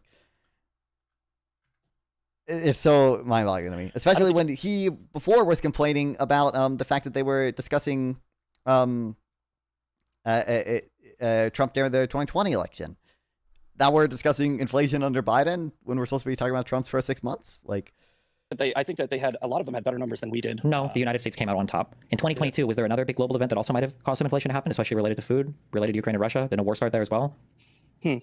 Okay, so again, so you're saying that Biden gave Donald Trump a good economy while simultaneously saying that during the Biden administration, inflation went up for whatever reason. You can make excuses for it, but Biden gave Trump a good economy after under Biden, the economy was bad. I don't know if I would say the economy was necessarily bad. We had a lot of inflation, but the inflation was a byproduct of a lot of the government spending and a lot of the stuff that we had to do to keep everything kind of afloat so that people weren't literally losing their homes and on the street starving during COVID, right? So then let's blame COVID. But hold on, wait. Do you acknowledge there was a lot of government spending that we needed to do under COVID? Yeah, I think that we did a lot of government spending on COVID. And you acknowledge that, like, for the most part, we came out of COVID pretty decently, right? People weren't all on the street starving to death. Like, everybody had food. Like, people that doing work from home made out. Employment was really good. Like, generally, we just saw like other indicators that we typically look at for the economy were just like pretty good under Biden. Like employment, especially prime age employment, like payroll data was usually pretty good, even when it got revised down or whatever. Like all these, like productivity growth was pretty solid. Okay, right. A lot of the COVID response, a lot of the initial COVID response is the reason for that, like Operation Warp Speed and Donald Trump cutting red tape and bureaucracy so that we didn't have the pandemic, blown out way past it when it should have. So I think the huge part of that was probably the American Rescue Plan. I think it was a massive stimulus that helped. That was a Biden tier thing, but like this stuff is probably going to contribute to inflation as well as supply chain shocks as well, right? The rest of the world experiences as well, right? How can we say that it was Biden that caused all of the inflation when the rest of the world was also having these issues? Okay, so here's where my side gets a little hazy with it's all right. So everything Obama did, Obama gave Trump a good economy, and Trump did up for Biden, but then it was actually COVID, and then Biden gave Trump a good economy. You see how like there's never any accountability for the things. True. I mean the real truth nuke. Okay, it's just that presidents are not like that responsible for the oops, I just ordered my fucking guy to attack himself. They're just like not responsible for the economy that much. Like a lot of the inflation under Biden was not his fault. A lot of the job growth under Biden also wasn't his fault, right? Like I'm sure the American Rescue Plan probably had like some positive impact on employment, but a lot of it is stuff the private sector probably would have done anyways, right? A lot of it was, the Federal Reserve and their monetary policy, which the president is not supposed to directly control. Now, I'm curious if they'll ever get to how Misfit Patriot is going to justify the fact that Trump does want to be able to set interest rates, or at least have a say in that, right? But things that happen under your administrations, like the bad things that happen under your administration, so the previous administration's fault if it's a different person. Well, if it's Trump, rather than just going off of heuristics, we could like look at factually what actually happened. Was there a massive worldwide financial event that happened right before Obama came into office? Yeah, so this is what I'm saying. You're always going to find a reason to blame something else other than your own leadership. So then what was the massive? What happened before Bush when Bush came into office? What did Clinton mess up? All I'm saying, let's simplify this. All I'm saying is Trump's numbers go down. No, let's not simplify. Let's talk about the facts. Let's actually talk about like the factual matters of what happened, right? Are there any other reasons why the economy has come down? Why inflation has come down over the past 6 months, other than Biden gave Trump a good economy? Well, no, I don't think that had much to do with it. I think the reason why inflation is down is probably because the Federal Reserve is stuck to their guns and keeping the rates up. Although Trump is trying to undo that and has been desperately trying to undo that as well. He's trying to do it at the end of his last administration. He's trying to undo it now. Inflation might even come down even lower. Well, inflation is still above target, right? It's target 2%. It's still above target, right?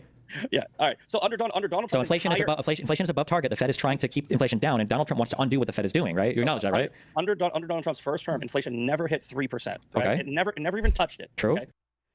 I guess we're not going to address what Donald Trump was fighting with the Federal Reserve to Okay. lower rates under his thing as well. That he also didn't like the high rates then. I'm just saying I don't understand. You guys just don't see pattern recognition. Like you don't understand. Like Donald Trump's first term, inflation was down pretty much the whole time, right? And then he comes in and inflation starts going down, and you give credit for his whole first. No, inflation has been going down since 2022. You think inflation? I don't think inflation really like went down like during Trump's first term, right? Like it was like relatively stable, I believe, like since the financial crisis until COVID. Maybe I'm wrong in that. But like if I just like zoom in here, like it doesn't really seem like 2012 it was like 1.6, crashed a bit in 2014. If anything, when he got in 2017, right, went up a little bit. It was like slightly elevated from where it was directly kind of before he came in office, but it's obviously still like below target. Well, at least sometimes. Was high and then it just started going down under Trump? Yeah, it went down from 9%. And you talk about this whole. Wait, do you think inflation was at 9% in 2023 and in 2024? No, I think it was in 2022. Like I said. Yes, and it was coming down. I the numbers. That's fine, but it was coming down under Biden in 2023 and in 2024. It continued to come down in 2025, right? It also went up under Biden. It went up all the way from I think it was like 1.9 to 9. Right, so it did go up. You could blame that on the Russia-Ukraine war, but the Russia-Ukraine war probably wouldn't have even happened if Trump was in office. Why? I mean, what would Trump have done to stop it? He showed he has zero ability to stop anything. You know what Putin didn't do under Trump's first term? Invade Ukraine. You know what he did under Biden and Obama? Except for the parts that they were still occupying, but okay.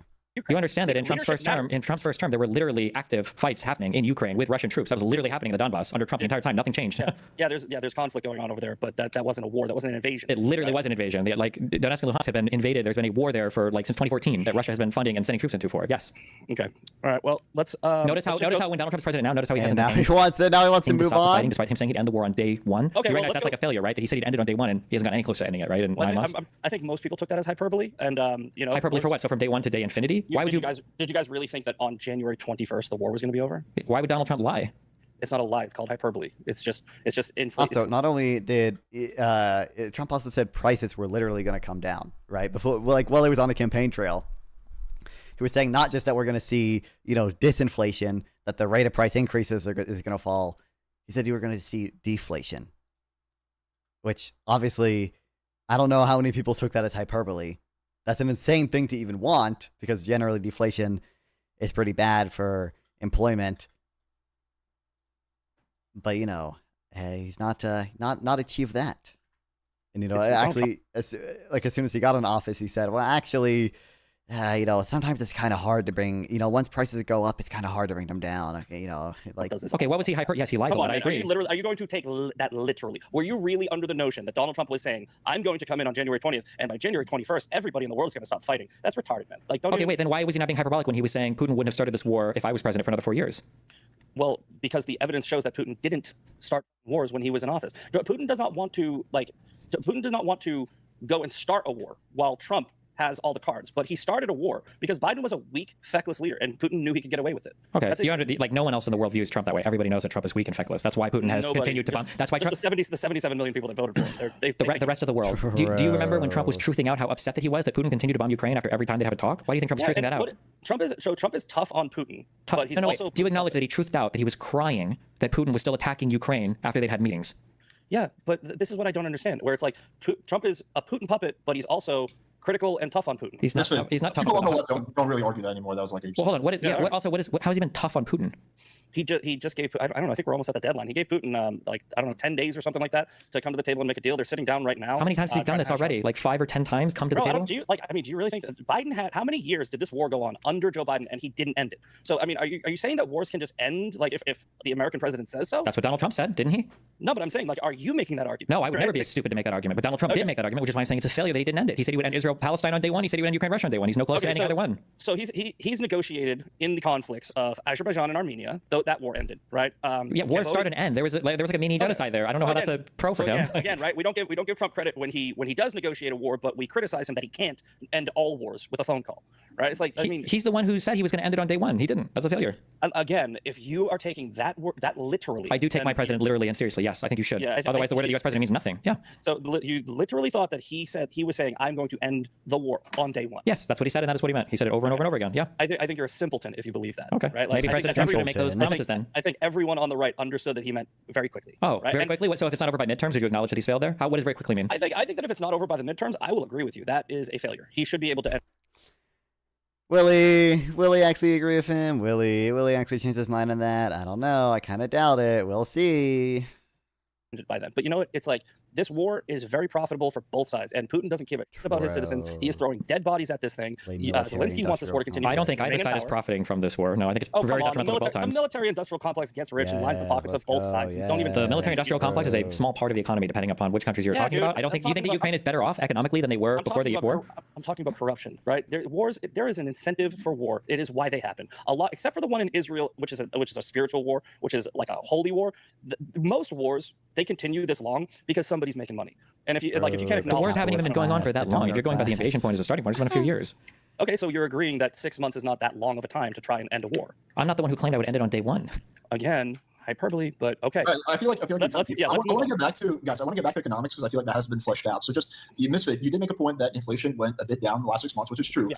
Also, jobs did go down. So in December, there was 250K jobs created. Oh, he's going to defend. He's going to say fake numbers. I can't wait. I can't wait. Yes, give it to me. Yes, fake numbers. Yes. So let's talk about jobs, okay? And thank you for helping us move on from that because it was getting ridiculous. The U.S. has gained 10,000 manufacturing jobs in Trump's first full month in office, right? I don't even think that. I'm pretty sure that was revised downward, was it not? I'm pretty sure it was revised downward to actually like negative 7,000 manufacturing jobs. I could have been misremembering. I'll check it on Fred here in a second. But I don't think that's true. I'm pretty sure it was revised downward afterwards. Maybe he thinks all those revisions are fake, which I bet that justification is coming. But let's just look at Fred, U.S. manufacturing employment. And then I guess if I just look at like manufacturing employment revisions negative 7K, I think there's probably news articles about it.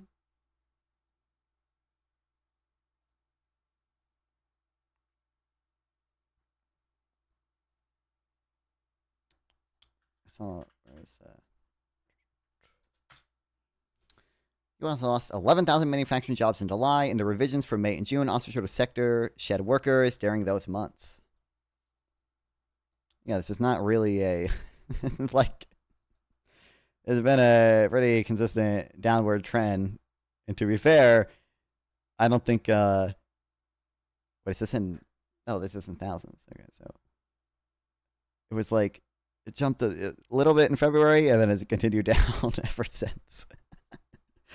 Obviously, like all the historical evidence that we have, like from tariffs during Trump's first term, suggests that like tariffs are not good for manufacturing employment in the first place because over half of the fucking inputs that come into the country are intermediate goods, and a lot of those intermediate goods go to manufacturers who rely on those inputs to produce their manufactured products. Right, like tariffing steel is not going to help manufactured products because a lot of manufacturers in the U.S. rely on steel. Believe it or not, crazy stuff here. And obviously, like I don't know how in depth they're gonna go into this, but I don't even think that's like necessarily like a good. That's not even like a good goal. Like I think he's fundamentally misdiagnosing the problem because he thinks the problem is like trade deficits and globalization when there's not very good evidence that the decline in manufacturing employment was really due to globalization. It's probably due to more broad like structural trends that happen in every single country ever, right? With automation and shifts in consumer spending, and then. Like what's even there can maybe be a national security justification for helping out manufacturing, but like what is like intrinsically good about a manufacturing job that like we can't say of like a service sector job? Like sometimes it can help out low skill workers more, but so can just like redistribution. And Trump doesn't seem to like redistribution because his big beautiful bill just took away a lot of fucking Medicaid benefits from people, a lot of food stamp benefits from people. So I don't know what we're after losing an average of 9,000 manufacturing jobs per month in the final year of the Biden administration. The creation of 671,000 new jobs, which is attributed to extending the TCJA and making sure that all those jobs weren't gonna be lost. He thinks if we didn't extend the TCJA, we would see a decrease in 641,000 jobs or whatever. And also, isn't that the total?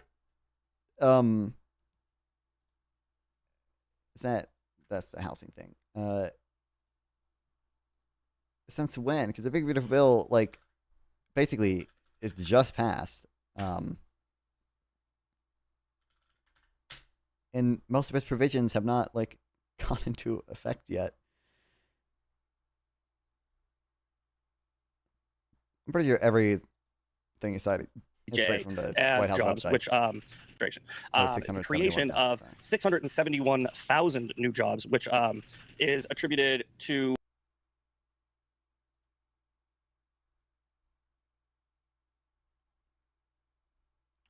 Oh, it was just it's been revised down, hasn't it? This was the like June report that got revised down, I think.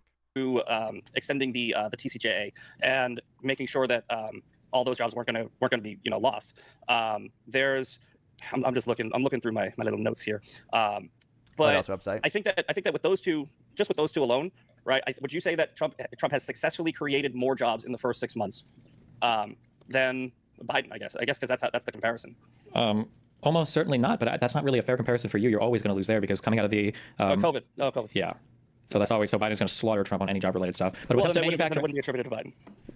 Okay. Yeah, I wouldn't do that. But wait, you recognize I'm being fair there, right? Because I'm saying that inflation was high as a result of COVID. So like, I'm not going to say that that's Biden's fault, but I'd also say like massive growth in jobs after the recovery. I'm not going to say like, oh my God, he created tens of millions of jobs. That's also like recovery from the recession. So I'm being fair on both sides of that, right? I'm not just trying to claim victory on one and not the other, like you just tried to do by saying that we can't give him credit for the job stuff, but we can blame him for the inflation, right? Would you say creating 671,000 new jobs through a mixture of tariffs, GDP, and the TCJA?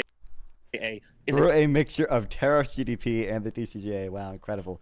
None of the evidence suggests that tariffs have ever like historically created like net jobs. There's just no good evidence of that. So like even if we see good job numbers, you know, in the presence of tariffs, our assumption should be based on all the historical data, job numbers probably would have been even better without the tariffs, right? It's obviously not good causal inference to say that job numbers are good and we have tariffs, therefore the tariffs created jobs. You know, but is a success. Okay, man. Or I also don't know what it means by through GDP. Any of those three things create more jobs in the United States. So the economic impact from the extensions, the tariffs, and the numbers are real. So the 671,000 new jobs that happened. I really wonder why this guy, by the way, this guy didn't want to talk to me about economics because I think he said he was like tired of debates with lefties. And now like, in fairness, you know, I can understand like not wanting to talk to me, but willing to talk to Destiny just because Destiny has like a much bigger audience and you think it's, you know, going to be better for you and stuff like that. But, you know, kind of weird. Kind of, I wonder.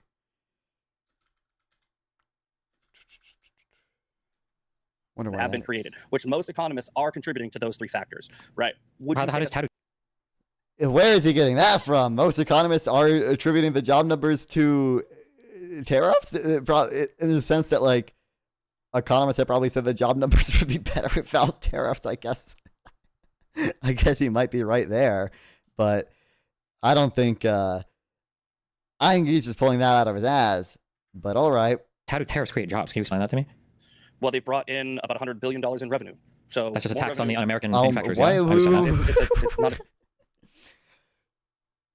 How dumb is this guy? I at least expected him to say, like, you know, they're gonna reduce import penetration, right? So they're gonna reduce foreign competition, which is gonna help some industries. Obviously, now the relevant thing is that that's at the expense of other industries. That's at the expense of consumers who otherwise would have spent money on other things. That's at the expense of exporters.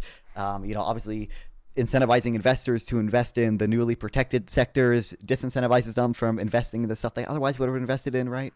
But you know, so the net effect in jobs is negative, but he doesn't even cite that. He just cites, well, they brought in revenue. That's the evidence they helped jobs, is that they brought in revenue. Are you kidding me? Not a tax. There is no, a tariff is not a tax. Tariff is an import tax, right? It's and then now we're like, I don't even want to say playing semantics because like it's just definitionally like wrong or whatever. Now we're not connecting it to how that brings in jobs, right? We're just saying, oh, I don't think a tariff is a tax. Okay. It's not a tax on the American, right? An American doesn't pay a tariff. You're Who pays a tariff? You're saying that it trickles down to the American. No, I'm not saying it trickles down. I'm saying literally, it's an import tax. That's obviously Americans are literally the ones paying it. Like, to some extent, the incidence might sometimes be on foreign producers if foreign producers like choose to lower the pre-tariff price so that the post-tariff price is similar to the you know, to the you know, to the price like before the tariff was implemented, obviously.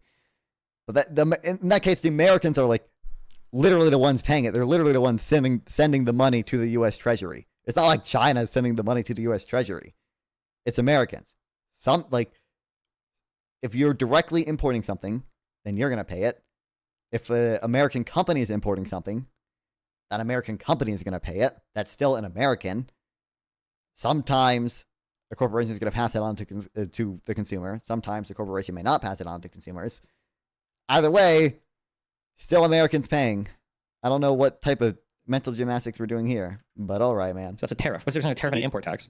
Hold on. You're saying that the American citizen gets a tariff tax, right? Like it says tariff tax, or are you saying that? Yeah, like if you've ever imported something before, it's on the bill as an import tax. It's literally legitimately what it is. Yes. I'm talking about consumers. Well, a consumer might not necessarily see import tax without shipping things in, but it'll be the manufacturer. It'll be the American manufacturer that sees it. Yeah.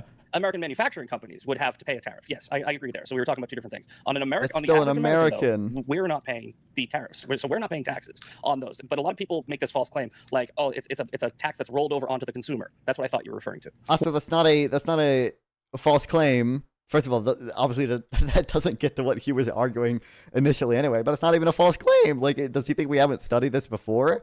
Like, usually, like in some cases, you do see like the incidence on retail prices sometimes is like relatively low.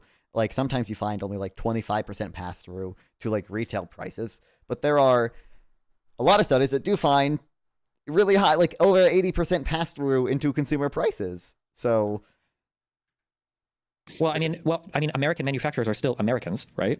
Yes, the manufacturing companies, if they want to continue to do business, but they also don't have to pay the taxes if they just don't do business there. They can do business other places. That's fine, but you said that. I'm just saying that when we say that we've made $100 billion in tariff or whatever, that's just a tax increase on local businesses. That's all that is. Again, I'm just quoting from the which source is this? I believe this is from I think this is from The Hill, I believe. Are you talking about Tom's first or second term, just to clarify? First term. The TCJA, I think this is from The Hill. The TCJA extension and tariffs contribute to reported economic growth. Then they cite. I'm glad he's citing The Hill. Has The Hill ever read Justin Pierce 2019? What's the other author of that paper? The Disentangling the Effects of the 2019 Steel Tariffs. I wonder if they've read that paper, or if they've read, any of the other papers that we have cited, like any of the vast historical evidence that we have specifically from Trump's first term, but also just from a ton of different countries over time, from Obama when he did tariffs on Chinese tires that cost net jobs. Obviously the IMF study, 151 countries over 50 years, found that tariffs resulted in more unemployment, lower productivity, a bunch of other, like, just lower output in general, obviously. Like, okay. 3% GDP, 671,000. 3% GDP, 3% GDP, 3%. Have you considered 3% GDP?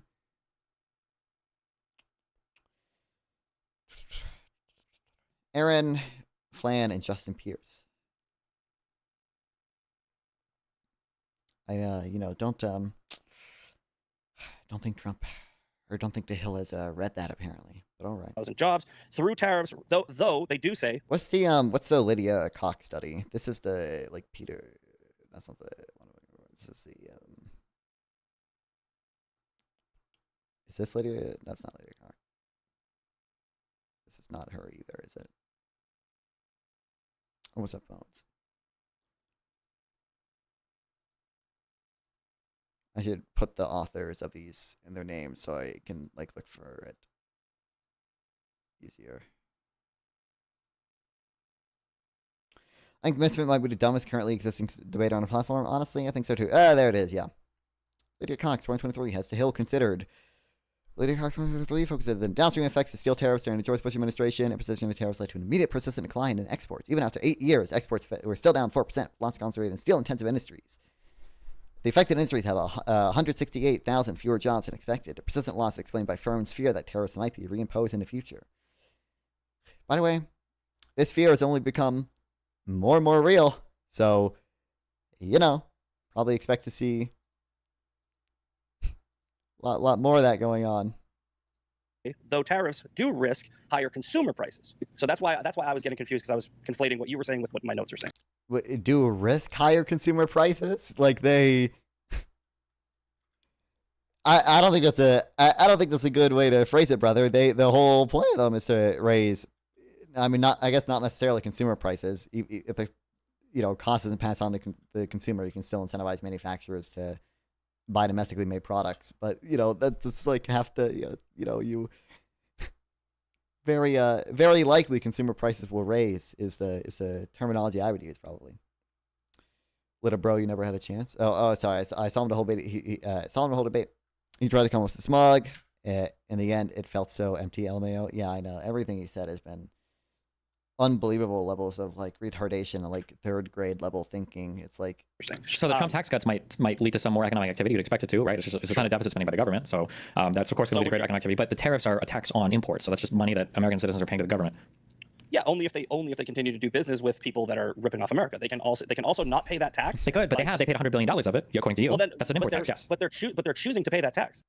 They're choosing to pay that tax. No, so I mean, obviously, you would still expect domestic prices to rise to some extent. By the way, as obviously, if Americans are substituting foreign-made products for domestic-made products, oh shit, they're fucking nuking me. What the hell? It's fucked up.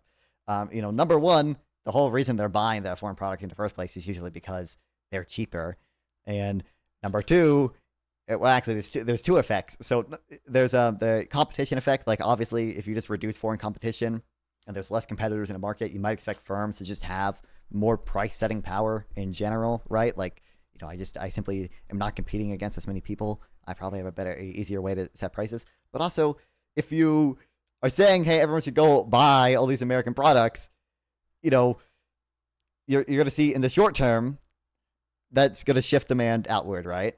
And you're going to, in the short run, the supply is like relatively fixed. So you're going to see increase in prices just because of the increase in demand.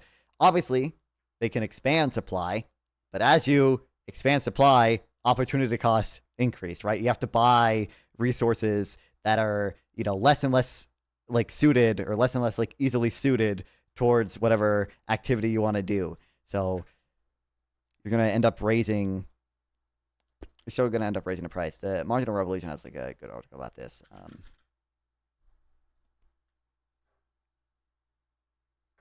And then also, by the way, tariffs aren't bad because they raise prices. Tariffs are bad because they lead to an inefficient allocation of resources. Like, it's not bad to like, it's not like intrinsically bad to just to like raise consumer prices.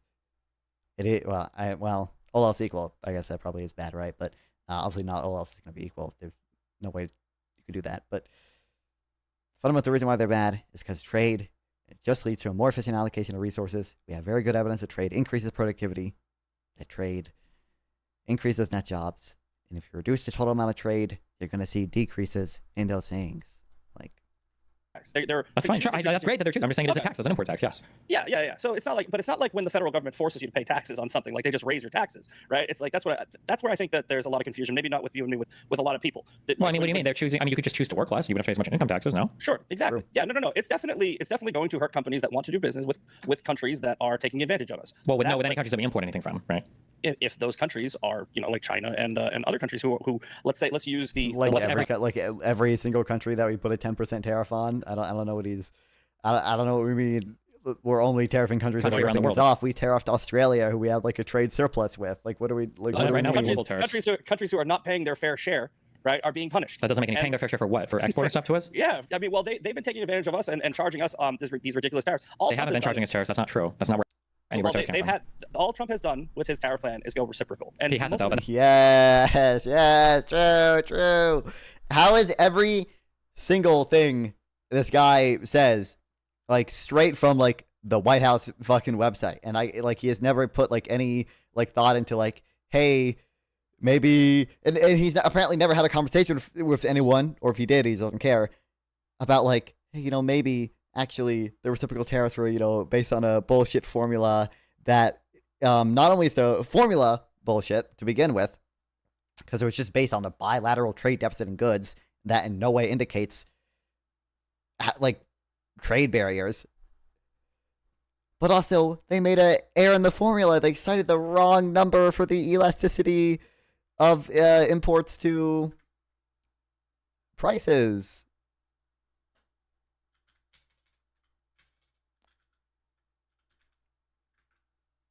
There's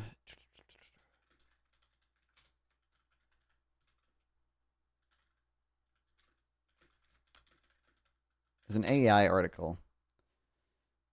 Okay, Google. Thanks for that, buddy. Yeah, President Trump's tariff formula makes no sense, also based on an error. So for one of the numbers down here, they're talking about the elasticity of import prices with respect to tariffs, and they cite 0.25 when they study that they used actually found the elasticity import prices with respect to tariffs was 0.945. They cited the retail elasticity, not the import price elasticity. Like they're focusing on like the end cost to final consumers for in retail stores, and not just how much how much more the importer paid. And in this case, obviously the importers were like companies. Oh, but that's just a total lie, right? Most of it's not even reciprocal. How does that make that doesn't make sense? Like in the UK, there are countries we trade like surpluses with, and we still put tariffs on them. So Yo, what's up? Want to bet on something irrelevant? I'm putting $5. Whoever loses has to donate $5 to the Shrimp Open Project. Okay. So, do you think Econoboy deletes a server by next week? No, I don't. You don't. Okay, then I'll take the position that he would. By next week, server's new. Okay. Okay. Oh wait, no. Wait, he left, right? So he cannot delete it. Wait, so yeah. If he is it just going to be a relic of like unmoderated like Econo? No, I think he just transferred ownership to one of the mods, and they're running it now. I don't think they're going to shut it down. Should have went to the holding corporation. Yeah, exactly. No. So sad. This is so sad, bruh. It's not. I don't know, man. I like politically grew up watching Econoboy, if that makes sense, right? Yeah. Bro, I cannot believe he's gone. What a legend. What a legend. And I cannot believe fucking shit libs on DGG are like glad he's gone, because like fucking he calls himself the S word, bro. This is so bad. We needed when we needed it most, he vanished, okay? And now you're the new wonk avatar, okay? True. Very true. Okay, I've been also thinking. Look, we're buddies, but one day the bridge is gonna burn. So how do you think the bridge is gonna burn? How do you think we're gonna have it falling out? I don't know. It's hard to. What's the most likely? What's the most likely? It's hard to see that happening, because like the only, like I can't see myself like in any way becoming like a socialist or like a Republican or anything, or like. Nah, I would not fall. For the if you go MAGA, we're falling out. Well, yeah. Yeah, like I don't think like, most changes in opinion I could have would like lead to a falling out. Like would only be like, I don't know. It's hard to it's hard to imagine one, unless I like, I don't know. Maybe if I pull a Destiny, okay, and start, doing a. If I ever catch you drawing a swastika on a supply demand graph, or you're gone, you're excommunicado. Yeah. That's understandable. But yeah, that's understandable. That's so sad. That's so sad. Bro, I'll miss Econoboy. Now we have this fucking Republicans saying tariffs are not taxes because you can choose not to import. It's so bad. It is just so bad. Did you know that value-added taxes are not taxes because you can just not consume? Did you know that? I know. Yeah, exactly. It's like, did you know that? Did you know that Pigovian taxes are not taxes because we can just choose not to do an action with an externality? That's so true. That is so true. Congestion pricing, or I guess, that's not a tax. You can just not drive ever. Dude, we should. That's so true. Why are they so upset about carbon taxes, bro? You can just choose not to emit carbon. What the hell? Like, what are we? That's so true. And when they say means testing is just not is an inefficient tax, you can just like not live. So I guess it's not an inefficient tax. That's so true. This is a truth nuke. I think we found a gem. But yeah, no. I hate this. I don't like this. Well, I don't know. Are you really going to watch the entire thing? I can tell you, it's no value added here. There's no value added. There's no. I don't know. Probably not the whole thing. Probably. You should read about causal inference. Okay, you should like. I should. Look, non-fun. What is the difference between what is the difference between an instrumental variable and an OLS regression? This white boy. Look at this white boy. I know, unbelievable. So sad. I don't know. I feel like if you would causal inference max, you would be unstoppable. You would be unstoppable. That'd be terrifying. What should I read to causal inference max? I guess I have a few things downloaded. I mean, so there's like getting the basic concepts, right? So like how to do causal inference, which I think you have pretty nailed it down. Right, like not always you can just look at a chart and say this is because of that. Right? I mean, sometimes that's the best you can do and whatever.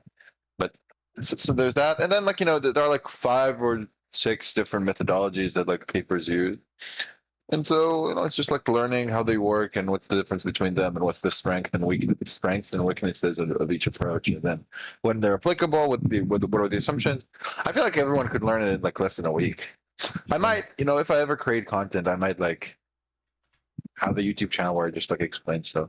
But I'm never gonna do that. It's just too much effort. Would it be worth like? Can I just watch like some of the Khan Academy like? I guess I don't know if they explain causal effect, but like I'm sure if you look up like difference and difference explained, you'll find like a very good explanation. Like I'm sure. Wait, actually, I'm pretty sure. I am pretty sure that. Let me open my notes. I am. Statistics, causal inference, resources, causal mixed fit. Here we go. Yeah, I saved that. They have a YouTube channel. So, here, give me a second. Here we go. They explain like everything here. I'll send you the playlist. So I assume every topic here is just like so. Let's see if I look up difference here, the causal inference, the mixtape difference in differences, and then they have like an hour-long video on just like differences. Does it go into the math and shit? Oh yeah, and there's Zoom. Yeah, okay, that's cute. I've never watched these videos, but I've read some of the chapters from their book. It's like really good. But I can follow the math, so maybe if you don't know what the math means or whatever. I don't know if they give the inspection. I assume there are the videos, but yeah, I don't know. I'm just saying. I don't know. I feel like that this Misfit guy. Like, let me tell you, he's so trash, bro. He's just like everything is like, oh, the Democrats said it. I don't believe. Did you get to the part where they're talking about like how many days off each president took? No. Shit. But it's so bad. He's like, yeah, Biden took like 500 days of vacation. And then Destiny's like, that's not true. It's just the RNC claimed it. And that's just false. Here are like 2 sources. And one of them is like a Snopes fact checking. So, right. And so he just like mindlessly repeated RNC talking points, right? Like they just said it. They just made that claim. Every single fucking thing he said is like off of the White House website. Like, I don't. It's right, so, exactly. So it's like this critical thinker, right? Like never would. Yeah. So then Destiny cites him like a Snope investigation. Snopes just do fact checking. I mean, yeah. So that's what they do. And then this guy started like talking about like 3 different articles that all talk about the same thing of when Snopes plagiarized. Not even were inaccurate, just plagiarized. So we can dismiss everything they ever say. Like it's incredible. So bad. But the RNC, no. And like the Republican National Convention, you can just believe everything they say mindlessly. Like Snopes, like plagiarizing or something. God, kill me. Kill me. It's so bad. But yeah, I don't know. I feel like if I don't know. I feel like learning causal inference is better use of time, but maybe not. Maybe not. Okay, because what's awesome about causal inference is that you talk to retards and they're like, economics is fake. They assume perfect rationality and then just like justify capitalism that way, something like that. Yeah, none of the causal inference stuff assumes anything with economics. Like it has literally nothing to do with economics. Yeah, which is why it's awesome. It's like not even like some papers have some methodologies that assume some econ stuff. So like general equilibrium models. Like right. But like nothing with causal inference or econometrics really uses any assumptions of like human behavior or economics or supply curve. Like none of that. It's just data and how to infer causal. Like it's just really good. So that's what's awesome about it. That's why did I show you the minimum wage homelessness paper? I saw it on Twitter. I don't think you showed it to me. Okay, yeah. So that paper uses, I think, two different differences approaches. Well, one of them is the synthetic difference in difference, which is a new thing. I don't know yet enough about it, but Swag told me that it's like awesome, and we're going to see a lot more papers use it because it's like really high quality. It's kind of like a child of synthetic control and differences, which is really exciting because I like both of these methodologies. So, yeah. I don't know. I feel like there's a lot to learn there. And then, once you go causal inferencing, you can never go back. Okay, every time you see some popular media, someone talk about anything ever, you're gonna like understand how fundamentally retarded they are. Because none of the concepts are complicated. Like, yeah, there's math, but like the idea of difference and differences is very simple. It's very simple. It's just like you look at similar cities and you look at the difference in the differences. Whoa. Yeah, I remember a little bit about difference and differences because there's an Unlearning Economics video where he explains a little bit about it. Like I think it was That's good. Yeah, and so it's always good to like keep in mind the weaknesses of each method. Yeah. And do you know Surus? Yeah, you do, right? He's in the server. And so me and him have beef because I think he's being motivated about dismissing all synthetic control papers ever, basically. But yeah, I don't know. So don't go that way. Don't go that route where it's like, oh, there's this methodology I don't like. I can just like dismiss it out of hand because it's some weaknesses. Like, no, you might just factor in it. You might just factor it in as weaker evidence. But yeah, I don't know. I feel like it changed my life. Not fun. Okay, it changed my life. So choose a route. Either you go causal inference pilling or you do the TCJA apology arc. We're gonna get you on the TCJA stuff. Let me actually. I gotta causal inference max a little bit. But yeah, I'll read a little bit about it. Yeah. Wait, let me find it. Sample text. TCJA. Well, you can DM it to me, but I do want to get back to the video. So. Oh, this is so sad. Here, let me just send you this. Okay. Yeah. Good. Go watch your fucking slop garbage. Yeah, whatever. Let's see if I care. I need the slop. This is so sad. There we go. This interesting paper that I did not find through King of the Coast, like all my fucking papers up around and history. I'm not a King of the Coast derivative. I'm not.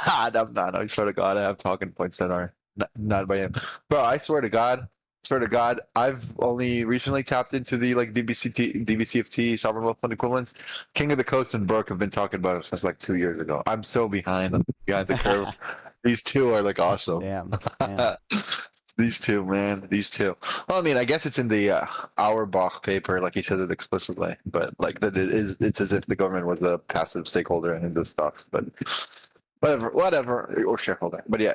Either way, go watch your slop. Go watch your Destiny slop.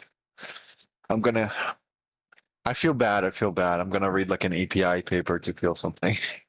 So fun. Yeah. Okay. Well, see ya. Appreciate it.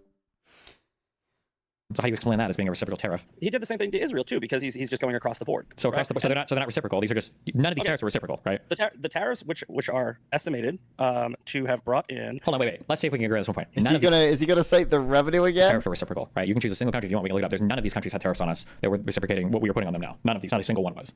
I would have to. I mean, he's got 30 to 54% on China, Canada 35%, Mexico 25%. He's just and reading the chart. 15%. And between those four, we're generating $90 to $150 billion in revenue. Now, and import taxes, yes, yeah. So, but Mexico didn't have tariffs on us, right? We don't have.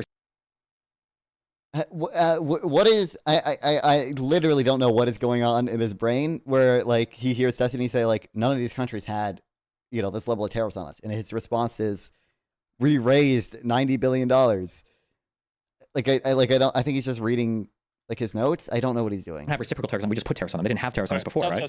So this, I actually said when I was making that statement, they're not really reciprocal. Oh, okay. They're just tariffs. I literally said, I go, he's doing reciprocal, which are not reciprocal. I said it before you interrupted. Okay. So no, they're not reciprocal in the sense of the word. Do you acknowledge that Trump lied when he called them reciprocal, or is that more hyperbole then? I mean, I don't know why he called them reciprocal. It's not a good move. Sure. So he lied about that. That's okay. Not a good move. Yeah. Okay. Let's go. Sure. Okay. Trump lied about the word reciprocal, and he did not apply it reciprocally So that is a lie from Donald Trump. Bad Trump. When he said he could get 90 deals in 90 days, that also seems to be not true. But would you agree? Would you agree that the revenue, the 90 to 150 billion dollars in revenue that we're generating just from these 4 countries, is a benefit which would offset, hopefully offset some of the costs that these companies are paying, because it will incentivize them to work in America, and B, bringing money back into our country would hopefully increase production, and trickle down economics would take effect. What type? Okay, first of all, okay. Some of the costs that these companies are paying, because it will incentivize them to some of the costs that these companies are paying, because it will incentivize them to. Don't you think the revenue will offset some of the costs that these companies are paying by incentivizing them to produce domestically? I don't. Maybe he's just. I don't think he misspoke, actually. I'm not going to be charitable. No, fuck that. He's just, like, unbelievably retarded. If you want to say, I guess, like, you could make an argument, like, oh, you know, people say open the schools. Yeah, exactly. Like, tariffs have all these negative effects, but we could raise revenue, and, like, maybe we can give people a tariff rebate to offset some of the cost. But number one, you're not, like, offsetting. I don't know. You're not offsetting the cost by bring production back. In fact, I would argue bringing production back is one of the costs, because opportunity cost, gains from trade, gains from economies of scale, all that jazz. And then secondly, these are contradicting goals insofar as the tariffs are raising revenue. It's because people are continuing to buy foreign products. If they produced domestically and didn't pay the tariff, because apparently people can choose, not to pay the tariff, as he's so fond, or, likes to bring up so much, they wouldn't be raising revenue. To work in America, and B, bringing money back into our country would hopefully increase production, and trickle down economics would take effect. No. And then I don't know why he used the term trickle down economics. Like, it's not even, like, I don't think trickle down economics is like a meaningful term, like, either way. And but like you just like make yourself look bad when you say that, because people hear that and shut their brains off and go evil, bad, ooh, Reagan, bad, evil, cringe. Okay, so you disagree. So tariffs aren't a good thing, even though they brought in over $100 billion. Why do you keep saying that just because they brought in $100 billion they're good? Like, we just raise taxes and bring in $100 billion. Would you say that's good? You could raise taxes in a much more efficient way. Not even remotely applicable, I know. But Reagan bad is just correct. Real. Well, raising taxes is forcing. I mean, I think I don't know. I don't have enough knowledge to do Reagan apologia. Tax to poor. This is what I'm saying. This is what I've been saying the whole time. More people need to get on this train. To pay something. I don't think Reagan was like that. Like, evil in the way people think he was, just because a lot of the progressive slop is like, Reagan reduced tax rate inequality, gone up a bajillion, quadrillion, trillion %. But I don't know. Donald Trump is giving people a choice. If you want to work with these countries, cool. You can pay those taxes because those countries are being taxed. Trump is taxing the people who are doing business with those countries. That is a choice that they are making. Sure, but there's no way for a lot of these companies to even do business in the United States. Like, this manufacturing doesn't even exist in the U.S. You have to buy from other countries. And it wouldn't even be, again, I think it's a fundamentally, misguided. It's a stupid goal, and it's misguided in the fact that it doesn't even seem like trade is that responsible for the decline of manufacturing. Okay, well, speaking of, like I'm fond of mentioning, manufacturing output was going up all the way until 2008. Okay, that was well after we signed all these trade deals with China, and oh my god, what the fuck, this shit's fucked up. And with NAFTA and everything like that. And manufacturing by value added is still going up in the U.S. to this day. Manufacturing, I have one right here where, oh, great, I lost it. I believe with manufacturing, one second, apologies. I just gave too many bullet points, and that's why I probably shouldn't. I want to say it was, yeah. So, I already said, 10,000 manufacturing jobs, $285 million investment in U.S. electrical product manufacturing. Do you know, electrical product manufacturing. Let's go. Finally, the good jobs are back. Let's go. I don't even, first of all, I don't know what he's citing for the 10,000 manufacturing job thing. Whenever I look at the data, it's all, it's negative. I believe he's citing the numbers that were later revised down towards being negative. And again, there are other like indexes we can look at that say, you know, like I said, the ISM Manufacturing Index, which has contracted for the 5th month in a row, since Trump got into office or whatever. And then also, like I mentioned earlier, the 3 surveys from the regional feds that all look at manufacturing. Grok, help me, please, Grok. Grok, is this true? Grok, manufacturing. Grok, lay tariff. I know, yeah. And then you can also, like, again, let's just like look at the evidence historically that finds that tariffs do not help manufacturing, and then say, hey, maybe it's not enough just to even have good manufacturing numbers, even if they were real. But do you have a study for how many children left sweatshop industry because of automation? Not on that specifically, no. But jobs reports are fake. This is true, actually. It is funny that they, whatever the jobs report is, bad, that's fake. The revisions, they're all fake news, okay? Under Biden, jobs reports are all fake jobs, they got revised down. But when jobs reports, I did not mean to do that. When a jobs report, okay, is under Trump, or it shows good numbers for Trump, okay, that's real. That's something I can cite and say manufacturing's been restored. No, for manufacturing, like we've lost manufacturing jobs steadily since Trump has been in office, right? They've just been going down. In the first 6 months, because the manufacturing, it takes 6 months to just put the infrastructure together. Well, no, it takes like 10 years. So I'm saying it would take like if you wanted to build a plant in America, if you wanted to move your country, and I mean we already have, what was it GE, or yeah, I think it was GE is bringing their factories here, and there's a couple other companies are bringing their factories here, and they're going to start now building in America again. Are you saying I love anecdotes. These I love companies anecdotes. are now they're now bringing their jobs back to America? You think it's First of all, our unemployment is already low in America, so I don't know who's going to work these jobs. Number one. Number two, a lot of these companies are moving stuff here. We're doing it because of the CHIPS Act under Biden, not because of these crazy tariffs from Trump. True. So, I mean, a lot of these anecdotal examples people mention, I mean, number one, we should just like look at the aggregate and not these like random anecdotes, right? Because it's totally conceivable that like, for example, like obviously like the steel tariffs, like they helped the steel industry, right? Like they created steel manufacturing jobs, that obviously just hurts jobs in other sectors, right? And that hurts jobs in the rest of the manufacturing sector because a lot of manufacturers rely on steel. So we should look at the aggregate numbers and not just like anecdotal examples of companies investing, right? Because the aggregate is what is important if we want to make manufacturing great again. We care about all manufacturing, presumably, or total manufacturing. But additionally, Destiny is right. A lot of these companies, already had, are already planning on this, or we're doing it because of the, preferential like subsidies and tax credits granted under the CHIPS Act and things like that. Like if you look at like Apple, like Apple with their people or whatever, Apple, like U.S. investment, like they already had a lot of this planned pre Trump coming to office. Oh my God, bro, I gotta develop fucking nukes, man. And they were already making a lot of the, I think they were like talking about with Trump, like the glass or whatever. They were already making most of that shit, like in Kentucky. And number three, if you really want big capex, if you want investment in the United States, you need some stable way to do it. And tariffs that are unilaterally issued from the president's office with no trade deals, no involvement from Congress is the worst way to do it. People are just waiting basically for Trump to welch on all. True, uncertainty is bad for investment, believe it or not. Like he keeps doing over and over again. He just did it today again with China, or for the next president to come in and just get rid of all of them. So you're just making another assumption. Wait. What assumption do you think I just made? That was my first assumption. You say Trump is just going to welch. Has he not over and over again delayed the massive tariffs? Are you saying that that's not true?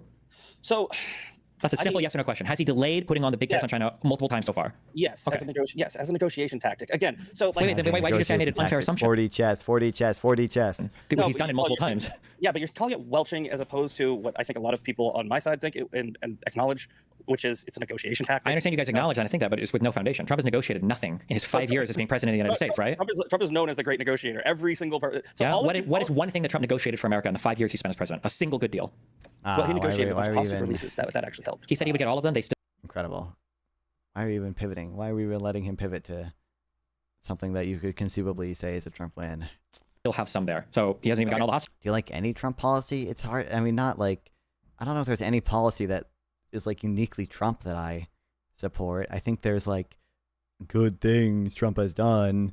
Like I think, the First Step Act or whatever is probably good or whatever. Keeping plastic straws, that was a big W. That's true. Ending wokeness. Okay, that's the policy I support.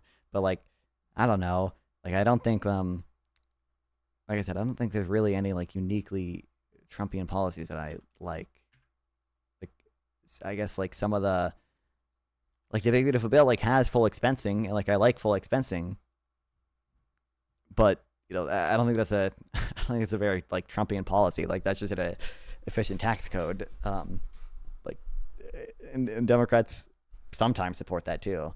I don't know if they have always supported. I don't think they support full expensing, to be fair, but If Trump isn't perfect, then it's not about perfect. You said he was a great negotiator. I'm saying in 5 years, what has Trump negotiated? You hold Trump to the standard of perfection, right? Where if, like he can't say hyperbole, he can't say anything that can be even needs to be honest. He needs to not lie. Like, again, see, lying and hyperbole. It's like you're basically saying that he has to be truthful. Yes. Every single time he speaks, if you can contextualize it in a negative way, you will. Right? I'm just asking what deals Trump has negotiated for America if he's such a great negotiator. This is actually an important point because this is the method of thinking on your side. Yeah. Right? I can't even believe you can't answer. Like there are things conceivably you could say were good, but he's too dumb to even bring up any. I'm going to end the war on day one. His supporters do not think that he is going to end the war on day one because we have common sense and deductive reasoning. Okay. Nobody said that before he came into office, just to be clear. Yeah, he's being hyperbolic, obviously. There is no Also, way Tim Pool literally believed that. Tim Pool said that, like, oh, do I think there'll be a formal agreement on day one? No. But I think day one, when Trump comes into office, the major fighting stops. And that, like, that's not happened. 24 hours of moving into the White House, he's going to end the war in Ukraine. I mean, he literally was taking credit for ending the Israeli-Gaza war because of Witkoff going and talking to them prior to him stepping into office. He said he ended it before day zero, and that ceasefire fell apart. So, but maybe he was just being hyperbolic in all of these things, or you just don't know about any of it because you're only watching conservative news. Yeah. So what I'm saying is, right now we know we have common sense. We know that Trump said yes. He said I'm going to end it on day one. I think that most of us thought, and still think, he meant he's going to start the negotiations and get to the process of ending it. Okay. Right? But he hasn't started negotiations on either of these things, right? He's not any closer. He literally just met with Putin. He said that he was going to. Yeah, for like the 10th time. Are we any closer to figuring anything out there? How many times did Biden meet with Putin? Not at all, because he's smart enough to know that Putin isn't somebody to be negotiated with on the. So Biden didn't negotiate at all. That's your boy. He didn't negotiate at all, and you think that's a good thing, and you think it's a bad thing that Trump is negotiating too much. Trump hasn't negotiated at all. He's being a weak man. What do you mean? As in, he keeps going there, making these public capitulations, and he blows up on Truth Social the day later when Putin starts bombing Ukraine again. It makes him look like a loser. Yeah, Putin's a cunt. But no, Trump is a loser. Everybody knows that Putin is a cunt, but Trump is being a little boy. He's being a loser. He's being dog walked by Putin. Putin's a cunt. Have Democrats ever considered this? Over and over again, right? So Biden wasn't dog walked by Putin. Absolutely not. Putin hated Biden because Biden was a huge thorn in his side because he got the whole world to support Ukraine initially in the fight against Russia. So Putin's been continuously killing thousands of people every week, and that's dog walking Biden. Biden didn't even try to negotiate at all. Because Biden knew that you can't negotiate against Russia like that. You have to bring them to the table by. You throw $250 billion at their adversary, which does absolutely nothing to end the war. The war's still going on. You don't think it helped them at all? You think that Ukraine would be in the same position now if they had no support or funding from the United States or the rest of Europe? I'm saying that if you negotiate. No. You said that it didn't help at all. Did it help or did it not help? Well, the war's still going on, so it didn't help. If the war had ended a year ago, that's true. Russia winning completely. Would that be preferential? And that would be preferential to the state of affairs now? No, but the war would be over, correct? Yeah, but the war ending isn't necessarily a good thing. If it ends with Russia surrendering doesn't mean you're like better off. Oh my god, I'm gonna winning completely. Biden's solution didn't even to say ending thank the you. war That's true. was That's throwing true, money at one side. It was allowing Ukraine to fight against Russia because you don't want Russia to invade countries and steal their territory. Yes. So our tax dollars, right, were continuously sent over without our permission, right? To a truth with our. I don't know what he means by without our permission, but like. There's also, I don't know if they'll get to this, also, like, it wasn't, like, literally, most of it wasn't, like, literally money. It was, like, old, military equipment. It's not like incredibly expensive just to send over old military equipment to Ukraine. Like, a war in another country was not negotiated on at all. So first, it was literally part of congressional legislation. What are you talking about? We had to do this border bill and hold it up for all this other stuff yeah, so it was voted on by Congress. I don't know what you mean by that. Not by Congress. What I'm saying, I mean, that's not what I didn't vote for Congress to send my money to. Welcome to a representative democracy where you have members in Congress that vote for things. Yeah, I understand, and I didn't bitch about it too hard, right? I mean, maybe a little bit, but what I'm saying is, if your first step to ending a war is throwing my money at it before you even try to negotiate, you're up, and that's not. What would you have negotiated with Putin after he invades? Oh my God, you just said Trump is negotiating with Putin. No, he's not. He has nothing to negotiate. He goes in his meetings when he gets nothing done, and then he comes back and he truths out some stuff because he's mad because Putin keeps bombing them. No, that's diplomacy. That Trump is doing diplomacy. Diplomacy is when you talk to the enemy and get nothing done, and he keeps doing the exact same thing he was doing before, and then you get mad at him. How do you know he's getting nothing done? How do you know each of these meetings aren't getting us one step closer to ending the war and stopping 7,000 civilian soldiers, people, human beings from dying every week? Because if it was getting something done, Trump wouldn't be raging out on social media after Putin keeps bombing things afterwards. Nothing's happening. We can just look at the map. Once again, you think if Donald Trump is going to a meeting and he doesn't on the first try get Putin to say, okay, you win, then that's not a negotiation. What about the 5th try or the 10th try? How many tries does he get? Well, he's only, like I said, he's only been in his office 6 months, and you just said that's not even 3 years is not a long time. True, but Trump said he would end it on day one, so I just didn't know what he meant by that. I guess I should have. You can keep going. You can keep going. I know it's really hard when you quote what the president himself says. It makes it really hard to defend him. I understand that. I've already explained it to you like a child, and you keep doing it. Yeah. Like, How many Republicans? I'm curious. If we were to bet $50, how many Republicans in the media were saying Trump is being hyperbolic right now before Trump got into office? How many people were saying he's being hyperbolic? This is zero. The answer is zero. Yeah. This is what I said in my opening statement. You were going to revert to talking points because I'm not giving you talking points. I've made plenty of points. Donald Trump said he would end it on day one. Donald Trump said he would. That's me quoting the president of the United States. You think that's I can't believe, like, this is apparently doesn't revert into talking points, but him saying something on a White House website after another bullshit claim on a White House website, like, this is all, like, that's not talking points. Like, you're literally just, like, reading the bullet points that are on the White House website that have been given to you by fucking Daddy Trump himself. What are we doing? Fire and brimstone. This is a median MAGA voter. I know. This is what's depressing. Oh my god, bro. I need fucking radar shit, but I don't want to do that. That's so much work. That's so much. I want to. That's a talking point? Yeah. No actual critical thinker that's watching this debate is thinking that you're arguing in good faith on that. They think that you are weaponizing and taking out of context words. Okay, I'm just curious. What you are doing.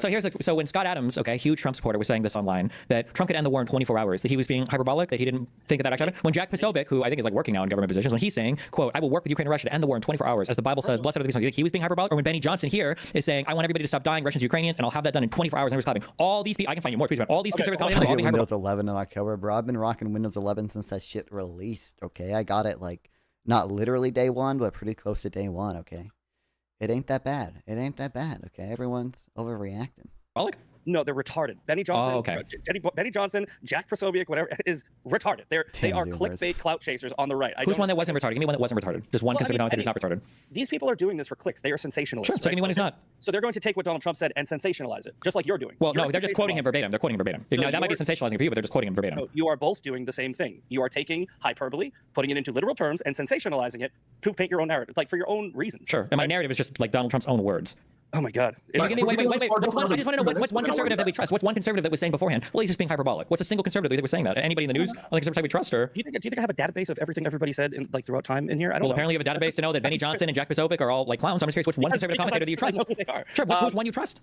There's conservative. I think Windows 11 and work is okay. The only thing that annoys me is that the lower right bar is all fucked up. I find something to fix it though. What do you mean a lower right bar? Like where you're like that shit. Well, it does a great job of covering things pretty fairly. And I don't think that he ever said Donald Trump would end the war in 24 hours. But if he did, then he was wrong. Okay.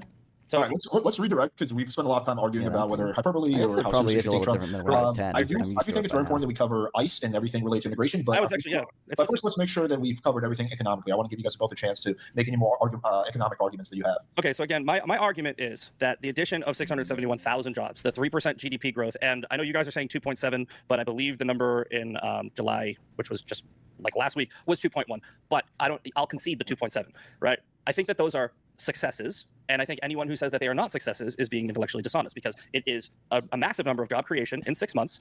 And I believe that those numbers... That's really not that massive. That's really not that massive for 6 months, man. And like that's it. And like dude, clearly, like I don't think Trump is like even that responsible for. I don't want to say it. Well, I think he's partially responsible. I think like the Federal Reserve and like it's just the fact that like we're already recovered from COVID. Like those also play like a big influence in the number of jobs we're seeing, right? Like during our recovery from COVID, like, you know, we were adding a fuck ton of jobs every month because there were a lot of unemployed people. Like there were a lot of people being put back to work, right? There was just more room for like jobs to be added. We don't have that situation now, so it makes sense for job growth to slow. But like obviously, like I don't think to say it's intellectually dishonest to say, you know, it's not a big success when you see job growth slow is like crazy to me. That's insane. It's like, you know, we're like not even that far away from like stall speed when it comes to job creation. And most of the job creation we saw recently in the most recent jobs report was it was in the healthcare industry, which is not an industry you want to see like job creation in. You know, that's an industry that grows, you know, almost no matter what, like through and through recessions. So, you know, we that's not the industry where you want to see most job growth created in. The other two numbers are going in the right directions. Weren't the job creation things so bad that Donald Trump had to fire the labor secretary for the Bureau of Labor Statistics? Probably would be. The Bureau of Labor's. Oh, I'm glad they're mentioning this though. In 6 months, and I believe that those numbers, the other two numbers, are going in the right directions. Weren't the job creation things so bad that Donald Trump had to fire the labor secretary for the Bureau of Labor Statistics? The Bureau of Labor's. What because they were inflating the numbers or something like that? Because when the numbers got He doesn't even know. He doesn't even know the bullshit talking points. revised downwards, Donald Trump accused them of cooking the books, and so he fired his. They revised, because the revisions that they kept on doing were inaccurate. So yeah. How could he possibly know they were inaccurate? The revision. Okay, number one. Obviously the revisions are the more accurate numbers. I guess like you can argue that the initial estimates were inaccurate or whatever, and that's why they had to be revised. Now they're not really that inaccurate, right? Like they are, like, you know, usually the BLS is like within like 1% of the like final revision, even with their initial estimate. The BLS is pretty accurate. People just like you know, see the headlines and don't understand that. But the revisions are not the things that'd be inaccurate. The initial numbers would be accurate.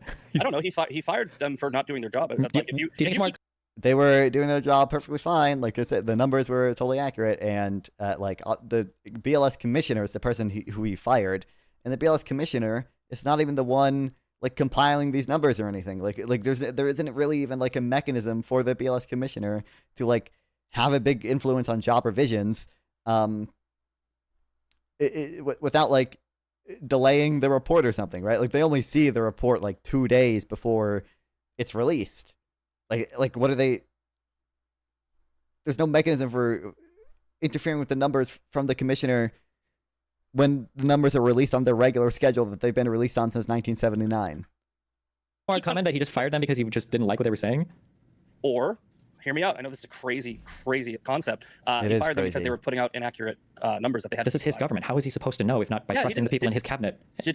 So he hires people, right? Then they don't do their job, and he How does he know they didn't do the job? Because they had to keep revising them. The numbers are revised all the time. That's how it works. Yeah, but he doesn't want that. He wants it to be more accurate. That's not how it works. Incredible. Their job is literally to revise them as more responses come in. That is their job. That's not how you collect these numbers. Well, under the Biden administration, the numbers always had to be revised in the direction that was making. They've revised. They're always revised. They're revised. Every set of numbers, monthly numbers, is revised 5 times in total. They revise the next 2 months, and then revise 2 times. You know, like a year later when the tax data comes in. Okay, buddy. Like this is like I'm gonna. Numbers are revised up and down all the time. Yeah, it happens. Okay. Can we? I'm just asking. It's not even like it's. It's not even like it's you know, it happens thing. It's a. This is just how the survey works. This is just how it works. Like every single monthly job number that has come out since 1979 has been revised. Just how the system works. Asking how can he possibly know if the numbers are right or wrong if he's not trusting his own data people? We're gonna be here all night if we spend 30 minutes on one topic. So well, I do want to cover economics because it's really important. So let's let this play out a little bit longer. Okay. I'm just curious, how can Donald Trump, if he doesn't trust his own government to tell him the right numbers, how can he possibly know what the right numbers are? I believe the reasons that Trump gave for firing the head of the Labor Bureau of Statistics was because of the numbers that they were putting out were factually inaccurate. Yeah, but I'm asking, how can he know they were factually inaccurate? You would have to ask him. Okay, that's okay. All right. What do you mean? Like, he has a guy. This is my job numbers guy, and then the job numbers guy gives him job numbers. He goes, I don't think those are real. And he fires him. I'm asking you, how can he know what the job numbers are if he fires his job numbers guy?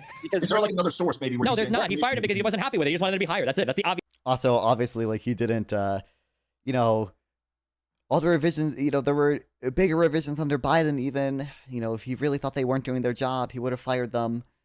Or sorry, you know, if he fired them truly just because he didn't believe she was doing her job, he would have just fired her as soon as he came into office because he already had the like evidence he needed that she wasn't doing her job. He only actually fired her when the job numbers were revised downward against him, right? Like, I don't want to say against him. That like implies there was actually a political motive. You know, that just made him like look worse. Like the job numbers were bad.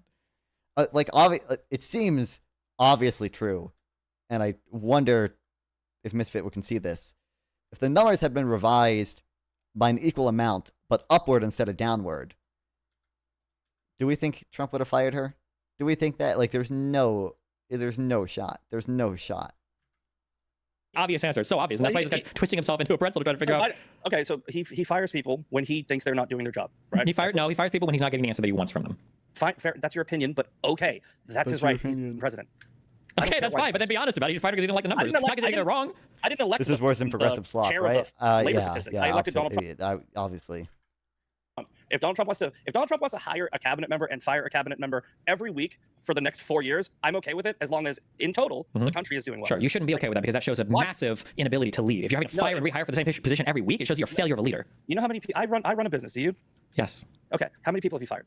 I don't know. I don't know. 10, 20. It depends on what counts as a fire or not. I fired in about 10 years, right? I fired probably 60 or 70 people, right? So, because I get these guys, I work construction, right? I get a guy, he works out great for a couple of weeks, and then he starts showing up late. We're not talking about that. You're talking about you firing and rehiring like the COO of your company. What I'm saying is, I don't need a reason, right? And neither does Trump. If I don't think you're doing your job, you're fired. Right? Okay, yeah, but if you're having to I don't even know, like, obviously we should be able to concede. Like, even if someone has, like, the legal right to do it or whatever, like Misfit is talking about, and, like, you don't need a reason, you shouldn't be arbitrarily firing people or firing people for, you know, political reasons, even if it's your legal right to do it. Like, I don't think it was illegal for Trump to fire the commissioner of the BLS. That doesn't make it good. Why aren't we should just be arguing whether stuff is like a net good. But okay.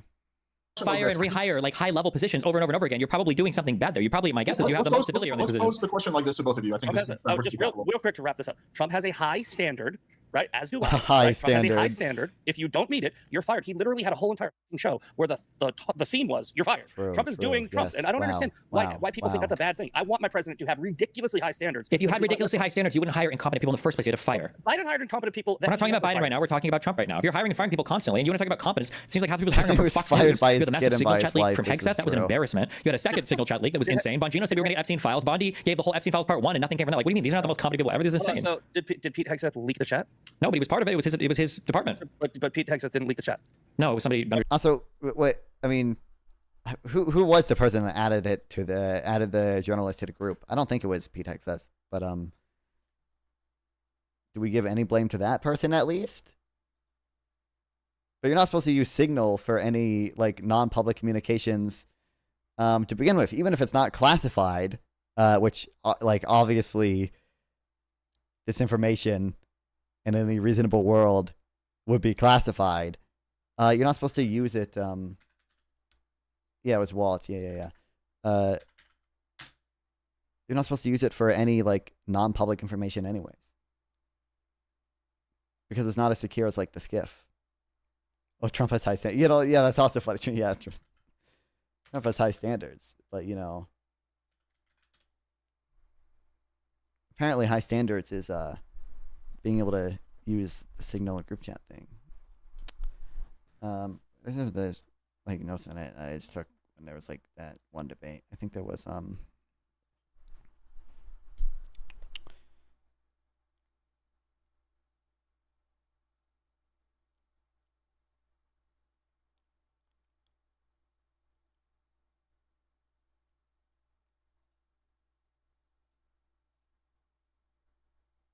oh, this was funny too. I forgot that all their fucking passwords were leaked too.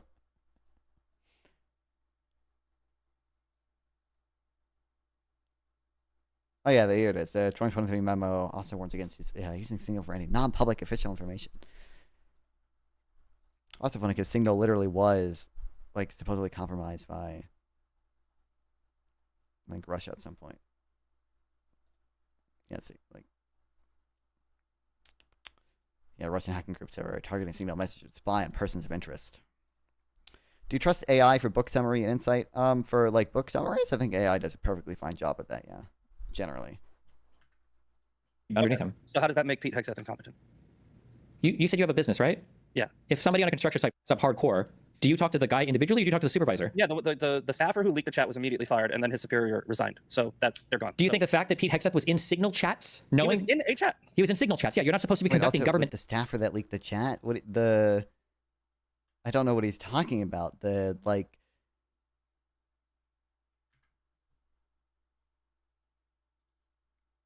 chat was quote unquote leaked by the Atlantic editor person.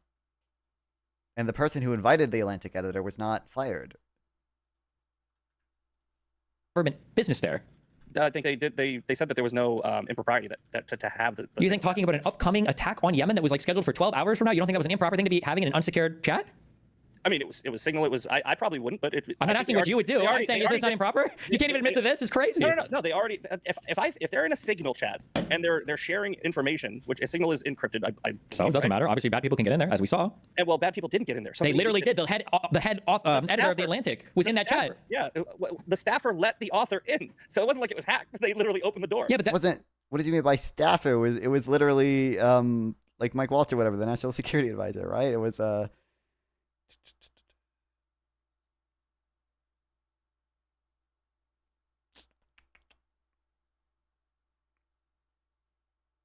national security advisor Mike Waltz erroneously added Jeffrey Goldberg. Mike Waltz was not fired, was he? Am I crazy? Or was he fired May 1st?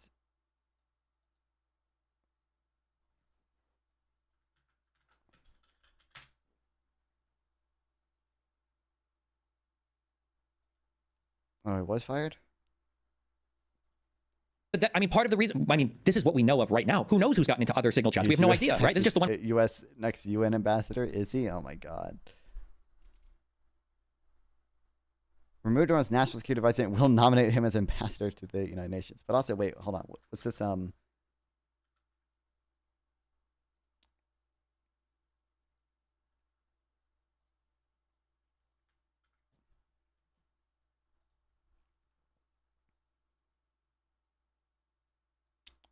Yeah, this is, oh, no, well, actually, when did the Atlantic article come out?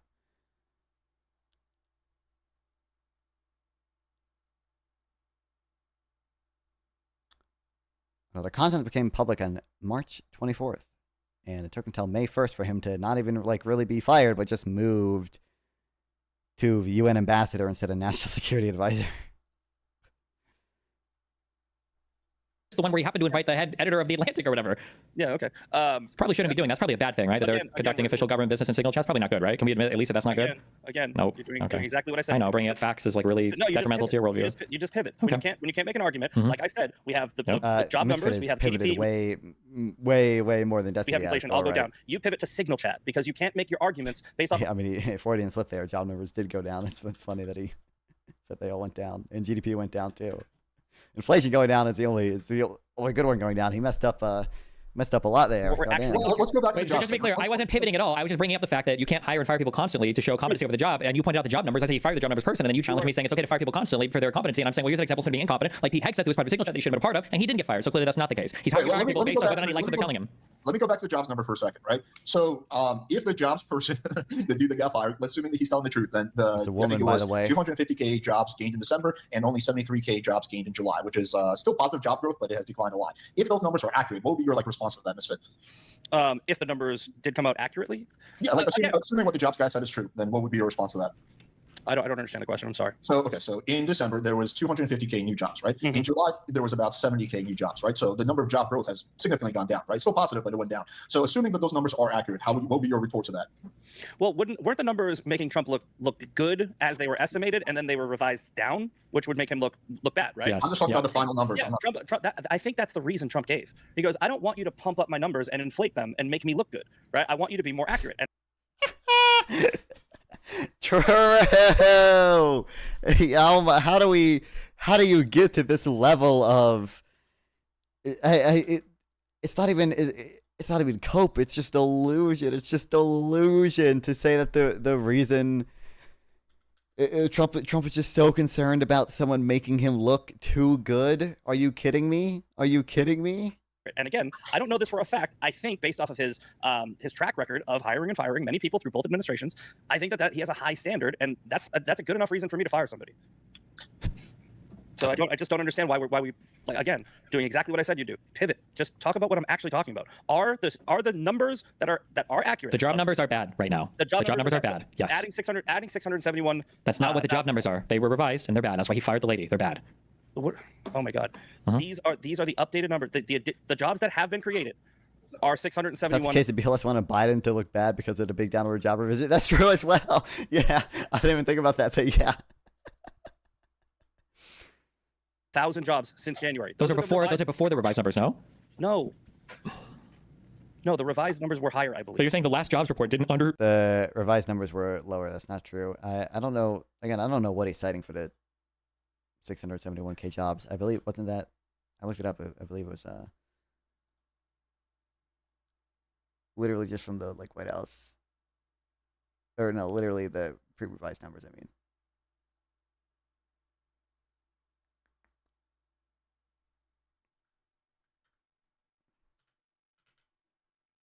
Because this article doesn't even mention. Is he just adding up all these or whatever? Is fucking Facebook? You should talk to Casey about trade. Not fun. You should have an econ debate with Misfit. I invited him to one. He said, I reached out to Sarah and said, because after we talked about the beautiful bill for a little bit, I said, I'm more than willing to have a 1v1 with Misfit or whatever, or 2v2 if he wants it. And she said, which maybe it'll still happen. We'll see. But she said, like, oh, he has a 10K minimum for talking or whatever. But, you know, let me reach out and see if he will do it, you know, because it's hosted on my channel. And apparently he said he's, like, tired of debating lefties or whatever. So, but she said she might be able to convince him. I'll DM Sarah after the stream and ask if he's down yet. 10K minimum? Yeah. Like subs? Yep. Like followers or subs, so yeah. So, you know, exclamation point YouTube in a chat. Let's get that YouTube sub number up. Okay. Only, 8.5K subs to go or whatever. Shoot. Where they were expecting them to be? I don't believe so, unless I'm reading this wrong, but this is from whitehouse.gov, and it's also from... You're reading Trump's own assessment of his own jobs numbers? What's up? Hold on. You want to know why I'm upset? No. You want to know why I'm upset? Sure. Here, I'll demonstrate. I'm gonna send you in DMs a tweet. You're gonna tell me what. It's horrible news. It's really terrifying. It's really horrible. But you tell me. You read the tweet. Tell me who's the first person you think about. Okay. All right. Trump administration to discuss U.S. taking stake in Intel. The first person I think about? Econoboy and Matt Bruning. I'm brain broken. That's the first thing that comes to my mind. Yeah. Let's go fucking waste of time. Now every time I see Trump saying this shit, the first thought I have is like, oh, Trump is like a sovereign wealth fund socialist now. Like, no, he's just an evil dictator socialist. It's so bad. This is the best argument against sovereign wealth fund socialism is that the moment right wingers take control, exactly, you don't want it. You don't want it at all. Just have DB50, man. Just have DB50. It's like a VAT with a wage subsidy. Is that too much to ask for? Really? I don't know, man. This is so sad. But yeah, very silly. True, but this is when did the revised numbers come out? I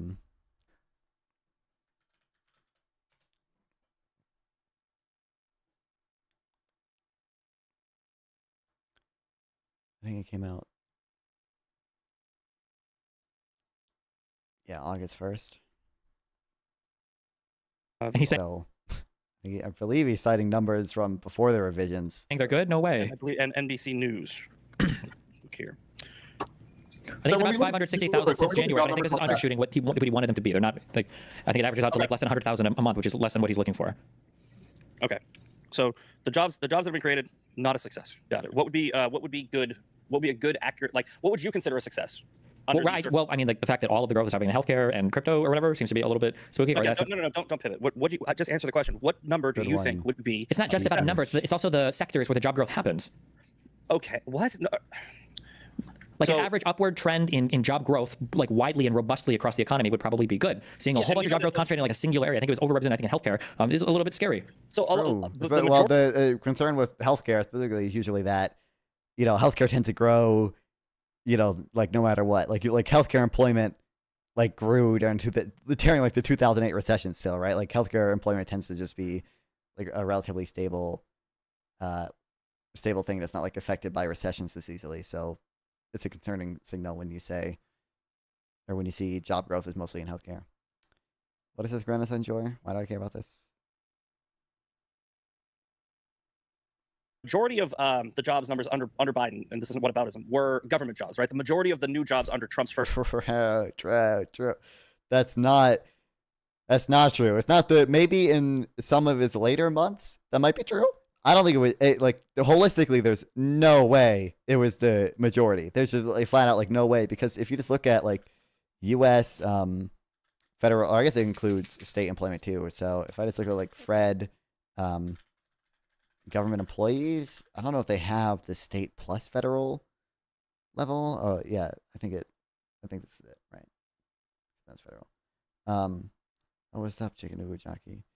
It's never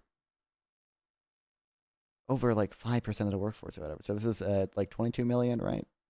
Because there's thousands of persons. Like, I don't think it's ever the majority. It's not even like that much higher than like the pre-COVID average or whatever. But if we just do like edit graph, just first 6 months are private sector jobs. I don't think that's true. I'm pretty sure our amount of do I want to do?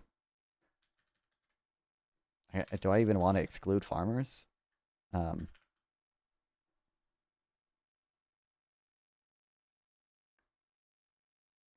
guess I'll do non-farm. And then just do A over B, apply formula. Oh wait, hold on. Add line. There we go. And then A over B, apply formula. Like it's like very low percentage. You're still platforming? Yeah, I'm platforming him right now. This is true. Yeah, obviously. Like it's been mostly trending downward. Like I guess this probably just mostly reflects that government workers were probably like laid off less during COVID than other people. And then it kind of returned to normal, and then I guess it picked up like a little bit after in like 2023, but it's still like a very low percentage. There's no way it was ever like the majority of job growth. I mean, maybe for 1 or 2 months or something, I don't know, but not that common. Would you legalize euthanasia? Or sorry, would you legalize assisted euthanasia if you knew farmers will be the group most interested? I guess I have no clue what the relevance of like the farmers there is like at all, but okay. It isn't Chicken Jockey. They changed the rules. You can watch. You can't have them like literally on stream, but you can watch people who are banned. Is this just gonna be broken?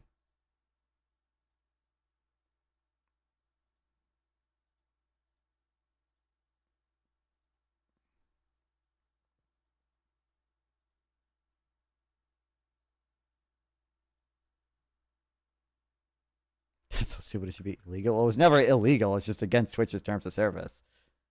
Dangerous neoliberal propaganda. This is true. This is true. I guess I'll open it in Microsoft Edge because apparently this shit's just broken.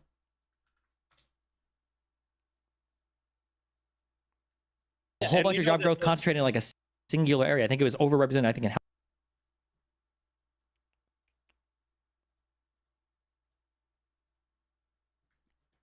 No, why are we edging? That's bad.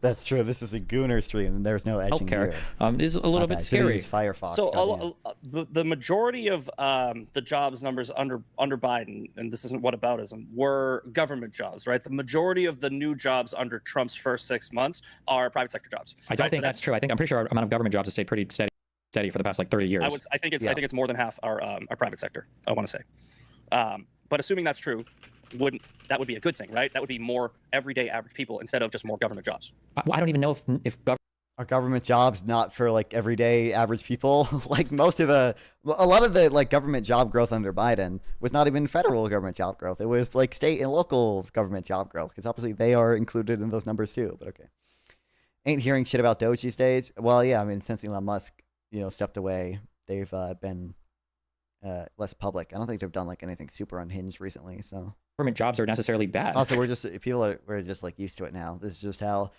how things are now. Okay, things that under Biden would have been big headlines like, hey, probably just aren't anymore. We're just used to it. Okay. I mean, it depends on what job you're talking about. Well, your side wants more government, my side wants less. So I think that would actually be accurate. You would think that's good. Do you think all government jobs are bad jobs? I think we should have smaller government. That's not an answer. So we should fire everyone in the DoD. I didn't say that, but if you let me finish, I think we should have a government so small that we don't even know it exists. Right? Our government should be incredible. What's real Biden?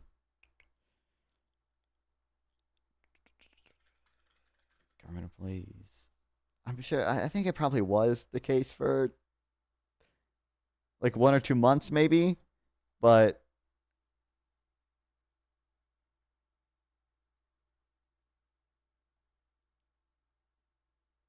I don't think it was like holistically true. This is not really what I want. Like state and federal government jobs, right? We should not even have thousands a month. We should have tens, because that's how small I want my government, my federal government. Okay. And that's just me. That's just my opinion. A lot of people agree with me. I want limited government, very limited, so limited that it barely makes a difference on my life. The federal government should have one job, and that should be protecting our borders, right, and just making sure that we're safe. So then how bad do you feel that Donald Trump massively has failed in cutting the debt and the deficit, that the Big Beautiful Bill just added more and more to the debt and deficit? Just fight for higher. The Big Beautiful Bill is not perfect. I've criticized it. I didn't say it's not perfect. He failed massively. Not perfect. By the way, he's criticized it. When I talked to him about the Big Beautiful Bill, I don't know if he had any criticisms for it. Now, maybe, I don't know, maybe that conversation on Sarah's panel, okay, with both me and the other people he was talking to, maybe he had a real change of heart since then. Maybe we got to him, but I kind of doubt that. I kind of think he's just nervous to actually talk about it. And curbing the debt and the deficit, right? You agree with that? They failed there. Yeah, it's estimated that that's not going to, but there is also the estimated that's not going to. I know that that's crazy. If we bring on more jobs, more manufacturing, and create a booming economy through energy independence and all of Trump's other policies, it will offset the debt that he didn't come down on. I'm not happy about it, so we're going to agree. That's obviously I don't know what this way of thinking is like so foreign to me that I don't even know how you get here. Like, no, it does not follow that if you increase manufacturing jobs, like we're going to see like higher GDP growth. In fact, it's going to be so high that it's going to offset the deficit increase in a Big Beautiful Bill. Like that just like is nowhere close to approaching reality ever. Like I don't know how he dresses himself every day. Me either. I don't get it. I don't get it. Like, especially because all the best evidence we have says that tariffs reduce output. So like, they reduce growth. And all the best evidence we have says that trade increases growth. I don't get it. Agree there. So you don't. Well, we don't agree there. You're saying you're not happy about it. I'm saying it's a massive failure. So a complete total epic failure. I don't think it's massive. I think that what you do, and obviously you will. It's not. I'm not really knocking you for this. It's your political biases. You hyperfixate. I'm not hyperfixating. Doge said they would cut $2 trillion. It ended up being $9 billion. I don't know in what world that's not a massive failure. Doge was a massive failure, and okay. I mean, so Doge. He agrees with that. I was excited about Doge, and it fell short. Okay. So, and Donald Trump said he would cut the debt and cut the deficit, and he failed on that. Where's Elon now? Right? So it's not like Trump is still saying like, yeah, Doge is awesome. He barely mentions it. Do you think it's kind of embarrassing, given that he hyped up Doge so much and hired Elon to be his personal little puppet in the White House? Like, doesn't that bode poorly for Donald Trump's skills in hiring good people? Well, I think it's rich, considering that a lot of people on your side, I'm not sure if you were also saying this, you were like that Elon is the real president and Elon is controlling Donald Trump, and now you're saying that Donald Trump got rid of Elon, kind of proving yourselves wrong. Wow. I think Trump hyped up Doge the same way because I think Elon hyped him up, and I think that Elon sold it to Trump sold it to America, and that Elon is the one who fell short, and now Trump got rid of Elon. It's so in the strawman version of me, I'm saying that Elon is controlling Trump. I've never said that, I don't think. But in your world, Elon was actually controlling Trump. Elon actually misled Trump on what Doge could do, and then Trump hired him as a result of that. I think hyping someone up and controlling them are two completely different. That's literally, it's called manipulating through flattery. That's literally what that is. Yeah, I wouldn't say. Sure, Elon manipulated Trump, but I again don't think that that's the same thing as controlling. I think that Trump's juggling. By the way, you should still. If our president's able to be manipulated by fucking Elon Musk, do you have confidence that he's not going to be able to be manipulated by Putin? Like, what are we like? Isn't that still like a pretty big negative against him? But all right, I think Trump wants to be a three-term president. I mean, I think he wants that. I don't know if he'll actually end up getting it or if he'll actually like seriously attempt it. But like certainly Trump like wants that. President does, except for Biden. I think he only juggled naps. But I think that Biden was more successful in every single conceivable metric than Donald Trump's been so far, and will continue to be. You mean the auto pen was more successful? Have you ever seen a video of Biden having an executive order brought to him to sign that he doesn't know what it is? Whereas on every single one that Trump has signed, people are bringing it to him and explaining what the deal is. Have you ever seen that happen to Biden? Said, how many days did Biden take vacations out of his whole presidency? Was it 40-something%? Do you think that Biden has taken more? My bad. I assumed he would at least have like some kind of maybe approaching, reasonable point there, but he did not. What the hell is this chicken jockey? This link is fucking broken. But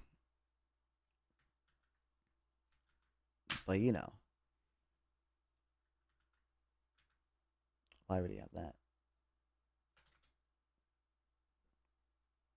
Oh, this is all, incredible. I've never seen this before. Wow, incredible. I can't believe I'm platforming this man. Oh no. Vacation days than Donald Trump has? Absolutely. I will guarantee you that's true. Look it up right now. I'll look it up. But then back to my other question. Have you ever seen, you've seen people bring executive orders to Trump and then explain them to Trump, right? You've seen that, right? Yeah, well, he does that live. Don't you think that's kind of weird that he's not writing them and that he's the one who's getting them brought to him and explained by other people? Isn't that kind of weird? No, I think you're being a little sassy right now, but you know how it works. Trump hires people to write the executive orders. They summarize them to him. He reviews them and hopefully reads the majority. If you had proved that Biden was hiring people to write executive orders for him, don't you think that would be scandalous in and of itself? Let me finish. Okay. I think that Trump reviews the executive orders. He puts together a collaboration, a team, right? His administration. I don't think I've seen Trump personally review any of them. Then signs he them, just which he signs signed them. them like live on TV. I think Trump has signed almost every executive order. As they're explained to him by other people. So I think they're explained to him based off of his agenda that he put together with his cabinet. Maybe. I mean, you think that? Yeah, that's could be the case. But hold on. But what I'm saying is, I don't think Biden put together anything. Yeah, that's great. But you have no proof of that. You can't prove any of that, right?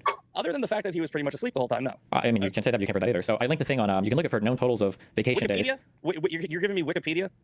Is there a different source you would prefer? Yeah, hold on. I look it up on It says for Donald Trump's first term, he took 378 vacation days, and Joe Biden took 183. Bro, he doesn't trust Wikipedia, but he trusts vacation days as Biden did. Hold on, there's 1,460 days in administration. So you just said 184. That's bull. What does ChatGPT say? Yeah. So the Republican National Congress claimed that Biden took 577 days. However, Snopes investigated and they found that he took somewhere between 183 and 184 vacation days, which accounts to about 12.5% of his term. During Donald Trump's first term, he took 380 days, which accounts to about 26%. Biden, all right. So the Republican National Committee and reported by other various sources. They were all reporting what the RNC was saying. Yeah. Hold on. Biden spent 577 days out of his 1,463-day term. So that's 39%. Okay.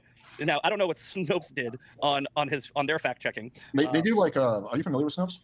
Yeah, he probably thinks it's liberal propaganda. Yeah, but the RNC, the Republican National Committee, whatever, that's not Republican propaganda, but Snopes is liberal propaganda. Well, what are the findings? What is the evidence that the Republicans gave? Like, I'm sure that the way they do their tallies is they say, okay, Biden took a vacation day, this, and this day, and you add them all all up to 577. You think there's a 577 to 183 disparity between the two sides. Very good methodology. So even if it's somewhere in the middle, Biden took a ton of vacation days. Even if it was somewhere in the middle, it would still be less than Trump. But I mean, we can just read what Snopes says. A claim popularized by the Republican National Committee that former U.S. President Joe Biden spent 40% of his presidency on vacation stretched to the truth. The RNC treated partial days outside the White House as full days on vacation, made outright errors in its calculations, and included locations that are not always used as vacation settings in its analysis. Due to the So you do the same thing for Trump. A partial day outside of the White House would probably be attributed to a vacation day for Trump too. So that would, I think that they use the same metrics as you would for Trump. Yeah, but when they use the same metrics for both, Trump took twice as many vacation days as Joe Biden. No, you're taking the good number from one. Let's not do this. This was you wanted to go here, and now we're here. You don't like the facts. I know you hate the facts are like kryptonite to a conservative. If that's your argument, I know if we spend more time on this, I will win. But I'm just saying, do we want to spend more time on this? I do. Yeah.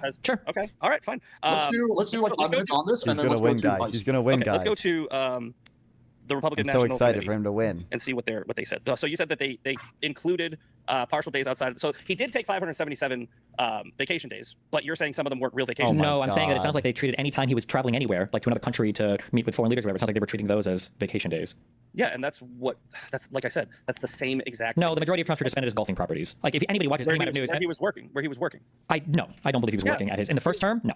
So you think that Biden can work when he's outside of the White House, but Trump never worked when he was outside the White House. Again, you applied two different standards. Yeah, that's obviously what follows from what Destiny says. Oh my God, how is your brain this broken? There's a significant difference between traveling to another country to go to their embassy or to go to a thing to give a speech versus Donald Trump going to a golfing property. I forgot. I need to research it. Oops. And just golfing, yes. But he wasn't just golfing. Trump was on the phone negotiating. Trump, golf only takes like 3-4 hours. Well, that probably depends on how much you play or how many holes or rounds or whatever, right? Yeah. So Trump would golf for a few hours, and he's Misfit doesn't have a president. grasp So on I'm logic. assuming that when he's at his golf course, This he's guy got has no staffers with grasp him, on anything. and they're coming up to him going like, "Hey, Mr. President, this thing just happened." So again, he's literally working, but he's also golfing. Okay, show me that. But this has already been reported on. He's I'm not saying this anywhere. Where's it been reported on? That They have. I think that there was I think that he just called. Was it what was the conflict? He just called the president, and I think it was India, Pakistan? No, it wasn't India, Pakistan. It was the one that just happened. Though. It was like a 9-day war where like 30 something people died. And he called the world leader from the golf course, and he said, if you don't cut the like, I'm gonna get upset. And this is just reported like 2 weeks ago. Grasp on Republican propaganda. The world leader to negotiate the end to. You know, I guess I can give him that. So like this is a very recent event. Like you understand, like your claim is unfalsifiable, right? You're giving me an example of one phone call that he made. How can I even debate this? Every like factual source we can find shows that you're wrong. But you're saying like, well, what about the phone calls that he's making that we can't prove or verify or anything? Like, give me some metric or some analysis or somebody that's done something. Well, you said Trump is only golfing. I just gave you a real time, a very recent example of him working while golfing. Sure. Maybe not all of his golf things are. Maybe he does work in some of his golf things. I don't think it works on the majority of them though. Okay, so you lied. Lied about what? You lied and you said all of it. You see what like you said. I don't think doesn't he ever claimed all of them. First of all, the majority of his vacation days aren't even. It's not all golfing, right? I think that they count like 180 days golfing. His total vacation days were like 378 vacation days. Well, just a few minutes ago, you said Trump's vacation days he's just golfing, and then a few minutes later you go, all right, fine. Okay, show me an analysis. Show me an analysis of total vacation days. Well, that's what I'm saying. If you're applying the metric, show me that. If you're applying the metric to Biden taking partial vacation days, but you make the claim based off of just your assumptions. None of these are my claims. These are Snopes going through the RNC's claims. No. You're giving benefit of doubt to Biden, saying the vacation days where he wasn't in the White House and when he was traveling, where he wasn't actually working in the White House, they counted those as vacation days. And I said they did the same thing to Trump, but Trump was working on those days. So I'm saying they apply. You still the defend same Tech metric to President. It just measure shows how vile you liberals are. True. What do you mean by defend? Do I defend vacation them? days for both presidents, and that's What how have they I got done the to number defend them? 577. That's how you get. If you use the same metric for both, you get the big number for both. Why is it? You're saying that. I understand you're saying that, but you haven't done this analysis yourself. You're just baselessly asserting it. You're only basing it off of Snopes, which has had. That is a fact-checking. That's a fact-checking org. Yeah, that's what I'm basing it off of. Do you think that you individually are more reliable than Snopes?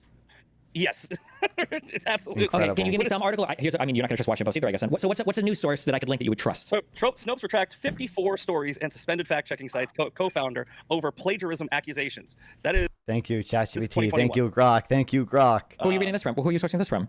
This is from BuzzFeed News. Do you trust BuzzFeed News? Let's if I was going to be a BuzzFeed News go. host, would you trust that? Or are you only trusting BuzzFeed News right now because they're saying that Snopes might have had to retract some stories? How about the AP? Is the AP good enough?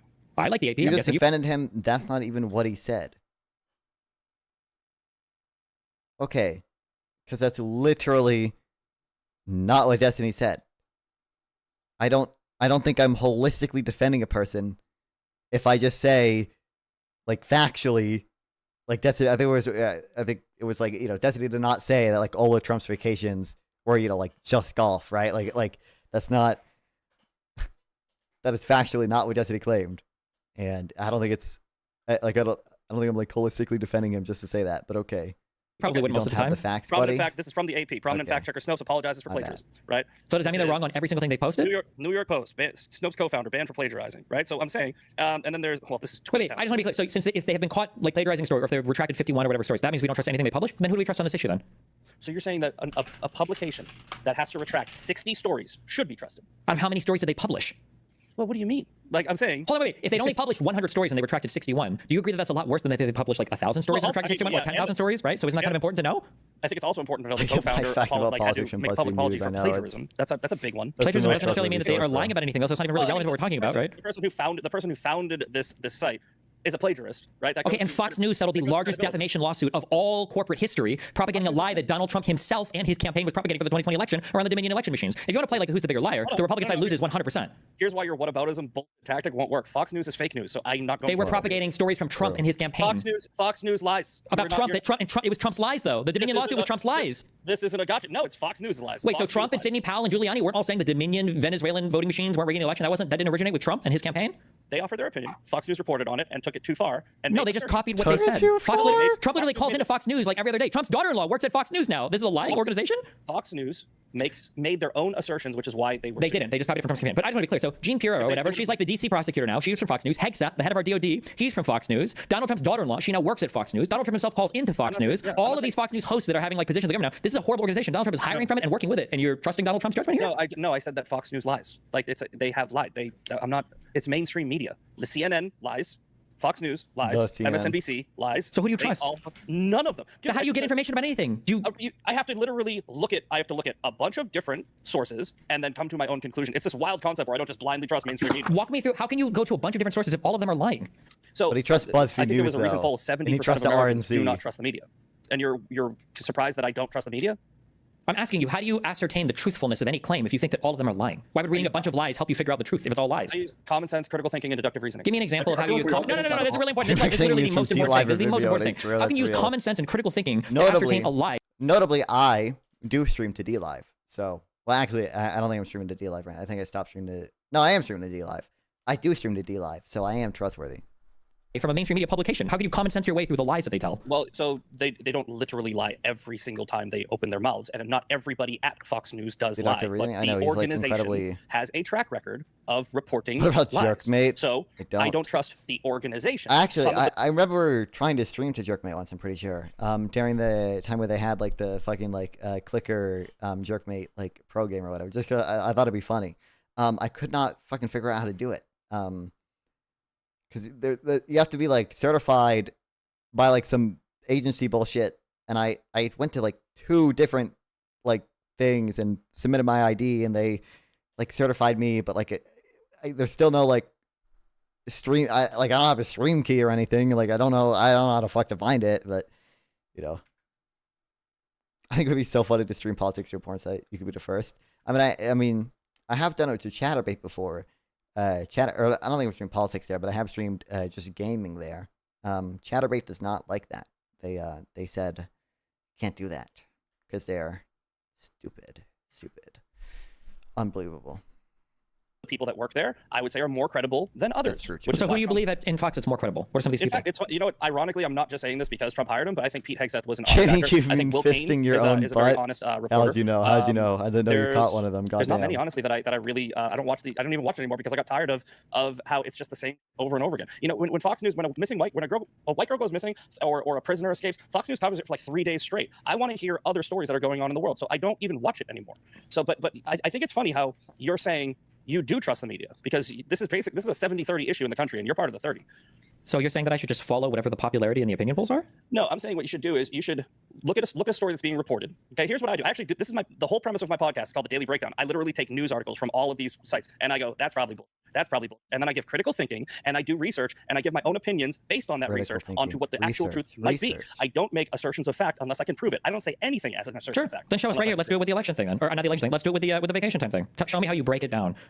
Okay, we already just did this, so let's not do it again. But we didn't do this though. No, we didn't do this. We did. You just didn't like the way that I. No, answered. you just didn't do any research. You just like gave me some opinions, right? You know, I research better than you, right? Like I have more media savvy than you. I'm a better critical thinker than you. I'm a better researcher than you. I know more facts about all of these things than you do. So I don't know why you're talking to me like this is you're enlightening me somehow. Yeah. How do you know you're better than me? Because I just listened to your thought process on how you pick things out here. You have all the classic markings of somebody that falls prey to his own biases when evaluating media. So he's just been like totally wrong at like 5 different things. I literally just said I don't trust the media, and you said that I fall prey to. You said that you don't trust the media minutes after you told me that the reason why you know the Snopes article is fake is because BuzzFeed News said something and the AP said something, which I'm guessing are 2 media publications you don't trust. But you're actually displaying a perfect example of somebody who lacks media savvy, which is you are selectively critical. You believe sources when they tell you what you want to hear, and then you disbelieve them when they tell you what you don't want to hear. No, what I said is I take all of it. Now, giving one example of a BuzzFeed in real time to just point out the claim that there is a story where the co-founder, and I looked at 3 of them in a row where the co-founder apologizes for plagiarism, and I asked you, what source would you like? And you said the AP. The AP's plagiarism has nothing to do with being wrong about the facts. When he was plagiarizing a dictionary, is that it goes to credibility. But again, right? But the Fox News Dominion lawsuit doesn't go to credibility. I do want to go to ICE. No, he said it does. It's all bullshit. Fox News lies. So let's go to ICE. Trump's immigration policy in general. Where do you guys stand on this? Okay, I do want want to. to. Huge success.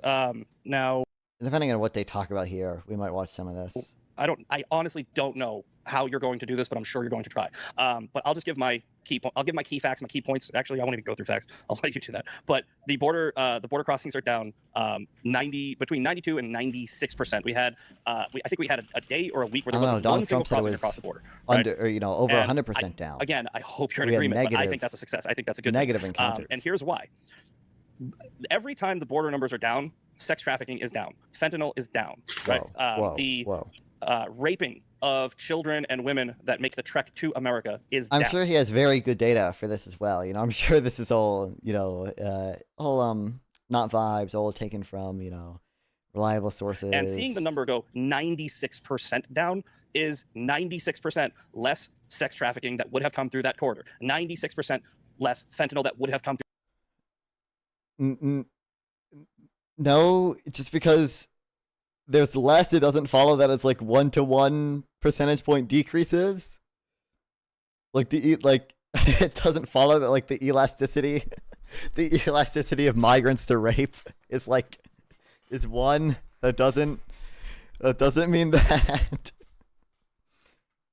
Through that corridor, 96% less women and children who are raped on the journey to America through that corridor. So the numbers aren't even calculable, but my brother died of a fentanyl overdose, and I know what the crisis of fentanyl really is. Another, and I know this isn't related, but just real quick, forcing Mexico and Canada to address the fentanyl crisis, which is kind of related, is also very important to me. I think that's a huge success. I think that's a huge problem. But as far as also, ICE arresting illegals, Bones. getting them out of the country, deporting them, SCOTUS ruling in He has favor of Donald vibe Trump that that he has the says authority to do otherwise, so. I think that every source that you're illegal citing, immigrant that is not in this bullshit. country who is breaking the law is also another not going potential well for me. crime that could take place, and that's down. So all in all, I just think it's amazing and it's down. One follow-up question before we go to Destiny. What's your stance on legal immigrants being also arrested? If I understand that there have been some mistakes, and I don't think that I can defend them, so I won't. Mistakes happen. I hope that the administration has as few mistakes as possible and corrects them, which I have seen them do. And I think that it's kind of baked into the cake, and I don't like it. But I also don't think that you can halt all of these operations, which are, again, a massive success, because if you look at it as what I just said, 96% less sex trafficking, 96% less fentanyl, and you say, but what happens if they arrest 1 or 2 people by accident, and then they figure it out and they let them go? They definitely inconvenienced these people. They definitely, those people should definitely be able to sue the federal government, and I hope they win. Inconvenience is a very nice way to put it. People have been detained and not been allowed to claim have habeas claims heard. That's not like an inconvenience. That's like a fundamental denying of due process. What the fuck? Oh shit! Testicle Johnson with the fucking gift sub. Let's fucking go. Let's get a twerk break for Testicle Johnson in here. Let's fucking go. Yes, I love you, Testicle Johnson. Thank you very much. Hell yeah. Boo. Well, Chicken Jockey disapproves, but that's if anything, Testicle Johnson, that's evidence of I'm a non-fodder face. Evidence of you being good. But yeah. Wait, did you get it, Bones? Yeah, you got it, Bones. Hell yeah. But those mistakes have been made, and I think that they are few. So you can harp on them, but I'm not. Just violating people's rights, no big deal. Yeah, exactly. It's like, oh my god, a good thing. So yeah. All right, let's let Destiny respond. Yeah, I mean, there's no fentanyl crisis at the Canadian-U.S. border. Oh shit! You gave Chicken Jockey a song. Let's get another twerk break for Testicle Johnson. Oh, Chicken Jockey. Oh, it's a horrible day for you. Oh my god. Oh my god. I'm gonna cancel my sub. You can't. There's no way to. You can't really cancel a gift sub. I don't think. It's not like you can unconsensually give someone a subscription on Twitch. It's just something you have for a month, and you don't see ads. How do you feel, Chicken Jockey? Oh man, it must be a horrible day for you. He just said that because he wanted to control the borders of both North and South more. How many strips does a non-fun sub save? I mean, I don't think so a sub gives me actually, I don't remember how much a gifted sub gives me. I think a gifted sub gives me close to $3, and then I technically I probably donate just as a because I have such low income to begin with, low income as I don't earn that much money from streaming. I probably have donated half a percentage of my earnings to the Shrimp Welfare Project, maybe. So, it's not many shrimp, but probably above 1. He has shut down a lot of the entrance to the southern border, which I guess is good. It'd be nice if there's some legislation there, so it would be a little bit more sticky than just the president being able to come in and add and remove whatever arbitrary caps he wants to set on the border. I don't know if that helps much with fentanyl. I mean, according to the CBP's own website, over 90% of the fentanyl that comes into the United States seems to be coming from U.S. citizens or U.S. vehicles that are driving it through. So I don't know if a reduction in illegal immigration actually reduces the amount of illegal fentanyl coming into the country. But yeah, I mean, Trump can have his win on the border by shutting down via executive action. It'd be nice if we actually had more legislation to deal with the actual immigration problems for real. But probably illegal all we do is EOs because he's an effective leader. Then all we do is EOs. And I think that his weaponization of ICE and everything in the United States is making Americans hate probably everything having to do with immigration, of course, more than would be necessary. But again, Donald Trump's an ineffective leader who can't seem to make agreements or deals or work with anybody in Congress or any of the governors that aren't already in his pocket. So, were you against the sweeping EOs that Biden signed on his first 100 days in office? Which ones?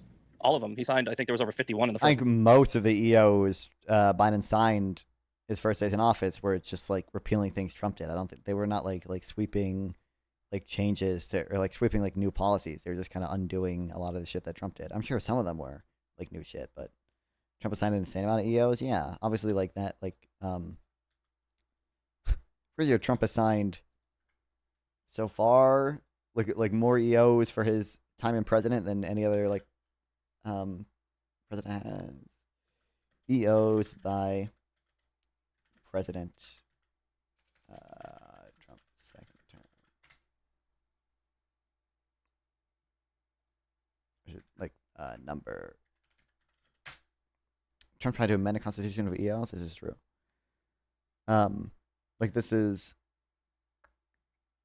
first day. Is there like just a cumulative one? I think this is probably like first 100 days. Yeah, but by now we're past that. But this trend has, mostly continued. Maybe he's fallen under Truman. Although, looking at this gap, I actually kind of doubt that he's fallen under Truman. But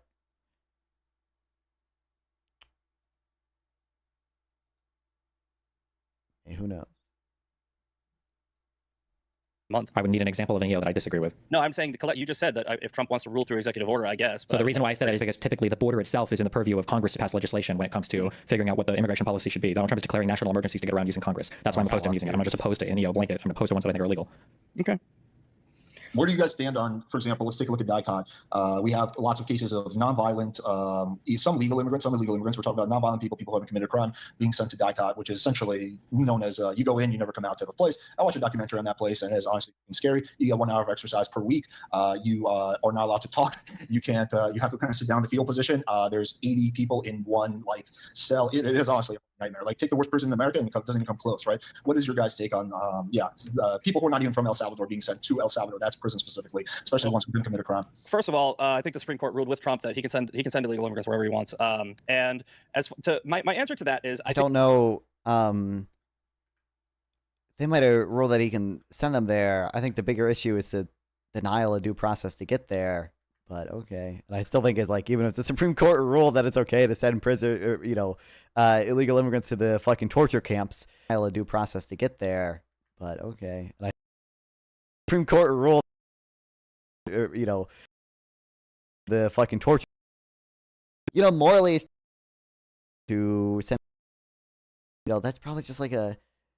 I'm gonna go out on a limb and say like, that's just not moral. I think that every person in this country who is here illegally knows they're here illegally, and they know the law. And I think that Trump has gone above and beyond to give them an opportunity not to be sent to that horrible place where he said, "I will pay you upwards of 1,000."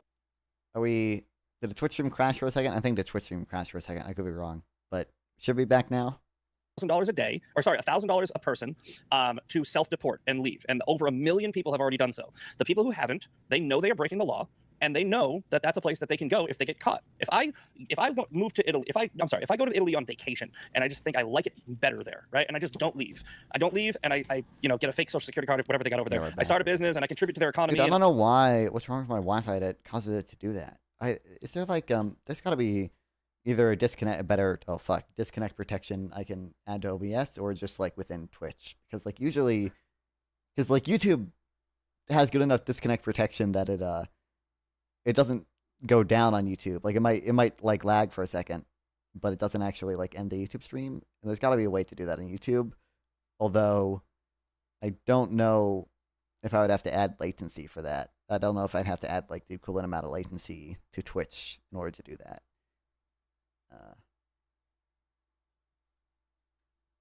I don't hurt anybody and I don't break any laws. But then 20 years later, they catch me. I'm an illegal immigrant over there. I decided to do something. I broke the law, and I shouldn't have to pay for it. So yeah, no, I'm sorry. I don't feel bad for them at all. They know they're breaking the law. They know they're criminals.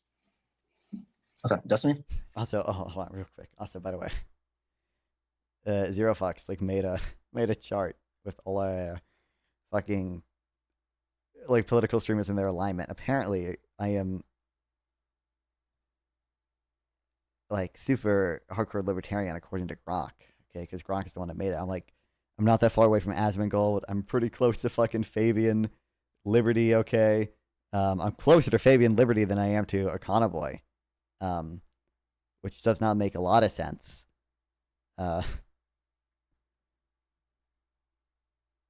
You know, but I am one away from Nicholas Decker. Okay, I'm right next to Nicholas Decker, and that's, you know, that's what's important. That's basically where I want to be. Okay, so, you know, based enough. What's the question? What are your thoughts on the fact that, for example, a lot of people are people being, yeah, no, I think it's super unhinged. I don't know why we have to pay another country to take people away from us. We want to deport them. I just think it's mega cringe. A lot of people won't. The problem is a lot of other countries won't. So Donald Trump's hand was forced, where he has to work out this situation with El Salvador, where El Salvador's like, yeah, send them. You know? Just to be clear, the president of the United States of America is unable to force other countries to take people that he's deporting. The United States of America. He's tried, and a lot of them have said no. I thought this was the master deal maker, the master negotiator. Can't figure out how to deport people from the country?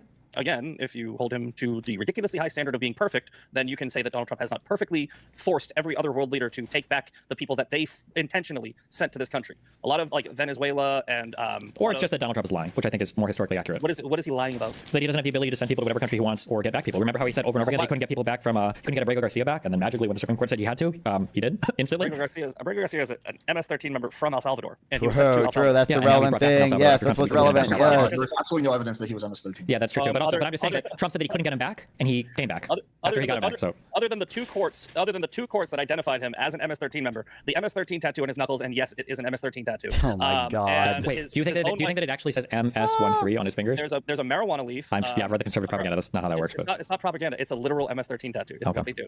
It's literally it's symbolism. It all M stands for marijuana. 1 smiley, you know, and then the 3 is the 3 holes in the skull. Anyway, as far as people like Abrego Garcia, right? He was sent back because Congress, the Democrats, made a huge stink about it, and a federal judge essentially tried to force him back. The Supreme Court did agree that because of the paperwork that was filed improperly, they had to bring him back. But he's just going to be tried here, and he's eventually going to be sent back anyway. So all they did was delay the inevitable. Well, we don't know how that result of the court case will go here. Number one. Number two, he wasn't supposed to be sent back to El Salvador. That's what the immigration judge had said. So he could be deported to another country. Well, El Salvador is his country of origin, so if they're willing to take, he had a withholding and removal order. Well, it's not just that they were willing to take us; we paid them money to take them. That's the relevant thing. I don't know why the United States of America has to pay other countries to take deportees. We're the United States of America. I think we can probably just throw our weight around and make them do that, regardless.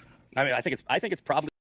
It's like when you see someone with a bowling ball, I'm like, they're a gang affiliate. Oh yeah, I know. Yeah, it's like incredible causal inference that he's. It's not even causal inference. Incredible research that he's done there to understand, you know, why it's obviously true that he was part of a gang and. That's an MS-13 tattoo. To at least incentivize other countries to take back and undo this horrible situation that Biden put us in by opening the border completely wide open, millions and millions of people. And again, right, this isn't whataboutism, but it's relevant, right? Every percentage point that the border went down was undoing sex trafficking, fentanyl, and crime that Biden allowed to happen in this country. Biden ruined. We're really going to do the Epstein defender president? Is the guy trying to curb sex trafficking? Is that really that's the route we're going to go down? Are we going to pivot to Epstein because you don't have an argument against that? No, I already said that the illegal crossings down are fine, I guess. What's your argument for opening the millions of illegals pouring in, and Donald Trump was able to shut it down? What's the argument for Donald Trump just turned off the asylum seeking process. We don't even know if that's going to stand legally or not. I will see. Well, he also closed the border down by shutting down the asylum process. Nobody can come to the U.S. and claim asylum anymore. No. He made it so you have to be an actual asylum seeker. Okay. Millions and millions of people were not coming here and making legitimate asylum claims. Oh wow, I'm streaming. They were just saying, "I'm scared of my country," and they didn't have to prove it. They didn't have to give any documentation. That's somewhat true, but that's how the asylum law works. Unfortunately, that's the whole issue that we needed to solve, and Trump has not done anything to address it. He just said, if you, I believe actually, even if you go through a port of entry, they still don't process your asylum claim. But he said essentially we're not going to process almost any asylum claim. I'm sure technically there's probably still some that are processed, but it's not very many. Incentivized illegal immigration. It is illegal to lie about being in fear for your life in your home country. Yeah, but if you refuse to accept any asylum claims, then obviously you're not going to be able to ascertain which ones are legitimate or not. So I mean, it's but again, incentivizing. So shutting down the method that they were using with the CPP-1 app and just freaking, they were flying people in too. By the way, the Biden administration. Yeah, I don't think that was happening. But also, we had a border bill. We had a border bill to shut that down. Why did Republicans oppose the border bill after Trump told them to? At the end of the same reason every bill in Congress is stupid. Congress is useless and garbage because they always put poison pills in every bill and both sides do it. I'm not giving any excuses for either side of Congress. There was no poison pill in this bill, but okay. Yeah, there was Democrat wish lists in there that the Republicans didn't want to sign on to. So what happens with both sides, by the way, so try not to come at me for this because I'm saying my side does it too, is when they write legislation, they write in a bunch of and then they go, all right, let's try to sneak in our wish list. I think the border bill was just a border bill. That was it. There were no. The border bill had other. No, it didn't. Republicans tried to make it have other, and then when they tried to tie it to the Ukraine stuff, so there was two versions of the border bill. Initially, it did have funding for Ukraine, funding for Israel, funding for Taiwan. But then that was with the Republicans' insistence, though. That was at the Republicans' insistence. But then it got separated out. Let me clean this up. But then after that, there was another proposed border bill that did not have all of that. So that's actually correct. Even that border bill, even the revised one, was garbage. It let 5,000 people in a day. That's not a border bill. It didn't actually. I don't want to get involved too much, but it didn't actually let 5. It said that up until, so if you hit 5,000 border crossings, then 5,000 encounters on the border, then the border would get shut down. So it didn't say that 5,000 people could get in. It said that once you hit 5,000 counters, the border shuts down. But those people that they're countered are still subject to, whatever. I honestly, I'm not. You've been actually a very fair moderator, so I think that's a fair way. That's a fair point to jump in on, and I'll address it real quick. What you're basically saying is, right, that they put a border bill together that says we have the ability to shut down the border, but we won't do it until 5,000 people cross the border. In my mind, that means 5,000 encounters. 5,000 encounters. Yeah. What that means to me is we will now wait for 5,001 before we do our job. And Republicans are like, why not just do it at 1? I don't like this bill. Because people need to be allowed to claim asylum. It's like a legal process that was afforded to people. 5,000 per day. People need to do that. Well, no, it was if the encounters got too high, they had the ability to shut down the border. Do you think it's better for the president to do everything and not have Congress involved at all? Would you, if Donald Trump tomorrow said he's going to abolish Congress and just want to do everything on his own with his administration, would you support that? No. That's a stupid question. Okay, well, because it seems like you're okay with the president doing everything unilaterally. The tariff policies are just him. The immigration policy is just him. Foreign policy is just him. Like, what do you not want the president to do on his own that he should look to Congress for? I want the president to do every single thing in his purview and use the maximum amount of his authority legally in his purview. under the Probably going to Constitution get and the executive branch. But I do not want him to overuse. I imagine there's a number of lawsuits on it by now. If Donald Trump wants to work harder than any other president and write more executive orders than any other president, and eat ice cream to spare. I don't care. That's his job. That's understandable, Bones. What I would really love is for Congress to do their job because they get paid 10 times as much as a school teacher and work about half as much. And I don't understand how they're even like a thing. So Congress gets paid 10 times as much as a school teacher? I mean, some of them, they get, I would say more, if you take the average, probably 5 times as much as a school teacher, and they work less. They work less than a public school teacher and make 5 times as much. They might get, and he's probably including money that's like not literally from the government in there, right? Because I think, I don't think Congress people are in that high of a salary by default. And some of them, I think it's like 3 or 4 times. I think it depends on what you're talking about. But okay. But the 10 times number, I'm also referring to the side hustles. You know, they got book deals and speaking events, and they got stock trades and all this. Sure. What is there? What do you think is the thing that Congress should do that the president shouldn't be doing? Well, like I said, I think that the president should do as much as he can under his purview. Because I understand. But that's not what I'm saying. What is something Congress should do? I don't know why you're talking about what the president should do. I'm asking what should Congress do? Hold on. I'm saying that representative government, which is what we want in this country, the president is also my representative. So I want him to do as much as he can. What else I want? He hates new laws and sucks Trump off for doing illegal shit. I know. As much as they Listen, can. he just wants Border Patrol to do their job. I want them to stop taking recess. So what's the job that Congress should have? Congress should be making laws and not making law, not like only making laws, but they should be tending to their districts and doing. So they made a bill last time for immigration, and the president Donald Trump shot it down because he wanted to keep the border open for election. So here's what I want Congress to do immediately. I want them to immediately make a law that says that none of them can engage in any secondary income activities while they are serving in office, and that means no stock trades, no book deals, no speaking events. You get your base salary, and that's all you get. Wait, do you think that the same should be said for the president? Yes. So you acknowledge then that Donald Trump is like doing more side hustles than every president in all of U.S. history combined, and all of Congress and every U.S. Congress combined in history. Every single congressional member, Senate, and Congress, and every single president combined has made less money than Donald Trump has made. And like not only that, like he's using them as a mechanism to get like I don't want to say to get influence over him, but to like have opportunities to influence him. Like the fact that like he's offering seats at like a White House dinner to people who buy enough of his meme coin. Like it's not even just that he's using his platform to like enrich himself. It's that he's doing it. He's selling, the ability to influence him too, which is like crazy, but his side hustles, right? Okay, so Donald Trump has donated his whole salary though, right? No, wait, Donald Trump's salary is like $400K. Wow. He's made like hundreds of millions or billions off of Trump coin at this point. That's nothing. It's a drop in the bucket. Maybe I should have clarified. I'm sorry. I mean related to Congress, right? Like I don't think they should have any speaking engagements, book deals while they are working in Congress. If they have a private, like if Trump has a meme coin while he's president, a moron, and by the way, we'll agree on that. Telling people they can go to dinner with him if they buy enough of it. Construction business because she joined Congress. No, I'm not saying that. I'm saying I don't think that they should be able to have side hustles while in Congress. Like they shouldn't be able to go and do speaking engagements. They shouldn't be able to trade stocks because they have insider information. They shouldn't be able to do certain. So what about the president of the United States having a huge control of a crypto coin that anybody can secretly? I've criticized him for that. Not just criticize. That's like a horrible thing, right? It's not that bad. He's again. That he could be hosting $1 million dinners and getting donations anonymously through that crypto coin. That's not that bad. Well, he could. He could be, but that would be a huge violation. And if he did that, didn't he literally have a special crypto dinner where like the top 50 Trump coin holders were allowed to attend? Didn't he literally actually do that? But if they were just buying the crypto coin on their own, and then he was like, yeah, you can come to a dinner. I don't know. I don't even know what you're talking about. Oh, okay. No, wait. Hold on. This is the standard conservative go-to. Is like, I don't know anything about the most corrupt president in history. It's kind of crazy. You wouldn't know that the president said the top holders of this crypto coin. I'm gonna invite the top like 30 or 40 or 50 of you to come and have like a special little dinner with me. That's kind of strange. You wouldn't know about that. The most corrupt president in history. I think the last president literally went to Ukraine and said, if you don't fire the prosecutor that is investigating. Yes, shift it. Yes, true. Yes, true. My son. Shift to Hunter Biden, Burisma, Ukraine. Yes, let's go. Corruption. Yes, the prosecutor that everyone agreed was corrupt. The prosecutor at the IMF and EU wanted fired as well. Yes, but we're not going to talk about Trump asking, Zelensky to investigate Hunter Biden when his own intelligence told him that there was, that they were investigating it and he didn't need to do that. But that's chill. I will not give you $1 billion of taxpayer money. So why do you think Biden? Why do you think Biden said publicly when he was on stage that he was pressuring Ukraine to fire Shokov? Why do you think he said? Because they wanted him fired. I don't give a. Because the entire world. Because he was a corrupt prosecutor. On camera, yes. According to Biden, right? No, according to all of Europe and according to Ukraine, that's why he got fired. On camera, according to Ukraine, one of the most corrupt nations in the world. That was the whole reason why they were pressuring Ukraine to move in a less corrupt direction. Yes, there was loans and there was money being made available to Ukraine on the contingency that they clean up their system. Yes. Listen, I don't even give it your logic, right? Here's the deal. Biden on camera admitted to bribery. It wasn't bribery, though. What do you mean admitted to bribery?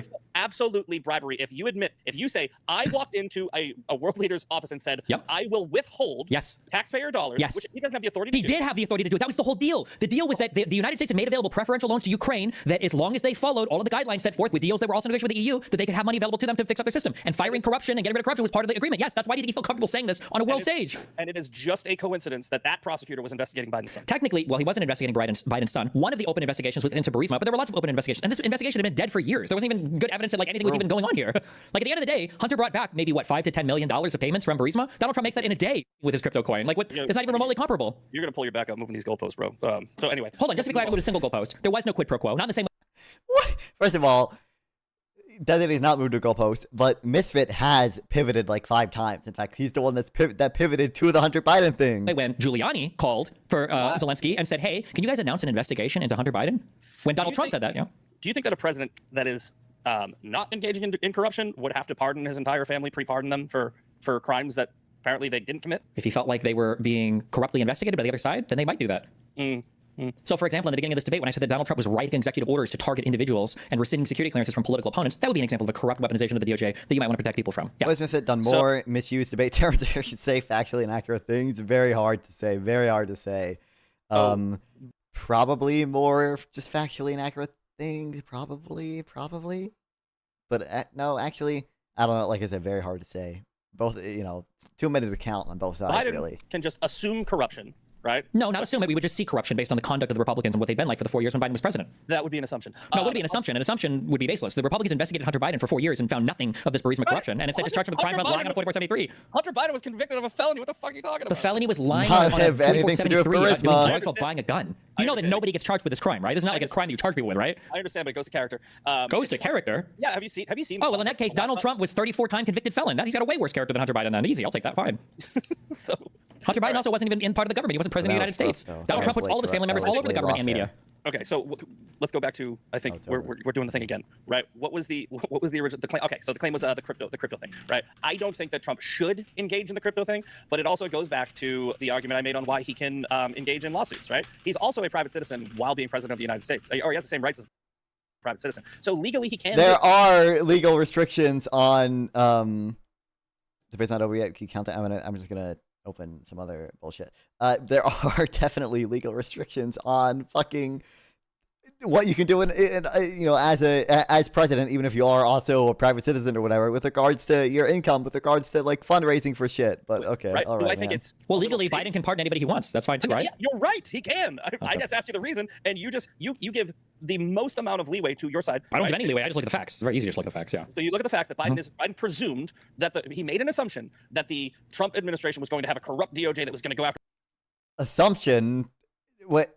First of all, even if you did make an assumption, it seems like it turned out to be right. So how much can you fault him for that assumption? But also, it's not really an assumption. It's the fact that Trump openly like said all this shit. So he just blanket pardoned which they've done. Donald Trump literally says he wishes he could go after all the J6 Select Committee people, but he can't because they were pardoned. Let me finish my point. Please don't interrupt me. I don't interrupt you. All right. So Biden presumed that there was going to be a corrupt administration, and under that assumption, right, he pardoned his whole family and then some random people in his circle. But Trump cannot assume that the pollsters and the other people are corrupt based off of the behavior that Donald Trump is making an assumption. Yeah. Right. So because there's evidence for one thing. Because there's evidence for one thing and there's not evidence for the other thing. Let's let him finish. Let's let him finish. I know you can't stop interrupting me. So my point is, right, you have two sets of standards, right? Whereas I have tried to I love you, my American friends, to feel bad, but you have to live in a country of these types of people. This is the median voter right here, unfortunately. This is the median American voter. Just like we did with the vacation days. I'm giving the same leeway to both and saying that both of the numbers were days where both presidents probably weren't really taking a full vacation, but both people who counted these vacation days counted them high, right? And that's where I went. I gave Biden the credit and Trump the credit, equal credit. What you do is you give one side credit and then not the other. It's clear. So, I mean, if you can make that make sense to me, please do. Yeah, I just like to look at the actual facts and the evidence, and then keep saying facts. Wait, Misfit. Now let's let Destiny. Yeah, so the facts would be somebody like Kash Patel saying that he's going to come in and open investigations on every single person that worked with the J6 Select Committee or that worked with Biden. That would be evidence pointing towards a corrupt DOJ. Right, the fact that when the DOJ came about under Donald Trump, they started to write executive orders, literally targeting individual law firms, literally targeting individuals at those law firms, and then receiving security clearances from people that they deemed as enemies of the administration. That would be evidence towards corrupt intent. When you look at Donald Trump in his first term, and he fired Comey because he was trying to obstruct the investigation into his campaign, when he begged Jeff Sessions to recuse himself, or I'm sorry, not to recuse himself, but to also to end the investigation in his campaign, when Mueller had to be appointed as a special prosecutor because Trump was trying so hard to obstruct him as much as he can, and then when Donald Trump literally pardoned every single person that helped that obstruction happen, people like Roger Stone, people like Manafort. Yeah, I think that all goes to evidence of a corrupt intent from the DOJ and from Donald Trump. I don't think you saw any of this under Biden. While Biden was president, there were literally two special counsels running against him the entire time. One for the secret documents or whatever, and then another one for his son that lasted for years and years. The Republicans promised that they were going to prove the Burisma link. They never did. He's going to pivot to that. He's going to pivot to Biden old, her report, Biden old. And not only did they not prove it, but the guy that initially informed on the FBI saying there was a link between Hunter Biden and Burisma and doing improper deals, that guy admitted to lying about everything. And he's currently, right now, convicted for lying to the FBI, which is the whole origination point of that Burisma false dealings thing. So you think that going after your political opponents with the justice system is corrupt intent? If you have no reason to do so, yes. Oh, hold on. No. You just said this shows corrupt intent. Now, which administration was Donald Trump indicted under? Yeah, Donald Trump was indicted when Biden was in office. Yes. So you think that Biden had corrupt intent by going after Donald Trump? Donald Trump was indicted by a special prosecutor, not directly under Biden's control, Jack Smith. Not directly under Biden's control, but under Biden's DOJ, correct? But Biden's DOJ appointed a special prosecutor, so that and Merrick Garland himself didn't operate under Biden's control directly. Okay, but it was Biden's Department of Justice. He is the top dog. No, because Democrats don't run the DOJ that way. They don't give orders like Donald Trump does to his DOJ. That's why there's no evidence whatsoever of Biden controlling Merrick Garland. I know you want to simplify it because you don't like to get into the facts. Yeah, but that's the reality. That's why Merrick Garland, like if Biden was controlling Merrick Garland, why did he fucking like wait so long to do anything? Like the country runs the same. No, it doesn't. No, not when there's somebody corrupt and authoritarian like Donald Trump. No, it doesn't run the same. It's very different. There it is. The isms are coming up. So authoritarian is not an ism. You mean authoritarianism? Yes. Yes. Whatever. Doesn't matter. Look, this is again the double standard that you have. Yes, because I'm looking at the facts, and you just want to not look at any of the facts. I understand. You just keep saying fact. You are saying my opinion is a fact. That's what you are saying. You keep on saying. I'm sorry. Which indictment? Let's go over the indictments. Which indictment is Donald Trump unfair? Do you want to get into the facts of any of them, or you just want to say that? Oh, you just want to be vague in general. Go ahead. You're doing that interrupting again. You should stop that. Okay. So you are saying I have an opinion about Donald Trump, and then you say I'm just looking at the facts, right? You are not presenting facts, right? You are presenting your opinion. He's presented a lot of Donald facts. Trump's Department of Justice is corrupt because they might go after their political opponents, or they did write executive orders against lawyers. But you are giving credit to Biden, saying he is presuming that his Department of Justice had a special counsel that was hired under his, and then you say the Department of Justice doesn't run the same way under a Democrat than it does a Republican. Correct, right? Because I have evidence of that. Wait, Destiny, let's let him just finish. But what I'm saying is the structure of Which do you hate more, gays or Palestinians? Thank you, Carter, for the sub. 14 months. Goddamn, I appreciate it. I think I am prevented by Twitch's TOS from answering that question. I'll just say I don't really hate either of them. I don't think there's evidence that I hate either of them, so I can't really give right? an answer. Exactly. Now there is separation of powers. You are correct there, right? But Biden's DOJ, Biden is the top of the executive branch, but he is the boss of right, and you love women and too. Merrick Garland is the boss of I don't love women, but I do the into Department women. of Justice, right? So it is a structure where Biden Dodging the question. Biden is the last person you answer to. No, correct? I am. Yes. No, There's different theories. This was the whole point of the. Let's let Destiny respond. Yeah, the whole point of the Trump admin was this unitary executive theory, the idea that the president of the United States can directly control and tell attorney generals what he wants them to do directly. It was a huge issue in his first term. It's why Barr quit. It's why he had so many issues with his attorney generals, because he's trying to direct them to do things that they might not want to do. And the DOJ is seen historically as having some separation from the president because you don't want the president to be in direct control like that. It's very scary. But that's why he chose this time a sycophant like Pam Bondi, who was taking orders directly from him. And you can see that from time. You never saw that. You never saw Biden ordering Merrick Garland to do something. If that was the case, you would have never had the Hearn report. How do you know? Because Merrick Garland never said it, because there were no reports verifying this ever, and because Merrick Garland appointed a special prosecutor that literally investigated Biden for lost security documents or for classified information. That's where the whole Hearn report came from. Did Biden pardon Merrick Garland? Pre-pardon him? Was he one of them? I'm not sure, but I'm just saying there's no evidence. There's no evidence whatsoever that he. So you're saying because Merrick Garland never came out and admitted to corruption that he might have been taking part in, that the lack of evidence is proof that they never did anything. I'm saying there's no evidence of it. And there's plenty of evidence of Trump doing it openly. There's no evidence right now that the guy who cuts my hair is a pedophile. He might be a pedophile though. Like, it's a possibility, right? So like there's no evidence that just because you haven't seen evidence doesn't mean it's not happening. You're the one claiming it though. I'm gonna shoot myself. To Donald Trump, which is he gives orders to his attorney general, who then directs the Department of Justice to do certain things. That means that you can presume that it is a possibility that Biden did the same thing you're accusing Trump of. Yes, if I had no critical ability to analyze media, then I would say that. But if I looked at the facts, if I looked at all the reports, if I looked at stuff from the White House, there's been a lot of stuff that's leaked from both White Houses. Jake Tapper wrote his whole book attacking Biden, and plenty of people in the Biden White House had their opinions on how things ran. Nobody ever has ever said that Biden was directing Merrick Garland. That's just never been the case. There's no evidence of that whatsoever. Jake Tapper, the guy who said that Biden was the sharpest president ever, and then waited until they railroaded him to write a book. He is pro-Israel.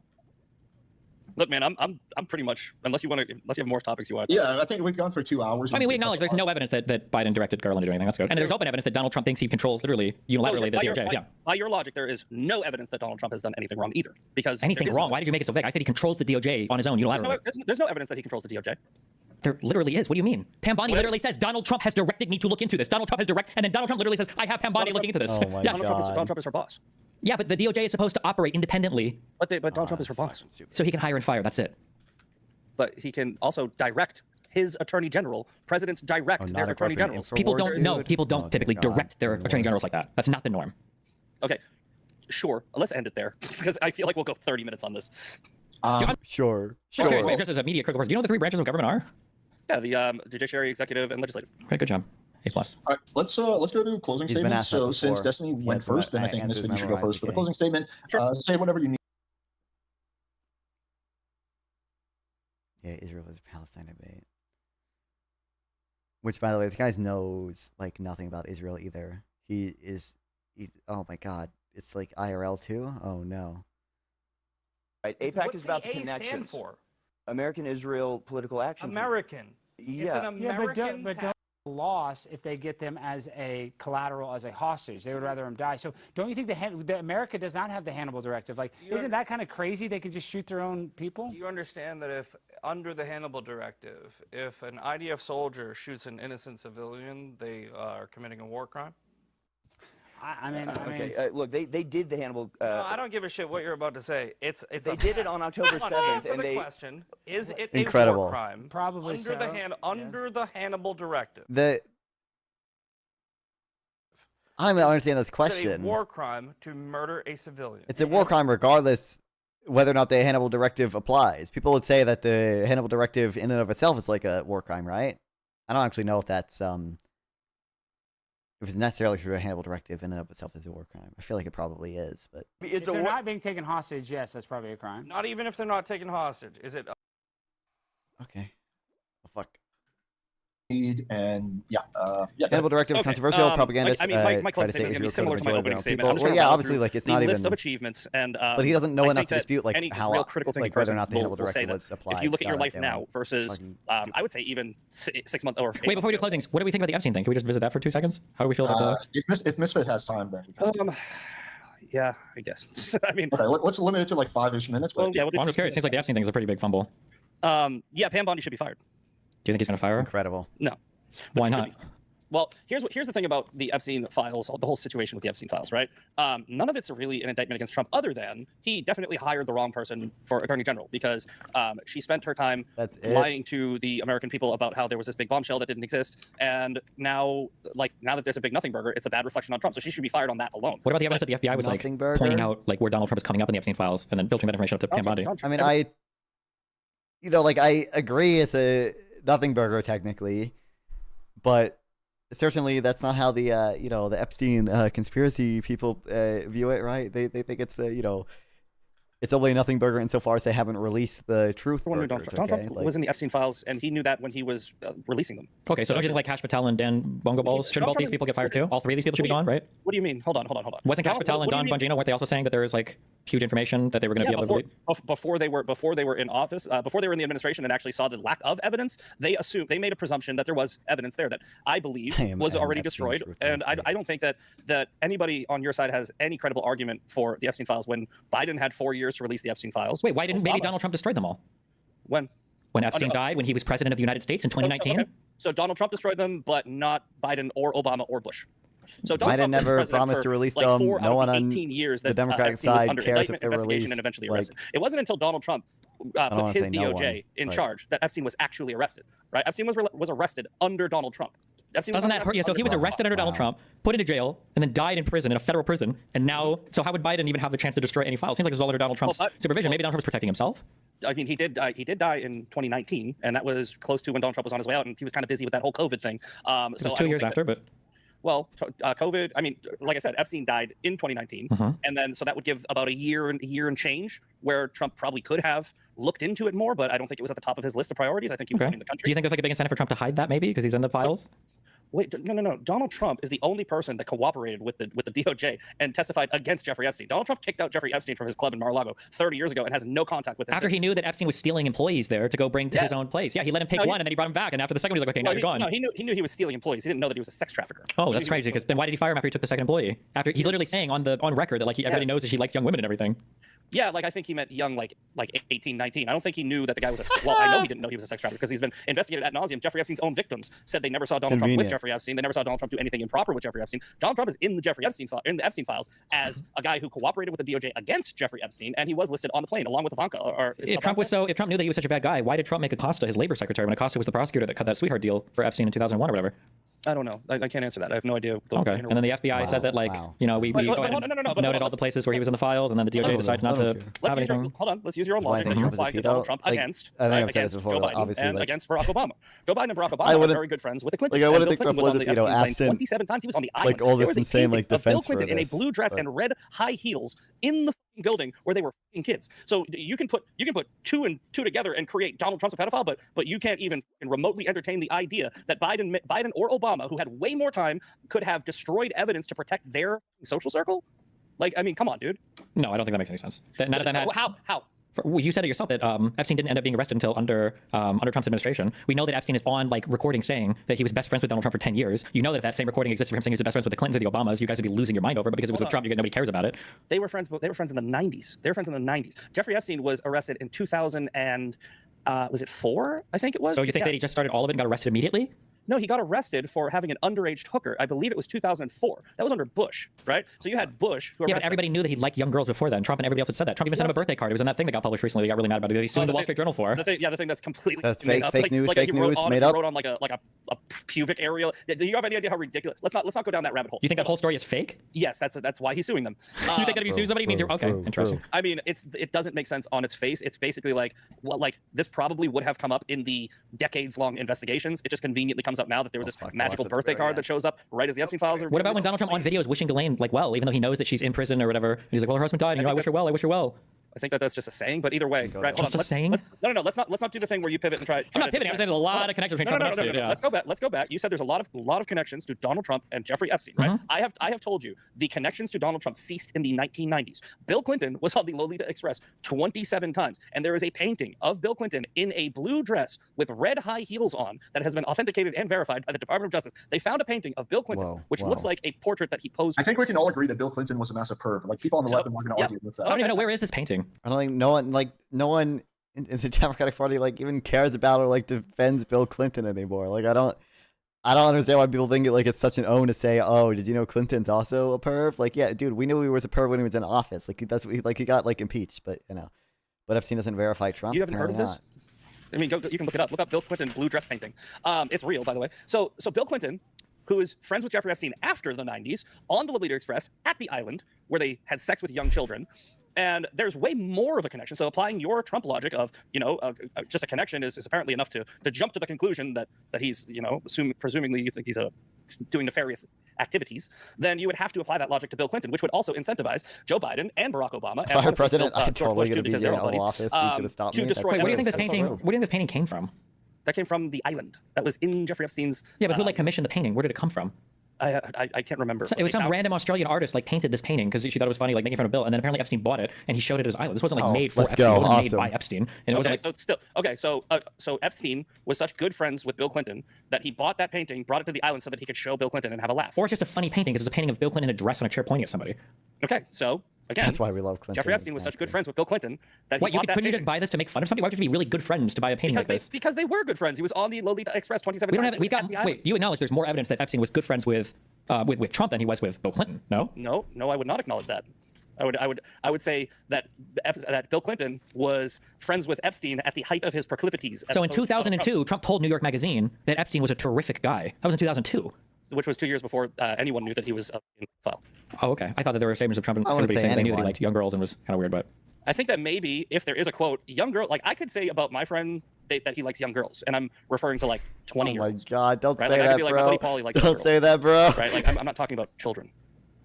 But okay. I'm not. And that's a lot of charity, but okay, yeah. It might be a little bit of charity, but I think that you're maybe jumping to a conclusion that has another explanation. But either way, okay. So let me pin you down on this, right? The connection of Jeffrey Epstein with Bill Clinton, and there's allegedly the other associates. There's if you go through the Epstein files, part 1, the Binder files, whatever. I think that it's not a reasonable, or I think it's not arguing in good faith to say every single person that was ever on that plane was a pedophile, right? I think that's a ridiculous statement. I don't think right? that's any claim. However, when you're on the plane 27 times and you're on the island itself, and there's a painting of you in a dress in the building where they were doing the shady with the kids, I think that's more of a connection than a guy who. When was the last time Bill Clinton met with Epstein? I think it was in the 2000s. 2002 is when Epstein apparently met Bill Clinton for the last time. So that was the same time that Donald Trump said he was a terrific guy. You said in 2002 nobody knew yet. So why would Bill Clinton have known, but Donald Trump wouldn't have? So I don't know. You might have a good point there. Where are you getting that? You might have a good point there. I'm seeing Bill Clinton took 4 trips with staff on Epstein's private plane in 2002, 2003, and then met with Epstein in New York in 2002. There was 27. He was on there's 27. Citing flight logs, U.S. media have reported Clinton flew on Epstein's jet up to 26 times, occasionally without his Secret Service detail. Yeah, but that's just on his plane. That's not even saying he was on there. It doesn't say anything about to his island. Yeah. No. I think you'd have to go and look at the files, but I'm pretty sure that there was confirmation that he was on the island. Yeah, I think he's been on the island. But I'm saying he didn't take 26 or 27 trips to the island. No, but even one. Donald Trump was never on the island. Donald Trump took the plane back and forth from Florida to New York a couple times, right? So he never went to the island. Clinton went to the island where the painting of Bill Clinton was. If all of this is true, then why wouldn't Donald Trump then just release all of the Epstein files for us to go through? If all of this is true, there's evidence of all of this. Because I just told you, Donald Trump only had control of the Epstein files if he was paying attention for 4 years, and I don't think he was. But I think that he has control of them right now. Indict and arrest Jeffrey Why did Epstein, the Republicans all vote to not release them? Which neither Barack Obama or Joe Biden did, right? So by your own logic, right? What I'm telling you is you have a stronger connection with Bill Clinton, right? Which would, by your own logic, lead to some nefarious intent. I don't know what you're saying by my logic. That's just not the case. Well, your logic is Donald Trump was friends with Jeffrey Epstein and knew that he was visiting his properties and knew that he was taking teenage workers and hiring them for himself. And then Epstein said he was best friends with Donald Trump for 10 years. And that was back in the 1990s. Okay. Sure. And Donald Trump made Acosta, the guy that cut the sweetheart deal with Epstein, the prosecutor, he made him his Department of Labor secretary from 2017 to 2019. Just seems like a lot of weird connections. Yeah. Yeah. Maybe he just didn't make the connection. Maybe he just hired Acosta. But either way, what I'm saying is that your logic is you're alluding to nefarious intent because of a connection. So the only thing I did was to be clear, I'm not alluding to you can be connected. I'll be honest. A lot of people I'm sure were connected with this guy because he was wealthy. But I'm just saying that the fact that Donald Trump has gone out of his way to have the FBI mark his involvement with Epstein, and then he's saying that they're not going to release anything about it. Now suddenly he's acting surprised. Everybody's so mad about it. He's saying, I don't know why we're even talking about the Epstein thing. It seems kind of weird. This is what I'm saying. I'm using your own logic. Your own logic is you said Trump is all over the Epstein files. I clarified to you he's only in the Epstein files a couple of times. One where he testified against Jeffrey Epstein. He was one of the people that put Jeffrey Epstein in jail. Bill Clinton didn't testify, right? But none of the other associates testified. Donald Trump was the only person that came out and testified against Jeffrey Epstein. So there's that. When did he testify against Epstein? What is this about? Which arrest? I believe it was after the 2004 arrest. I believe it was after the underage prostitute. Dude, he's probably just making. So you said he testified in that criminal proceeding? He testified again, I believe he he gave a statement to the authorities. He might not have actually I testified. just fact-checked it. No, there was no testimony. No, he gave testimony. of course I'm sorry, he's he gave making it up testimony. too. He did Man, not why testify. did I even believe him? And that's confirmed by the DOJ. The DOJ is. Wait, gave testimony where? For what? I don't think this happened ever. I don't think he ever was interviewed or deposed or gave any statements about Epstein. He did. I guarantee it. I am 1,000% sure on this. But Donald Trump is in the Epstein files as. I'm sorry. When I said testified, it sounded like I meant in court. He was interviewed by the DOJ, and this is all public record. You can actually look up the testimony. He talks to the DOJ when they were investigating him. I don't think this ever happened. Oh, I guarantee you it did. Okay. Let me ask here. Did quickly look this up as well. Jeffrey Epstein. I don't think it happens. It absolutely did. This internet appears to be offline. Get out of here. I pay my bills. I'm on my computer, so. Okay, let's skip ahead a little. From the Hill, President. Oh, sorry, this is a new article. My bad. He's just all over. Trump interviewed by the DOJ about Epstein. It says there's no credible evidence or credible reporting indicating Donald Trump was interviewed by the Department of Justice concerning Jeffrey Epstein. He absolutely was. I'm not even guessing on this. I'm not misremembering. I think what you're thinking is because the DOJ interviewed Ghislaine Maxwell. No. I think it was the FBI. Let me give you a few minutes to look this up, and then let's go to closing statements. Sure. Well, anyway, all right, let's because we'll be here for. I can't believe. Yes. Donald Trump agreed to participate, and this is from NBC News and Politico. Yes, Donald Trump agreed to participate in an interview with the FBI regarding this is regarding the assassination attempt against him. Let's go. Incredible. Okay, regardless, I guess in order to move on so we're not sitting here Googling. I'm pretty sure he was reading. Assume it's true because it is, but whatever, you know what? Assume it's not true. Assume it's not true. Just go with my original point. The connection of Bill Clinton is just as strong as the connection of Donald Trump. So my argument against you, which is essentially using your own argument against yourself, is that if you're going to say that incentive to delete evidence is because Trump is in the Epstein files, I'm telling you Bill Clinton is also in the Epstein files, right? But Bill Clinton and all them were incentivized to hide this, then Obama probably would have just deleted everything relating to Epstein, and so they never could have arrested him. And well, that's what I'm saying. Well, he was arrested under Bush, right? So he was arrested under two Republicans, no Democrats. Okay. Right? But people say he was given a sweetheart deal under Bush, didn't they? He was, and I'm not. That's what I'm saying. That's why I kind of did that tongue in cheek. So was it also tongue in cheek when Trump arrested him? No, what I'm saying is your logic. You said Trump. You keep saying my logic, but you're not citing why I'm saying they have a close connection. There's no Epstein phone call saying he was personal best friends with Bill Clinton or Barack Obama or anybody else for 10 years, right? Yeah, but Donald Trump, you're talking about 30 years ago, right? Or now it's more like 30. I don't think Epstein became a pedophile when he turned like 58. I don't think he just like transformed into that. Yes, but you would have to make a leap from the only evidence you have. The only connection you have was Donald Trump used to be friends with Jeffrey Epstein, who's friends with a lot of people, right? These rich people are friends with a lot of other rich people, and they're all in the same little social circles. Doesn't mean they know what's going on in their personal life. But then Jeffrey Epstein was stealing girls from Donald Trump's employment, and Donald Trump kicked him out and cut ties with him. And then after Jeffrey Epstein was indicted for being involved with an underage hooker under Bush, right? Donald Trump was like, "Oh, I had no idea that guy was a creep. I cut ties with him, like a decade ago or 15 years ago, et cetera, et cetera." And then the women that were in the Epstein files, the only time Trump is mentioned, they are saying, "I never saw Donald Trump do anything with Jeffrey Epstein," right? Never. I think that one of the women said, this I might be misremembering, but I think that they might have said that Bill Clinton got a massage, or actually I think there's like a photo of Bill Clinton getting a massage. Just a quick fact check. The Bill Clinton, I'm sorry, you got me talking about Bill Clinton. The Jeffrey Epstein saying that the audio recording where he's saying that Trump was his best friend, that was recorded in 2017. Where is that? 2017? My source is ChatGPT. It was recorded by ChatGPT though. Michael Wolff. But anyway. I'm gonna finish my final point here, right? Because again, what I'm saying is the connection of friends with Jeffrey Epstein is evidence that you would have some incentive to destroy evidence, right? Would apply to Trump, like by your logic, but it would also apply to both Biden and Obama. The only difference is Biden and Obama didn't arrest Jeffrey Epstein, but Trump did. Biden and Obama didn't testify against. If Ghislaine Maxwell gets released right now under Trump, would you agree that that's really bad and highly sus? That would be absolutely horrible, and I've already made a public statement. I go, if she is going to roll over on everybody and give all of the evidence, at max, you should put her in a better facility, which she's already doing. So I think that it's already happening. At maximum, you put her in a better facility and maybe take some time off her sentence, maybe. But no, you do not let a sex trafficking madam go as a trade-off. And if he does that, you can screen record this because I am going to say it publicly. I will be so pissed off, and I will say that this is absolute. Right? You don't release people that harm children just because they rolled over on other people who harmed children. That will be that would put a big stain on his reputation in my eyes. Okay. So I don't think you should do that. I call balls strikes. Even with Trump, I'm a super fan of Donald Trump. But if Donald Trump released Ghislaine Maxwell, would you say that voting for Kamala would have been better than voting for Donald Trump? Bad thing in his legacy. It's just Ghislaine Maxwell. Because I wouldn't be able to justify this. I would say it's absolutely horrible. It's all good. We know. It's all good. But no, I mean, I think that if Kamala Harris was president right now, I think that we would be. I think that she would have let the tax cuts expire. I think that there would be. I think so that horrible. The wars in both countries would actually be worse than they are right now. I don't think that anybody in Iran. I think Iran wouldn't even deal with her because she's a woman. I don't think that you can have Muslims negotiating with women presidents. I don't think they're going to do it. So I don't think that she would have been able to pull off Operation Midnight Hammer. So either, but anyway, I know we're going to. What does being a woman have to do with Operation Midnight Hammer? Isn't that an example of Trump not being able to negotiate with Iran? Let's go to the closing statements. Yeah, because Muslims don't view women as equals. That was my point. Well, they don't view Trump as an equal either because apparently they didn't negotiate with him as well. So they didn't have to. Let's jump to closing statements. We're going on 2.5 hours. So yeah, I'm definitely tired. Let's get into it. So Misfit, you go first. Oh yeah. So yeah. All right. So to finish. All right. So to start over.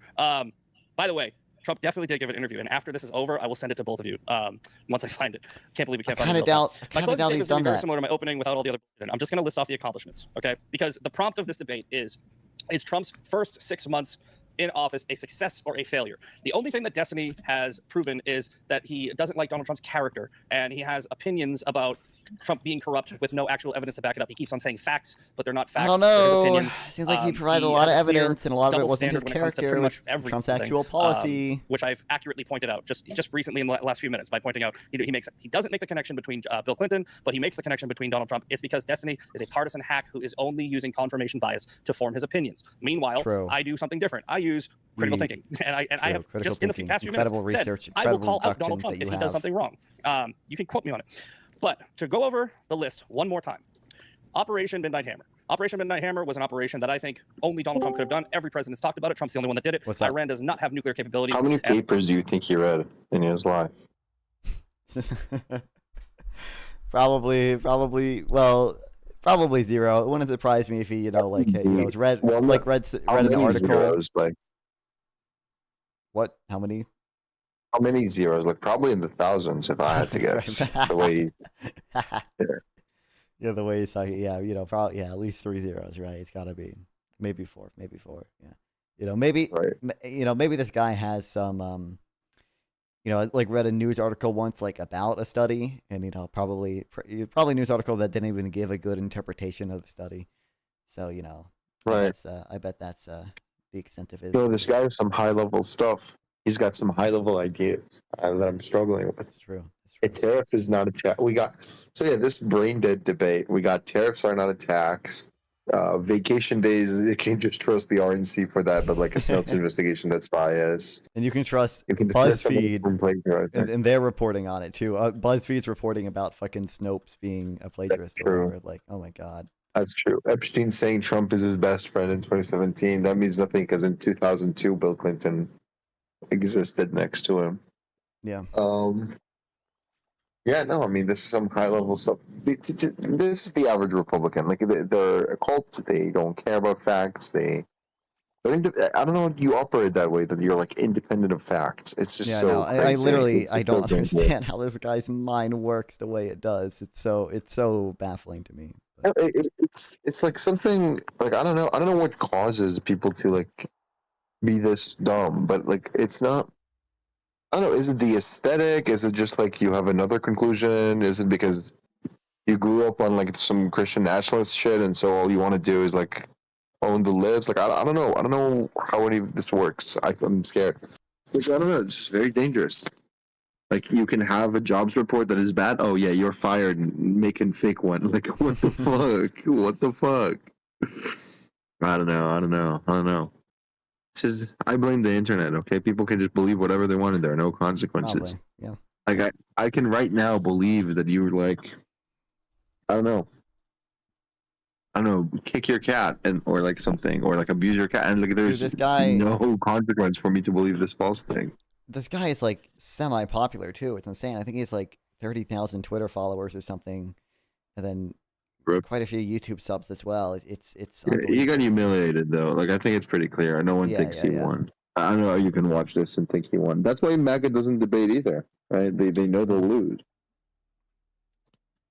But Yeah, I mean, none of it matters at the end of the day. I mean, there is truth to the like, this debate. Okay, good, won some people over probably, but like, he is defending the people in power. It's not like he wants his idea to be in power. His ideas right now are in power, and they're in full force. It's like there's like, no matter what he says, like it's all gonna happen. It's just so scary. Like, yeah, I don't know. That's why I'm just playing chess. I don't give a fuck I don't anymore. think I can make that. Goddamn. Yeah. What else should I draw in W place? I don't know. I really I ran out of things to draw. I don't know. Yeah, they're griefing Israel a lot. I know. I would imagine. A lot of Holocaust denial, a lot of swastikas. Yeah, there's a lot of some silly stuff. Yeah. Like here, I mean, okay, they fixed it, but I saw some like kill Jews, stuff like that. Some bad stuff. Not good. Not good. Yeah, I don't know. Let me see if my supply and demand curve is still there. Oh, and actually, speaking of Epstein, guys, did you know if you go to the Epstein list on W Place, okay, and you look at number 1082, there I am, baby, non-fun 420, on the Epstein list. Really? Wait, where's the Epstein list? It's like it's absurdly long. So if you go to like Jeffrey Epstein's island, you'll see where the list begins. Let me go to where the U.S. islands. It's in the British Virgin Islands. Yeah. Trying to find it. Wait, so Cuba, Dominican Republic, British Virgin Islands. Yeah. Oh, I see the. yeah, it's crazy. What the fuck? Okay, so where does it start? Well, do you see like sort of towards the right the list? I mean, no, I'm trying to find the. Okay, there. Right. Yeah, you gotta scroll down a lot. It's rather evil Epstein, and then Trump. Oh, okay, and then we scroll down, and it's just people writing their names. Yeah, it's rather long. So which one are you? 1082. 1082. Let me find it. I'm gonna add in sample text next to it. Okay? No one's wanting sample text. 1082. Give me a second. Yeah, Twitch TV non-phone 420. Truth nuke. Very true. Very true. In the Israel in Israel, they're doing like a song list, like a list of songs that people should listen to. Thinking of adding Rachmaninoff's Second Piano Concerto. It's a good piece. Sounds like nerd shit. Sounds like nerd classical shit. It's not nerd. It's like it's probably the best piece of music ever written. You should listen to it. It's like 30 minutes, but it's like really good. 30 minutes. Has every emotion. Okay, what? Incredible levels of nerd shit. If it's 30 minutes. No, but look, you should give it a listen. Have an open mind. What music do you listen to? I don't want to answer that. It's probably like video game music. No, I don't really listen to video game music. I listen to like a lot of like more indie bands, and like it's mostly like indie rock stuff, like indie Midwest emo stuff. I guess I listen to. Okay. Let's see. Oh, Zoran is talking to Obama? What? I know. What? Fake socialist. Cannot believe he let Palestine down like that. This is so sad. Unbelievable. What do you think about Newsom Trump posting? I mean, I think he's been going relatively hard recently. I feel like I think it's good. He's the only one playing fire with fire. Yeah, I think that's. I've been thinking about all the liberal stuff or whatever. Liberalism has kind of collapsed totally after I saw a video of like white girls dancing. It's just like over. This is true. It's just a bit over now. I don't know what to do anymore. But yeah, John Locke failed to consider That white girls were dancing. But yeah. Well. Yeah. Everything sucks. Everything sucks. It all sucks. Yeah, we'll see. I opened Parker's stream for like 1 minute, and it's him arguing that we should have like 50% taxes on like people above $1 million. It's like it's so sad. Let's go. This is so sad. It's so sad, and it's also sad that all the other countries like Germany and the UK and Spain and Italy are all like also failing economically. It's just like, bruh, Yeah, I know. what are we doing? What are we doing? This is so sad. But whatever. When did W Play start? Like I only heard about it like a week ago, something like that. I don't know. I don't think it was like that long ago. It's probably over a month ago at this point, but I don't know. Oh yeah, maybe. Let's see. Let's see. I don't know. I'm out of ideas of what to draw on W Place. Like I don't know. Yeah, me too. Maybe I'll draw a DBCFT somewhere. It's funny. Yeah. That'd be base. It's a good idea. But yeah. I'm just gonna ruin one of the swastikas in Israel. Let's see. Incredible public service. It is incredible. I don't know. I have like 80 pixels. I have nothing to do with them. I have like 300. Whatever. Oh no, there's a Drew Pavlov story, Jack. You saw that? I have not. No. It's in Australia. Let me show you.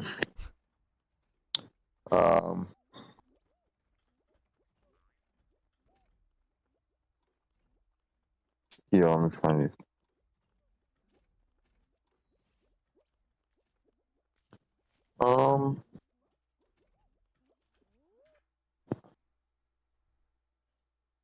This guy can't even find it. What the hell?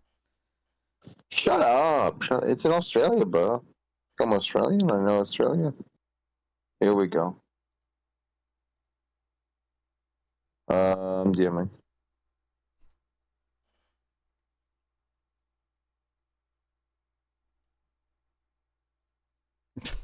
That They is made him awesome. brown. They added a Hamas band. They wrote Cook. It's so sad. Incredible. Oh my god. This is so sad. This is so sad. This is awesome. This is awesome. It is. It really is awesome. But yeah. Either way, funny stuff. Yeah, I gotta watch. I know this website is retarded. It's for people, retarded people. I gotta watch these closing statements now. So. Oh, wait, I mean, really, bro? Disney's rubbing in his victories. This guy's retarded. I thought you were done. But yeah, go watch whatever. Yeah. I need to see him rubbing his victory, obviously. They probably won't for a very long time. God, I tapped out Hopefully, the unpaused video and didn't get that in time. The executive orders that he signed overturning Biden's executive orders, this whole back and forth executive order game, speak for themselves. And I think that ruling through executive order is absolutely fine. Just like I told Destiny, I think that the president should do everything in their power to enact their policies. And as long as it's not unconstitutional or an abuse of authority, I think they should do it. Biden did it. I was fine with it. I didn't like what Biden was doing. Trump did it. I'm fine with it. I don't care about any of the actual unconstitutional things Trump has done. And then just really quick, we didn't even get to touch on this, but the Department of Education with Linda McMahon, that's going to be putting power back into the states, which is what this country intended. I want limited government. I want state-run government. I think that people in the state know how to run and govern their states better than the federal government does. Title IX was also a huge win that we didn't get to. That's taking men out of women's sports is huge for all of these girls who are getting unfair treatment or were getting unfair treatment. The Lake and Riley Act we didn't touch on. We did touch on the border, but the Lake and Riley Act is huge. We did go over jobs. We did go over wars. We did go over a couple other things. We didn't go over NATO spending, but Donald Trump got NATO to increase their spending just like he did in the first term.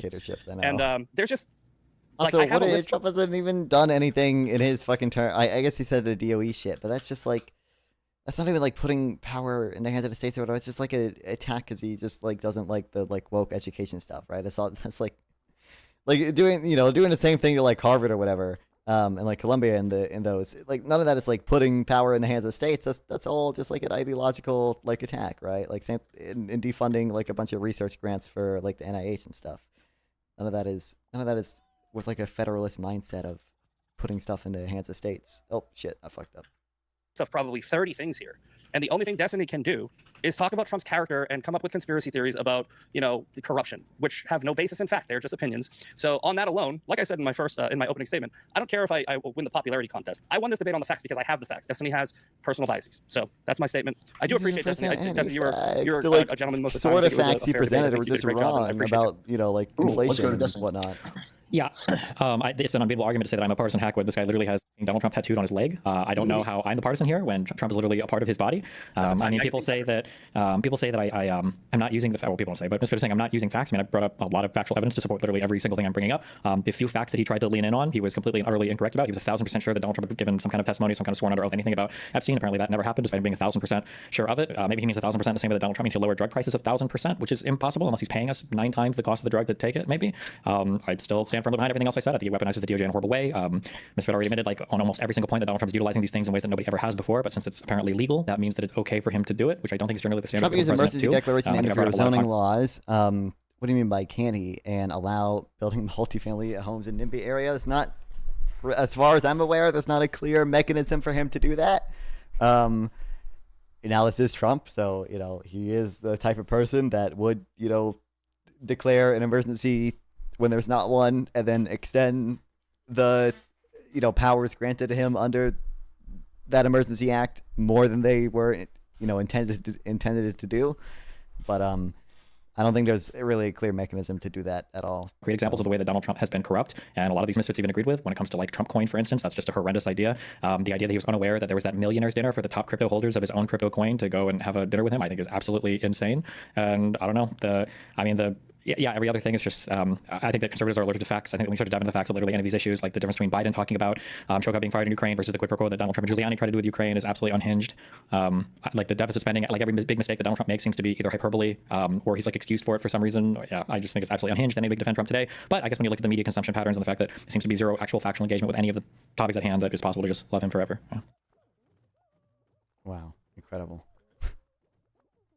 I don't understand. Dude, like I said, I don't understand how Misfit is like so like popular and shit, dude. It's unbelievable. It's unbelievable that first of all these people vote, and second of all that they have audiences. It's crazy to me. I don't get it. I don't get it. I don't get it. I don't get it.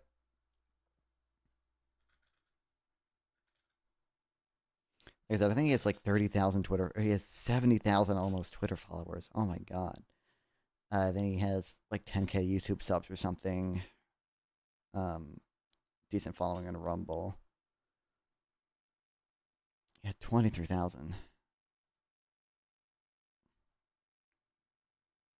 Oh, hey, look, non-fun appearance. Oh my god, no way.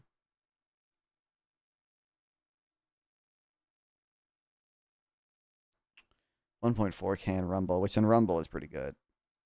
Because Rumble's a pretty like small platform. Does he have his chat turned on? I'm so curious what his chat was saying. Dude, you literally retarded. LOL, Misfit's so dumb. You're in a cult, bro. Fucking course you don't. Misfit's getting cooked. We need to lose manufacturing jobs before we can gain manufacturing jobs. Yeah. Reciprocal is what you give to Trump. You have an impressive throat. Oh my god. PPG is smarter than him? Unironically, probably. God, this is hard to watch. My facts come from my feelings. Oh, even his audience thinks he's getting cooked. Oh, it's so bad. You make yourself 90%, 90% more dumb, you could be just as successful. Dude, I wish. I wish.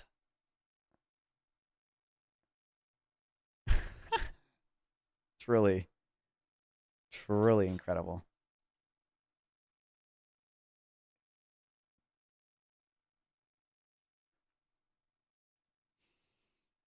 Instagram has a following too. I don't know if he does this full time or not. If he probably could do it full time if he really devoted, if he like really took it seriously. 105K on Instagram, goddamn.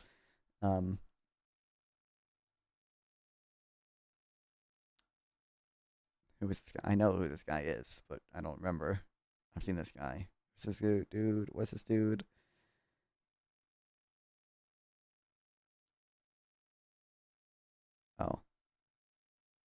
What do I recognize this guy from?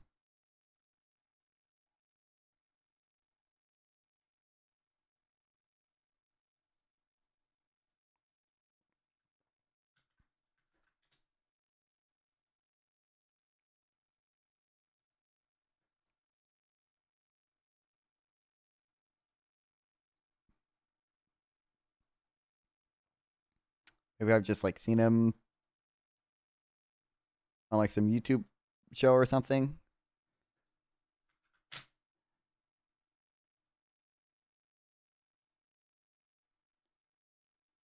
think I've probably seen either him or someone like shit on him in a video or something. Yeah, unbelievable. I'll try to see if I can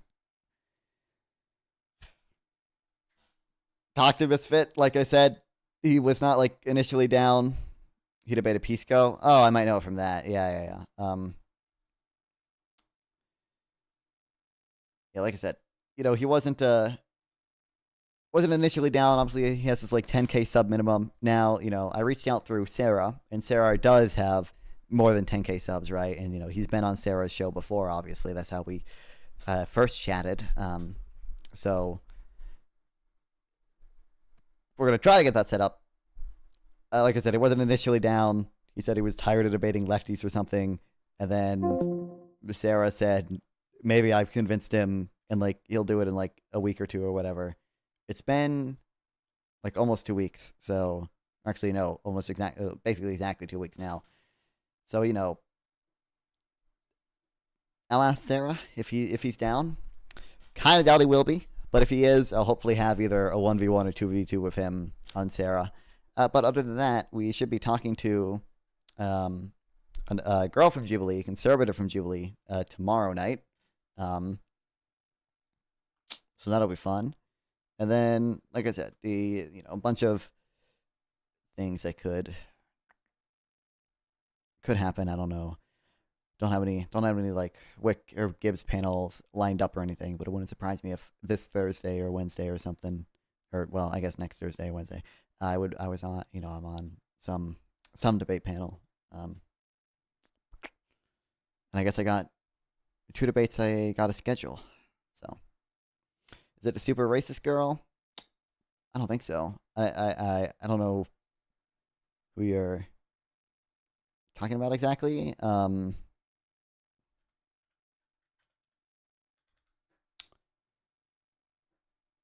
It's the like blonde girl. Her name is like, it's not Dianella, but it's something like that. So you talk to Mehdi Hassan about immigration. I think I'll be talking to her about immigration. This girl. That's just Mehdi Hassan. Nothing she said it was really that racist. She didn't talk for very long, though. I don't know. Maybe I'm in for a surprise and she's secretly super racist, but we'll see.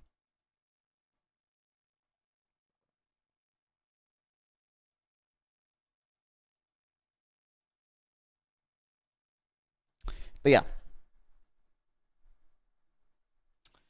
I'm going to go edit stuff. So, yeah, I got a bunch of things to edit, but I think I'll probably edit the Prime K panels, and then I'll edit the conversation with Adam, and maybe some other shit that I got fucking backed up. But yeah, I love streaming. Love the guys special stream. Again, we'll be streaming tomorrow to debate / have a conversation with that Jubilee girl I just showed. Head over to Mooncakes over on Twitch. Thoughts on Storhan still living in a rent-stabilized apartment while personally owning a plot of land worth $250K? Is that true? I have no clue. I mean, I guess if he, I guess like, I don't know exactly what you mean by like own a plot. Like, does he own like a plot of land like elsewhere in the country that is like $250K? Thanks, Sasrama. Because like his financial disc reveals it. Okay, I mean, it could be true. Like, I'm not a super hard Zorhan defender, right? So I mean, cringe maybe if true, but also like I could like maybe see some justification for it. Like he could just like own like land somewhere else in the country, and like he doesn't like live there, and he still wants to live in New York. So he would obviously need. I mean, he obviously does live in New York, so he would need Oh fuck! I gotta fix my mic after I stop streaming. You would obviously need someplace in New York. Now maybe it's unfair to have a rent stabilized apartment, but to be fair, like that land is not very like liquid. Like he can't pay his rent with like land owned somewhere in a country and have to sell it. Maybe he doesn't want to sell it for some reason. But yeah. Anyway, love streaming. Love the guys watching stream. Make sure to tune in tomorrow. Make sure to subscribe to the YouTube channel. Okay. Make sure to follow wherever you are. Head over to Mooncakes. Love you guys. See you guys tomorrow. Appreciate it.